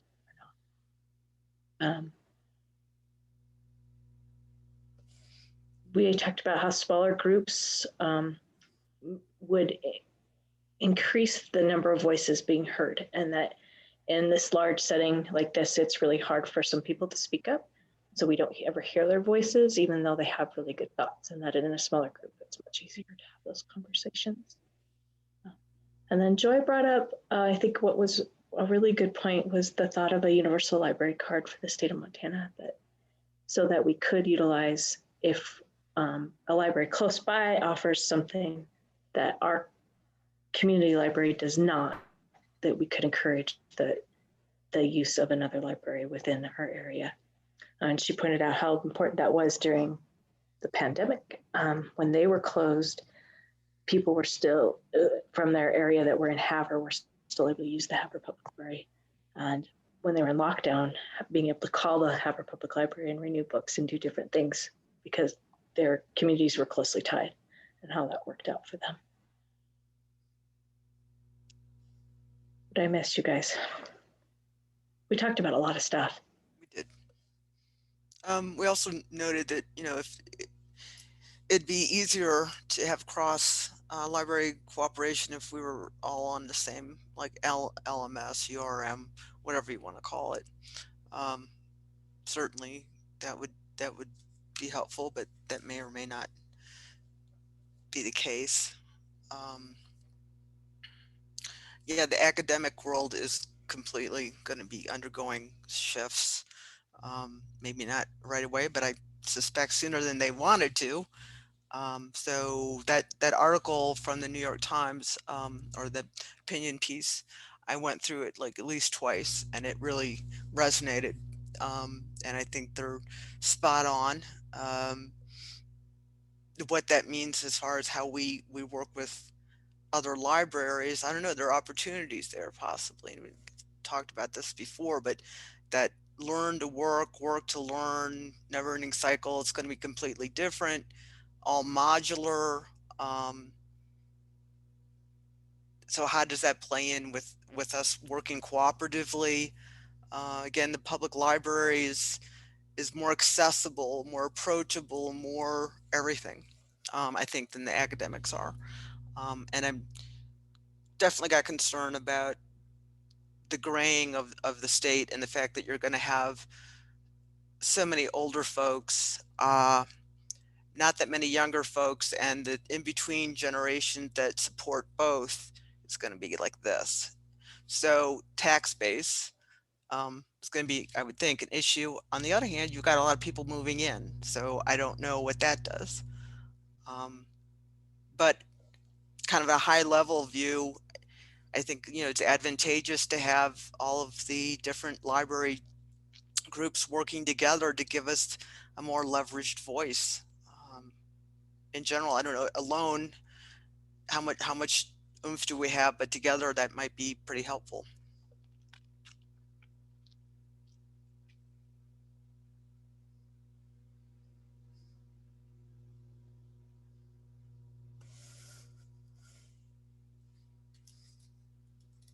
Thank you, Pamela and Jennifer.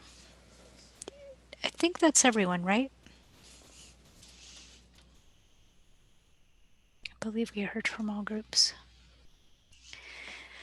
So Bruce and Jenny, do you have any kind of follow-up questions or comments or thoughts from the group or for the group?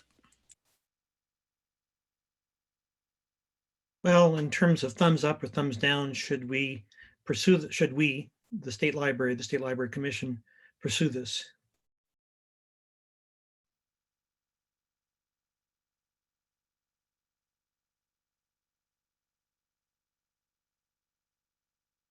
Thumbs up from Pamela. You can use the reaction to do a thumbs up. I don't think, unfortunately, you can do a thumbs down. So you'll have to say thumbs down in the chat. And if you're neutral, that's okay too. Are there any members here who think this is just a dumb idea?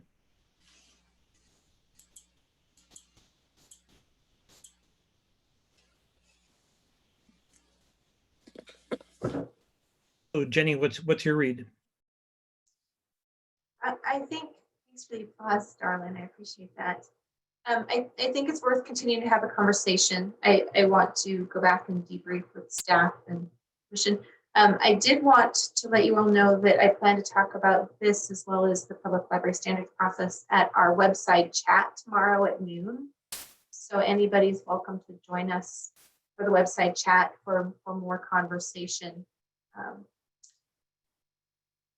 What I think might be most helpful to frame the conversation for us and for the commission is thinking about what changes in the near term and what changes in the long term with regard to the services that we're offering today and how we think about those services today and how we might think about and approach those kinds of services and new services in the future. We don't have any more money. We're not going to be offering a grand new suite of services in the next couple of months. That's not what this is about. What I think could change is the makeup of our Network Advisory Council and how we engage others in the library community to give them real work and to make the most use of their time to advise us in meaningful ways. I think that is something that we might see. What I would hope to see is us being really deliberate about identifying success measures for the different kinds of services that you identified today and going through a process over time, not, with the resources we have, of identifying how close we are to achieving those successes with the resources we have right now, what kinds of low-hanging fruit, such as changes in behavior, might help us to better achieve success, where we might invest new resources if new resources are available to help us achieve those kinds of success. And I mean that largely on a service-by-service basis. And then I think with regard to MLN as a whole, and I would want to talk about this with the Network Advisory Council, to me the greatest measure of success is that fair library access resolution. And how are we evaluating our ability to achieve the intent of that resolution? If we're successful in successfully delivering these services, I would assume that we would then be more successful in our ability to achieve the intent of that resolution. So how can we evaluate whether or not that's the case and continue? I would hope that we could rely on subject matter experts in these different service areas to ask them questions like, what might these services look like if we are collaborating across all types of libraries? How do we benefit different types of users with different users' needs and users' information-seeking behaviors when we think about these kinds of services? Those are all questions that we can begin asking ourselves and begin to evaluate those kinds of answers. It takes people with knowledge and time to commit. But largely that's what we're talking about investing. That's what we're talking about changing right now. Those are all things that I think if we can get commitment from the library community, we can begin to move forward on in very real, meaningful ways in relatively short order. Those are the kinds of conversations I want to continue to have with the library community and ultimately with the Library Commission when we think about what kinds of changes, especially to our overall governance, we might recommend to the commission. We have to tackle cost share from the questions. That's one that's been a very long time. I think that's real work that's going to come to the Network Advisory Council. Someone made the recommendation that we do some evaluation of services that different libraries have or are offering. And I agree with that. I think we have a lot of good information. For example, I think across public libraries, maybe not school libraries so much, but at least across public libraries, we have a pretty good idea of what ILSs they're using, for example. We don't necessarily know what kinds of e-resources individual libraries are offering. Caroline, I know you guys have some of that information within Trails already. We have some information from public libraries, but it's probably not comprehensive. I would suggest that might be work of a committee and e-resources to help us evaluate. I see those all as pieces of pulling together what might be this Montana Library Network, a network of services by which we're evaluating how we're delivering services to Montanans. As I said before, I think it's as much about our behavior. I think it's a matter of approaching these questions collaboratively, making sure that we're not creating silos, that we're asking questions of people who have the most expertise in those areas. Those are my thoughts right now.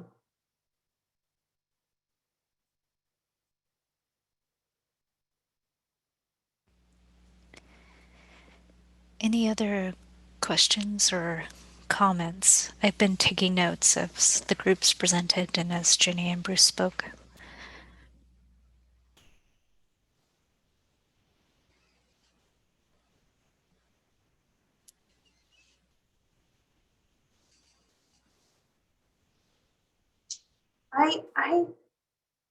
I would love to get some reaction to your thoughts about our approach to the makeup of our different executive boards and advisory councils. Jennifer asked if we think those need to maybe be remade. We had a brief discussion about that.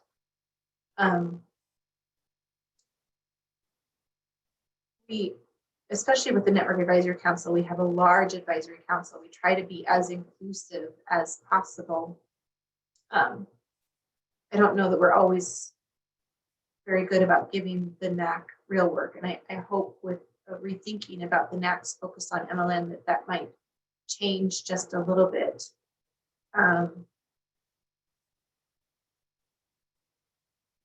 What do you think about perhaps approaching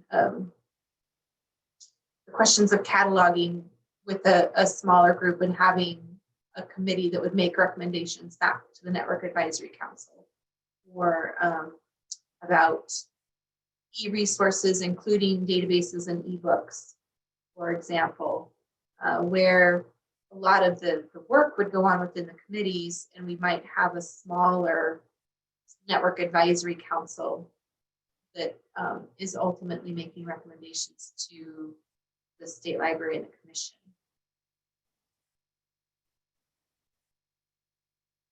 Does anybody have concerns with the idea of maybe being a little bit less sort of democratic and inclusive if the alternative is having people who have more expertise in the area providing their recommendations?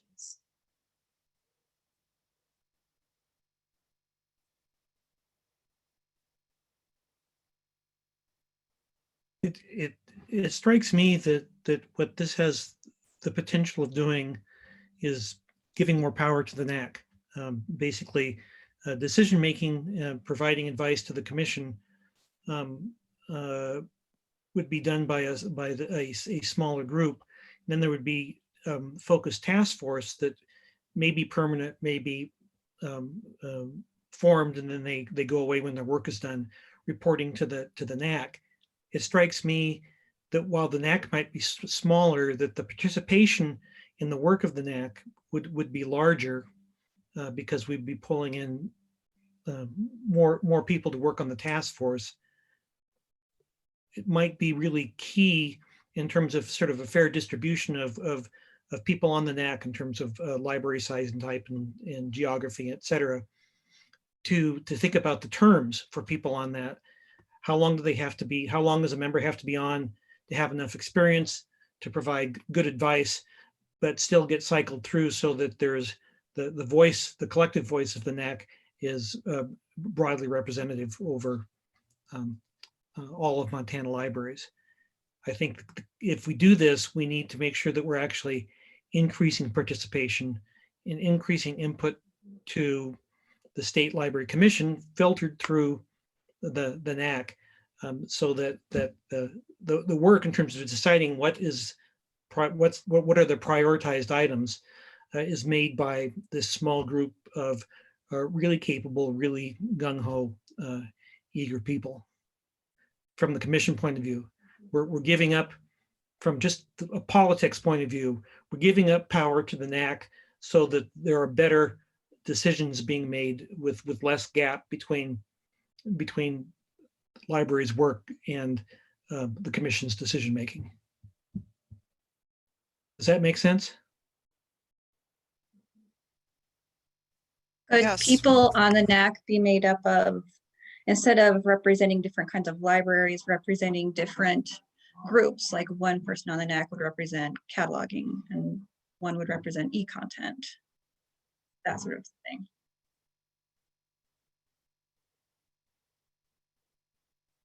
Yeah, I don't know. I think that's a good question and interesting idea.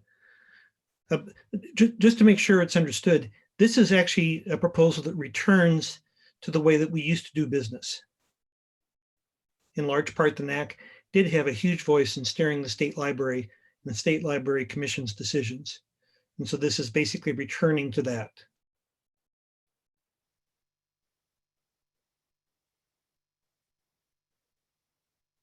This is Pamela again. I mean, it is putting in more layers, but there might be more effective layers. It seems like, as someone noted, I mean, the NAC has some knowledge, but we don't have specific knowledge about everything. So you need those subcommittees or what have you, specialists that can advise appropriate areas. And it's always a balance between democracy and efficiency, I suppose. You know, maybe streamlining a little bit, but it's going to make us more, I would think it would make the NAC more informed and more agile. And agility is the name of the game going forward. Good point, Pamela.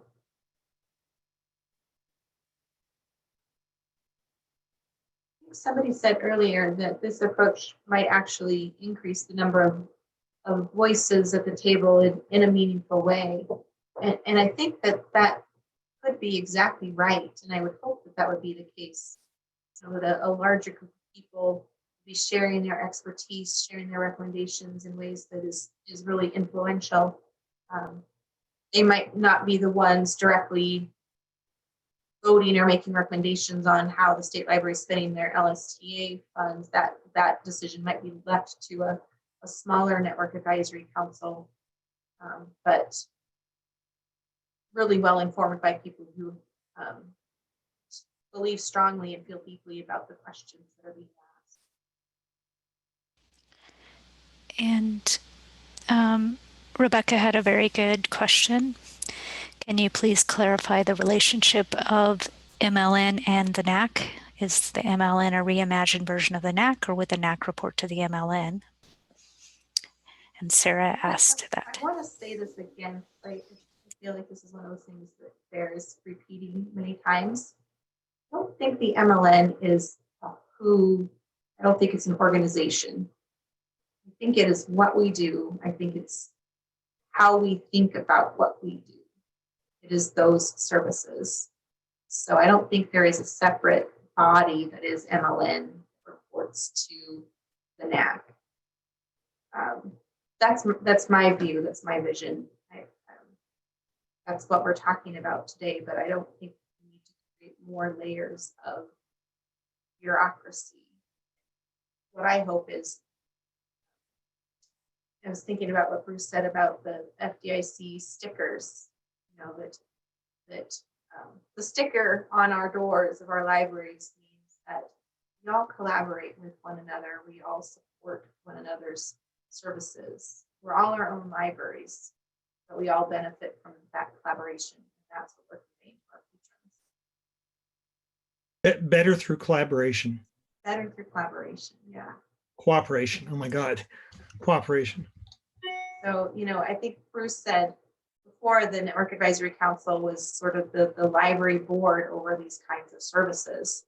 I think that's probably a more apt model than anything else. And like any library board, it has subcommittees that does the hard work. You know, there'll never be enough resources to do everything that our patrons need for their benefit. But there are better balances, better compromises than some are better than others. And what I would hope is that the NAC would provide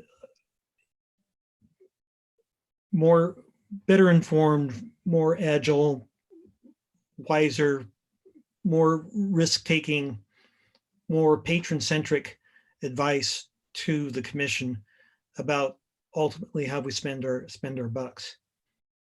If we do that, then I'd consider this to be really successful. And to Jenny, the FDIC sticker, if MLN, a patron walks up to the front door of their library and says, we're part of this cooperating Montana library network, and so this is a really great place to get library services, because you get lots more for than you would if this was a standalone. If patrons start to understand that, then we could start using that understanding to both for communication to patrons, but also for communications to funding bodies, and say, gee, Mr. Legislature, we've got this really great thing happening. It's working really well. How about another 10 million? So there are a few questions. I'm going to go ahead and ask Kara's now because it fits well with what we're talking about at the moment. The changes are more in the advisory structure than the administrative structure. Is that accurate?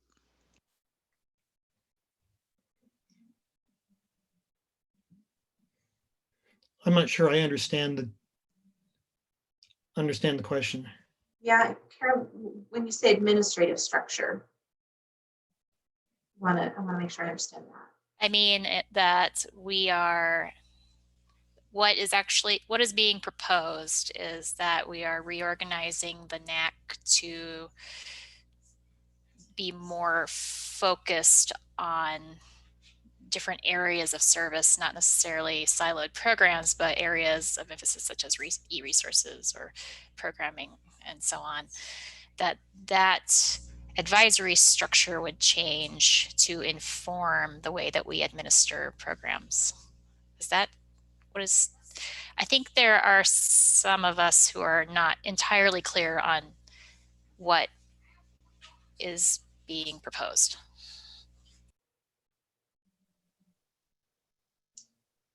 Trying to think of a helpful, concrete example.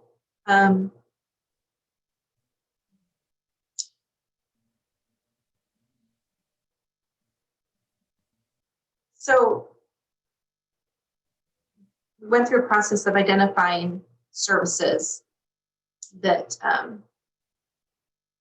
we all offer that we think are scalable and can be offered collaboratively together.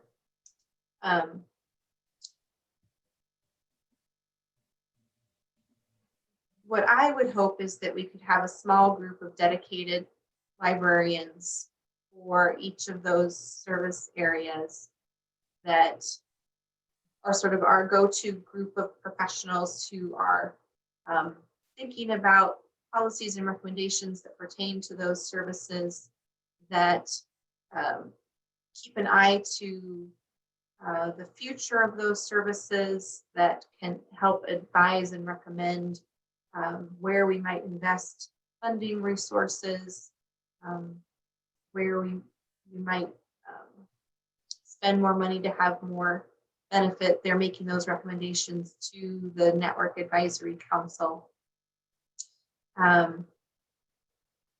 We might have the Content Management Committee, for example, might make recommendations about a cooperative cataloging contract that the state should pursue, for example, and that the Network Advisory Council would weigh that recommendation with the recommendation from an e-resources group for a new ebook platform. I'm just kind of making random thoughts there, and that the Network Advisory Council would evaluate recommendations from these different groups and help advise the State Library Commission on how we prioritize our resources to most effectively deliver services given the resources we have today, that these groups work continue in the future, keeping an eye to future opportunities, that they're our go-to group when we face the next disaster, and we need a group of subject matter experts to help advise the state library on how that service is being impacted by pandemic, or what we should be thinking about if we're planning for a flood, or those kinds of questions that we ask ourselves, that the State Library Commission asks us. Does that help, Kara?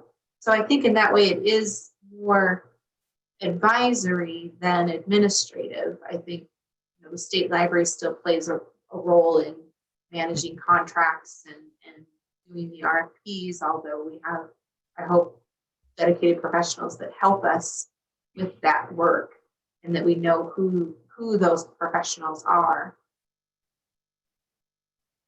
My experience is these are pictures of these kinds of efforts. Changes, evolves over time fairly quickly. But one thing that would be interesting to me, if this were in existence right now, is that the NAC would advise the commission about a core set of library content and services that every library in the state, every public library in the state, and we can deal with school and others secondarily, but every public library in the state has access to. And then from that, we would figure out what the cost looked like that. And then it seems like the next big chunk of that would be coming up with a cost sharing formula and a revenue funding formula that together made it possible for every library to participate, even if they had very, very few resources. And those libraries with more resources didn't feel like they were paying more than their share, that every library was getting a fair shake, with a free shake to those libraries truly unable to play, because it's not the libraries, in my view, it's their community, that if the library doesn't have access to some of these great tools and this great content and stuff, that their people are being left behind. So one of the outcomes, to me, it seems, would be every library that wants to can play, and they all play at an affordable and fair amount in terms of their money costs.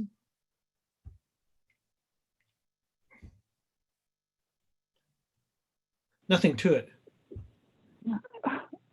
So this is Susie, and one of the things that our group talked about was that it would be, I know we couldn't have an exact cost, but when we were listing the things on the far left in Tracy's columns, to just, if we could get some idea of like what are the current costs of those, or what is the estimated cost, not just financially, but in terms of staff time. Because one of the things that I kept thinking while we were adding things to that left-hand column is, how is the Montana State Library staff going to do all of that? And if we're going to make recommendations about what to pursue, is doing this thing going to take, $2,000 and 40 hours? Oh yeah, sure, throw that in. Is it going to take 10 staff members and $1.5 million? Let's think a little bit more about it. I don't know if that makes sense, but in terms of figuring out how to prioritize it, it's being hard for me to wrap my head around how to prioritize without some number and staff time things behind it. So obviously in our brainstorming, we weren't going to come up with that, but in terms of future meetings. Yeah, exactly, Susie. I think those are questions for future meetings. And I don't view those as barriers to the Montana Library Network. If the Montana Library Network is how we think about our services, then that's just, it's how we talk about the work that we do. Answering questions like what would it cost to do X, or what would it cost to provide this core set of services, that is the work of these advisory groups that we're talking about. With staff support from those libraries able to do so, and particularly from the State Library. Yep, absolutely. So I want to go back to a couple of questions. Let's see, Joe Flick had asked, could we give a structural role to federations in this decision-making procedure? And Joe, you might need to clarify a little bit more. I'm not totally sure what you mean. I think at that time we were talking about the NAC's role in making decisions. Yeah, and I think this goes to, I think, something that came up in some of the several of the small group discussions about not wanting to, duplicate effort, and some of the expressions that people had about trying to get people to participate in the process. And so it was observed in my group that libraries do have representation at the Federation meetings, and that there's pretty good representation of libraries at the Federation meetings, and that would be a structural component for them to be involved in decision making, would help maybe alleviate that without burdening people with another meeting or responsibility. Does that make sense? Like, let's use what we already have.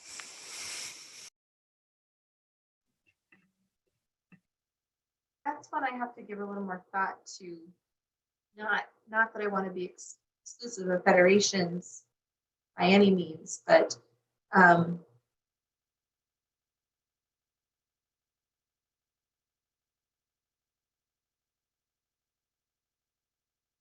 me think about how to say this. So for most of our services, and I've had this conversation with a few different people in the past, I think we created the federations with the idea that we were going to build these regional services. And if you look at the statutes that create federations, they do mirror a lot of those rural districts that we see in other states. I think that was sort of the intent. And one of the original shared catalogs was up on the High Line and involved a federation or two. We sort of leapfrogged over this idea of building these regional cooperatives and just went straight to statewide consortia. And so I think it's probably appropriate for us to make sure that at least when we're thinking about services of that scale, that we're including statewide representation in those decisions.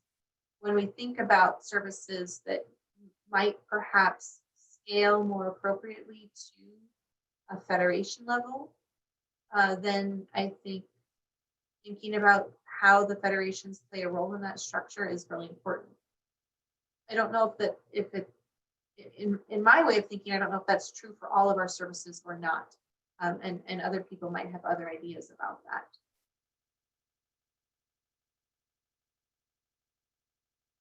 I think we'd be well advised to take a pragmatic re-examination of federation's role. The thing is, they're written into code, and they were written into code at a time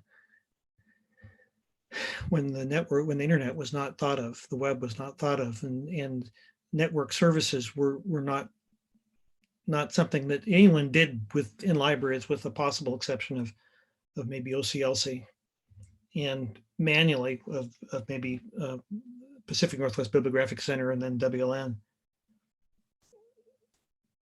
So I think it's worth taking a look. I would hate to force a fit onto federations if it didn't serve a purpose. But if there's something that we could do to improve the delivery of services to communities, then and federations can play a role, then by all means, I think we should use them.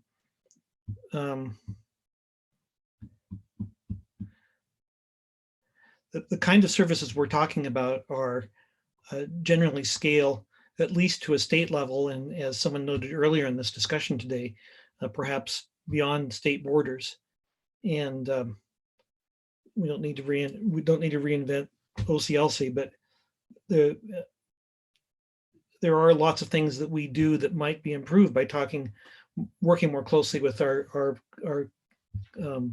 colleagues in Wyoming and the Dakotas and in Idaho. So I think that would be fair game for discussion.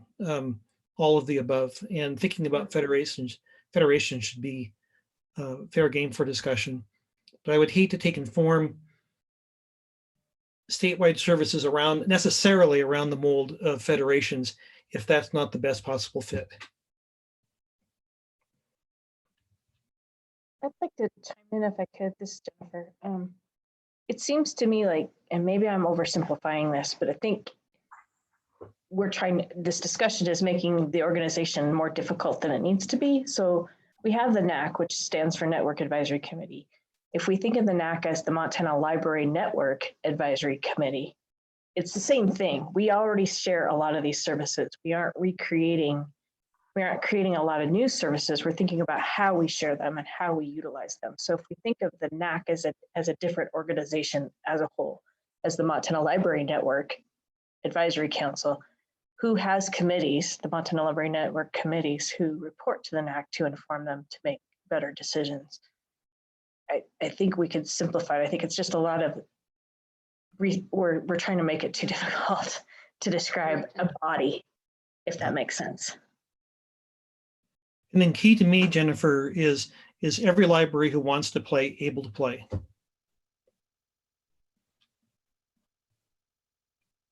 And I truly don't know the answer to that. Are there libraries out there who want to be part of the shared catalog who can't afford it? Who want to be part of the Montana Library to Go who can't be part of it?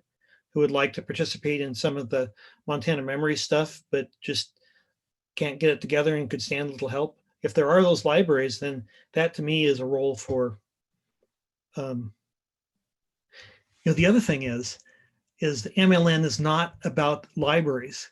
It just came to me, Jenny. It's about library users.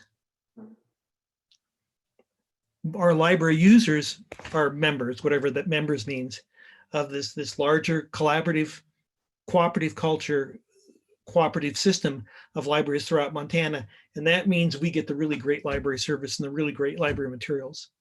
It's not about what libraries do, it's about what our patrons get to do. Wow, I just feel like I've achieved enlightenment.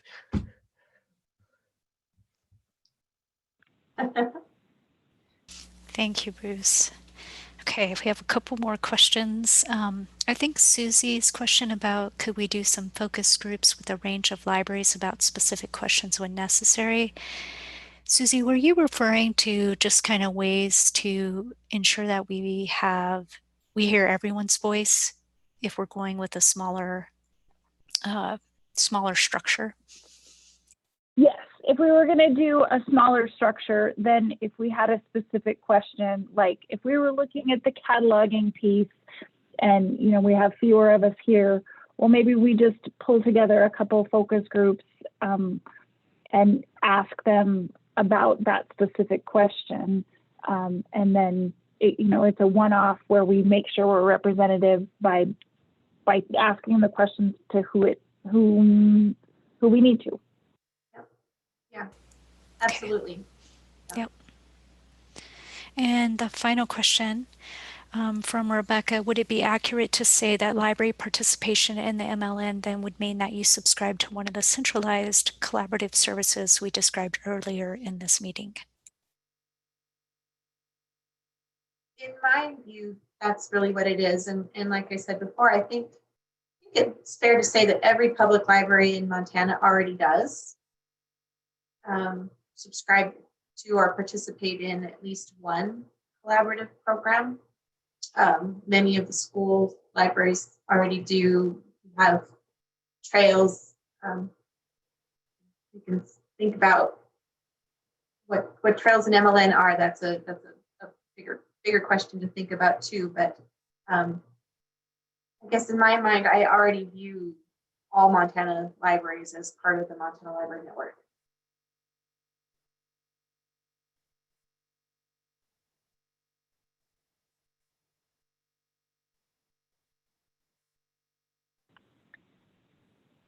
This is Susie, and I just have to throw out one thing that I appreciate your epiphany, Bruce, it's about library patrons, but I also feel like we have to recognize that there are Montanans that choose, we vote down this levy. We are choosing not to have these services because we don't prioritize them. And then there are other Montanans that choose to vote in support of a levy.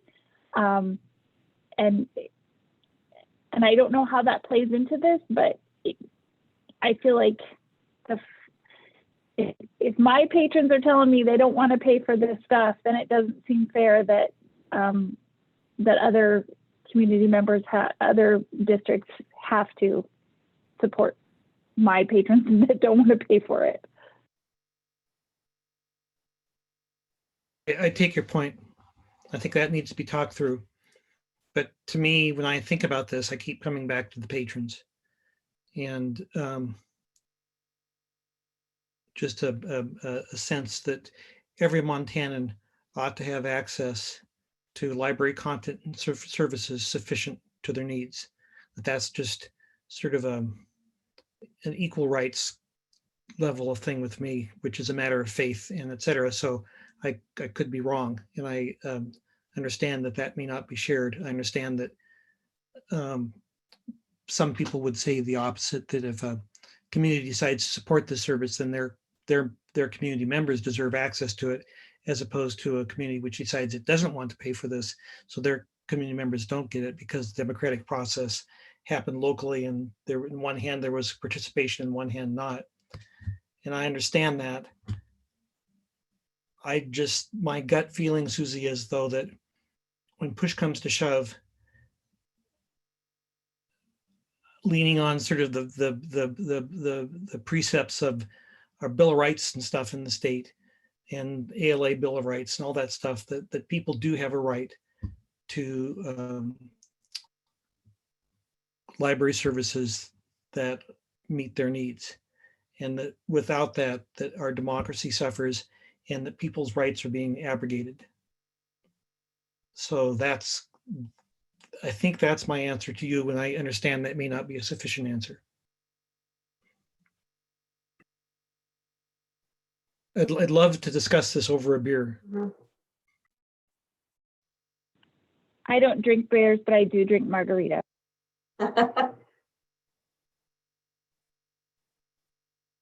That's, I guess, now I'll shut up after saying this. That to me is the import of the resolution on fair access to libraries that the commission passed 2 years ago. It says fundamentally, it doesn't talk about libraries or communities or anything. It says every Montanan, regardless, is a person with inherent dignity and worth, and has the right to good library services, which is a somewhat radical thing to say, but I don't think it's that radical. I think it actually echoes directly what's in all this other stuff and is in line with all this other stuff, and the commission felt that as well. But it's a big step. And since you're asking the question, Susie, I think that you get it. And like I say, we'll have margaritas.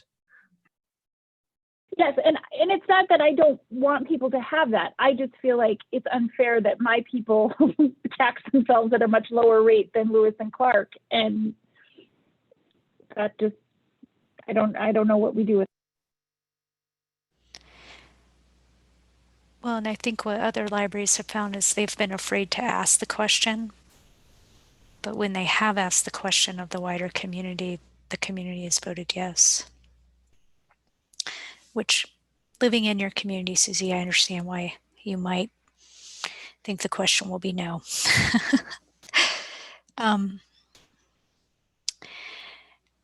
Any other thoughts on that?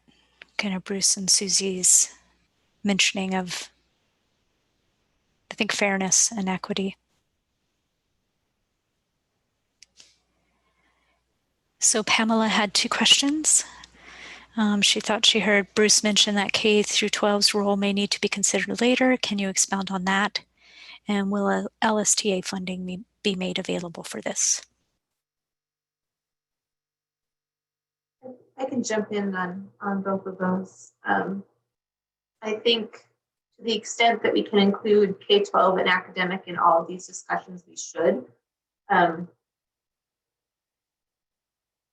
You know, I would very much like to know how we can support e-resources for all types of libraries. And in fact, we're talking about that right now. How do we support e-resources across a lifetime?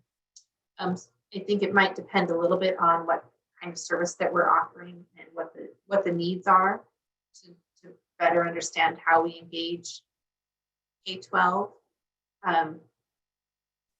Because they do vary. You know, we've learned that K-12's needs for interlibrary loan are dramatically different than how we perceive needs for ILL within public libraries. So it's not necessarily a one-size-fits-all approach. One of the questions I would have for these subcommittees, if that's what we're calling them, would be how would we approach this service across multi-type libraries, for example?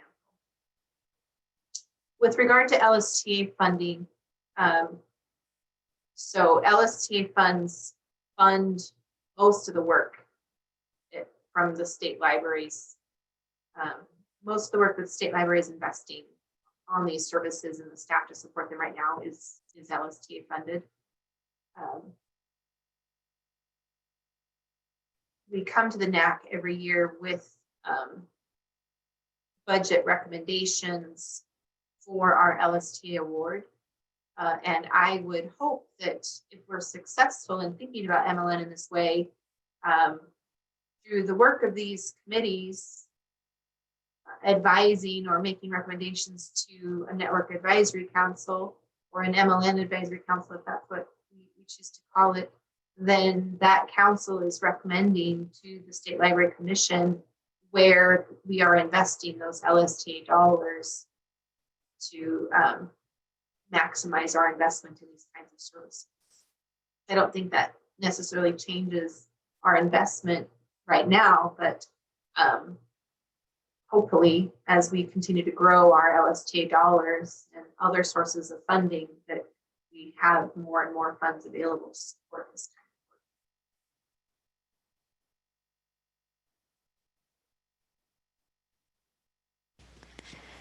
of work. And Sarah McLean just gave a thumbs up to the way Jennifer articulated the idea, and Jody asked, do you have a timeline?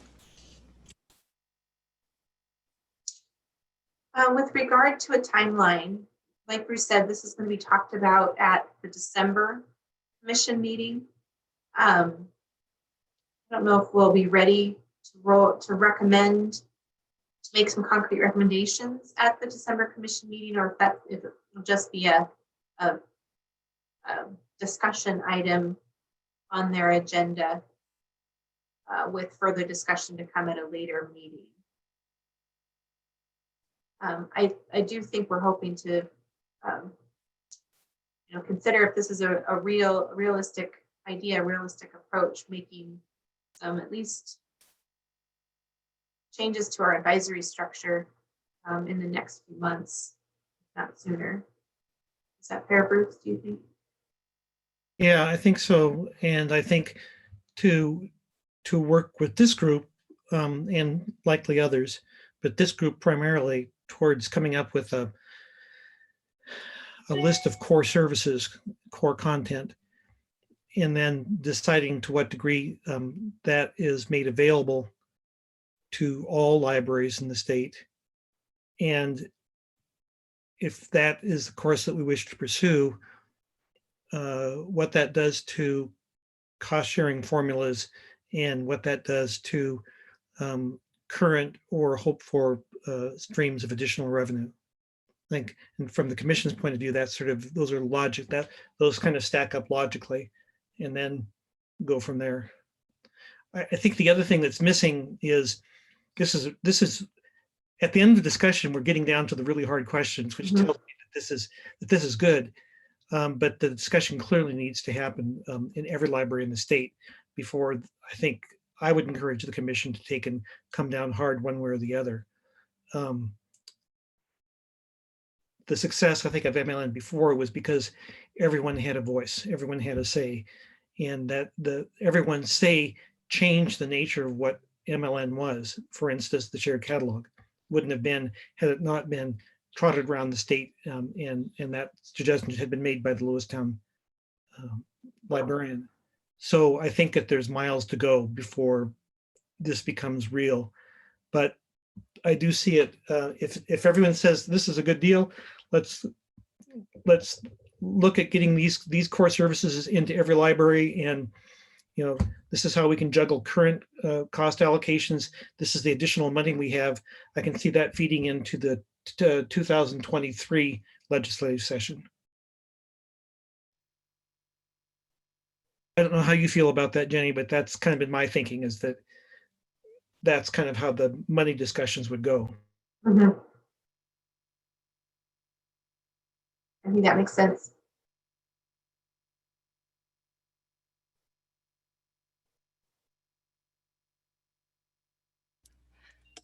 This is Roberta, and I just want to say I keep coming back to something Jenny said earlier, where there hasn't been a lot of real work for the Network Advisory Council, or they haven't done a lot of real work. And I think that this is a great way to do that, to make it smaller and use these committees. And I do think you will get more participation if it's not a multi-year commitment, and if it's focused on things that they are really comfortable with discussing. And I think, having been on the Shared Catalog Executive Board a couple different times, sometimes there isn't real work. Sometimes it is basically you're just saying yes to the staff and what the staff has already decided, and the membership is not totally engaged, because that's kind of how things have been happening. And so it seems like there's not real work happening by the executive boards. So I encourage you to do this with the NAC and see how it works. And then if it works, look at other executive boards or other advisory boards and see how it could work for them. Thanks, Roberta.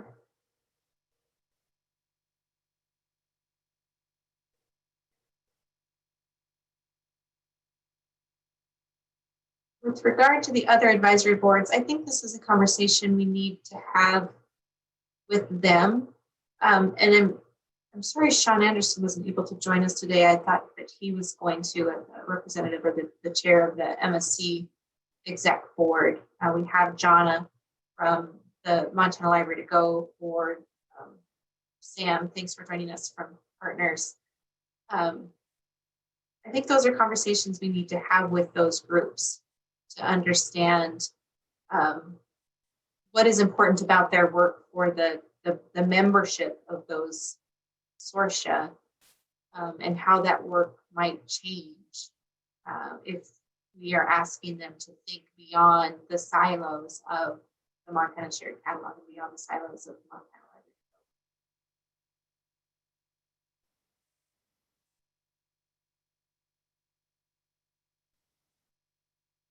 Jenna, I don't know if you have any thoughts, I'm sorry to put you on the spot, but wondering if you have any thoughts. Well, I think Roberta made some good points about the nature of work on committees. I think I'm on the MSC committee. I just started, so I'm still trying to get my footing a little bit there. And like the Montana Library to Go committee, I've been on that for a while now, and I think I finally have my footing, finally. But I think, yeah, I think there are some committees, for example, the CMC, you know, there's a committee that's a very task-oriented group that has specific goals that they're achieving amongst the group. You know, how, you know, is this the right way that the catalog should look, or do we need to change this, and who's going to work on changing this? And there's almost you can see the changes that you've made, for instance, on a committee like that. A committee like Montana Library to Go is a little more, I would say it's a little less obvious of how the work perhaps is being done or completed. You know, Susie knows as well as I do the joy of cost share. And that's a really big thing. And I don't know that something like cost share formula is something that a group like the Montana Library to Go Executive Committee can handle on its own, because we have people just volunteering to take part, and communicate to the rest of the Montana Library to Go community. So, when you're talking about these groups of experts, in my mind, I'm thinking, well, gee, if there was a group of people, probably led by Susie, who wants to do, who wants to develop a cost share formula, Susie, and then she can advise. Oh, no, Susie. Then, that would help a group like Montana Library to Go. And again, I'm thinking in a very small term, because I'm just thinking within the realm of Montana Library to Go. I haven't had time to really think about the different ways that a group like Montana Library to Go could change over, kind of what we're talking about here. It is nice to be able to spend your time in meaningful ways and to be able to see the results of the time you've spent doing something. Being on an RFI, the RFP thing we just did, it took a lot of time, but we got something accomplished. And that's meaningful to me.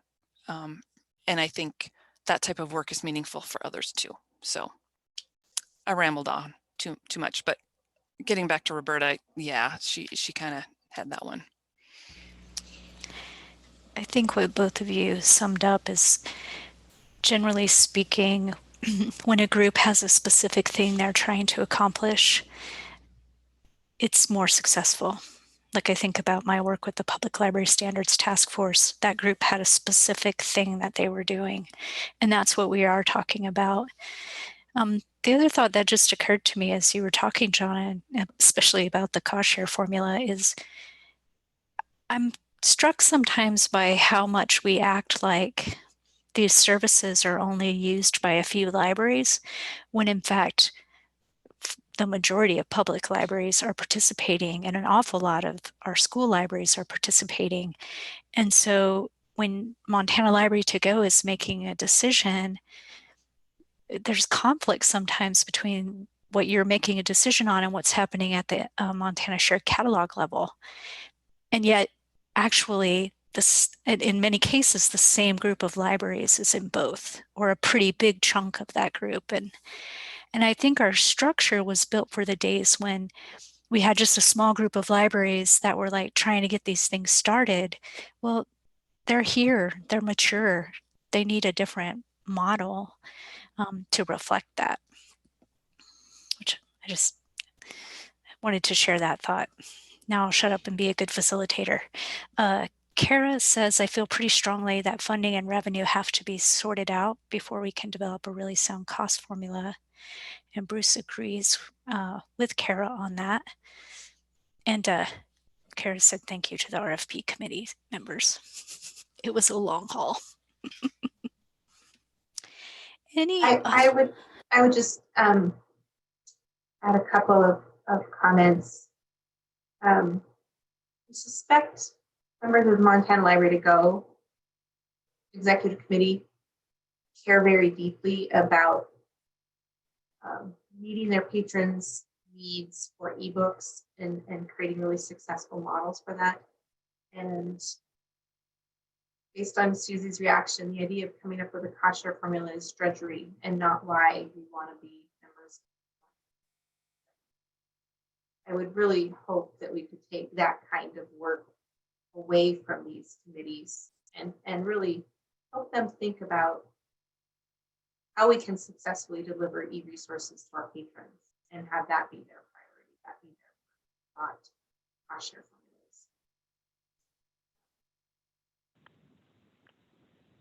formulas. I too. Yes, Susie. Well, no, you finish and then I'll say my thing. Okay.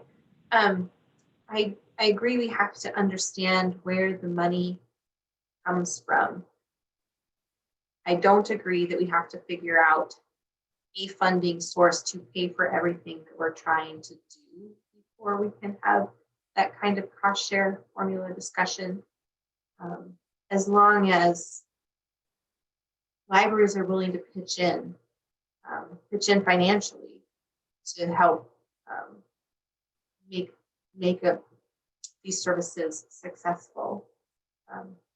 If we think we have to come up with $10 million before we can develop a cost share formula to start talking about rolling out these core services, then I think those are the kinds of requirements that become barriers to any kind of real success. Yeah, and what I say is, while I agree with Kara, I think the money has to be real before the formula can be real. I think the principles, the outlines for a cost share formula could be discussed. And then once we kind of know what the costs are and what the revenues are, then we could actually, and what the principles are that govern us fitting the one to the other, then at that point we could actually come up with a formula. Right now, it's clear from earlier discussion that we're not in complete agreement about whether these services apply to all, about whether we haven't discussed whether we can increase costs to libraries, whether we should give small libraries a break. Those sort of fundamental principles, once they're agreed upon, then it's much easier to take and formulate a formula that will work for everyone. At this point, we don't know what the parameters are, and I think we could explore the parameters without actually engaging in the arduous task of coming up with the formula. And to your point earlier, Bruce, I think that conversation also involves cost versus value. Yes, certainly. Katie Hodges Club, or 2 others. So I just wanted to say that Kara led a couple big efforts around this. I mean, I was on a cost share formula committee, and we did do a lot of conversations. And my big head shake for no is not that I don't want to be involved in that. I don't want to lead that. So I'm very interested in having that discussion, and I think it would be good, to look historically at the work that's been done. Because I feel like we had a lot of really good conversations, but there was just such a split that we couldn't come to a place of agreement. Is that your memory, Kara? Yes. I think that group, I think they met in the fall of 2018, and they came up with actually a pretty solid set of general guidelines for what makes a good formula in terms of its flexibility, adaptability, equitable distribution of costs. It was coming down to this sort of, when we looked at the actual budget and our projected 5-year costs, and when people saw what that would look like in real life, it was hard to come to an agreement on, yes, that's fair for me, or that's fair for this set of small libraries. Or so actually, at some point, you have to commit to a set, like some kind of formula that somebody is going to be unhappy with, and kind of agreeing on like where to draw that line. So that was, and a lot of it, what I mean to say is that a lot of it comes down to this kind of idea of scarcity, and like we can only afford so much, and we can't add anything else on because we're just barely scraping by as it is. And the formula, I think, is sensitive because of that sort of sense of we pay this amount, and that's what we've always paid, and we can't really budge too far from that. There's sort of a rigidity that I think is tied to scarcity. And so trying to totally break that apart and rebuild it is kind of precarious for that reason. And where the current formula came from was, for new things, libraries had to be able to afford it. It had to seem reasonable. So that was sort of a slightly soft measure. And for libraries that they had been receiving, they had to pay no more than they were currently paying, preferably less. So that was a fairly simple thing. There were just 2 things that we worried about. And because of that, we were able to craft a formula that worked moderately well for, I don't know how many years. Is it still being used? The shared catalog model, cost share formula, is largely unchanged from all of those years ago. And then there's a separate cost share formula for Montana Library Go. So this is one of the things that makes me feel that we're at sort of this point. We have stepped out of being, we've stepped into our teenage years.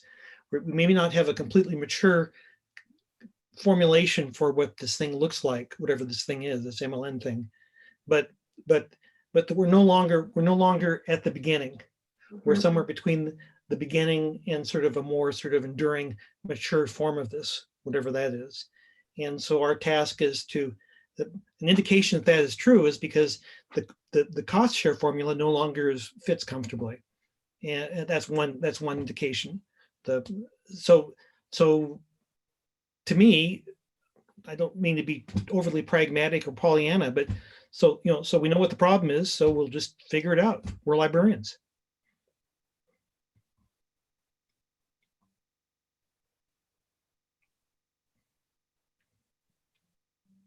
They were simpler times when we had just 17 libraries in the shared catalog, and there wasn't such a thing like the Montana Library to Go. Those were simpler times, and they were great times. But now we have more complicated times. But my God, all this great fiction and nonfiction is available to me on my phone. Oh wait, we didn't have phones then. So we got to step up to these changes and just make accommodation.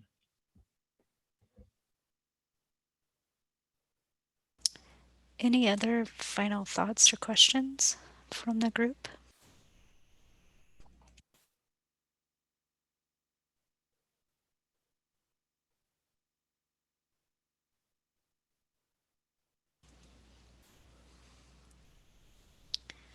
All right. Do you want me to share the agenda again, Jenny? Sure.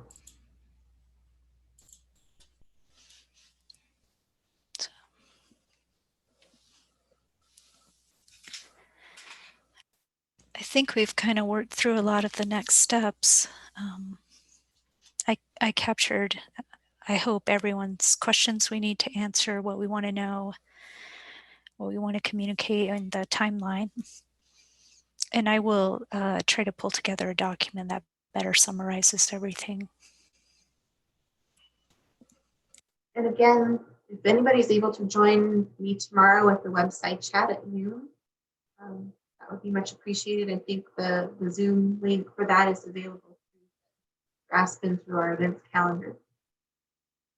And then the next meeting of the commission is December 9th. So that will be the next opportunity the commission has to talk about these ideas together. Is there any public comment? Or any other business or announcements?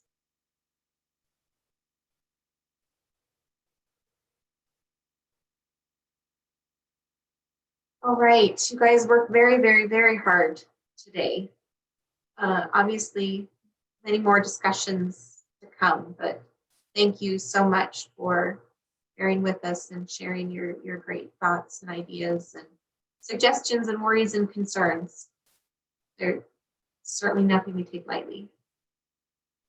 Yes, thank you very much. And just to echo Jenny, please do chime in tomorrow, and also feel free to join us at the commission meeting when this is discussed. And if you have thoughts about this, share them with Jenny or with Tracy or with myself, and I'll copy them, and they'll copy me, and we'll take your thoughts forward.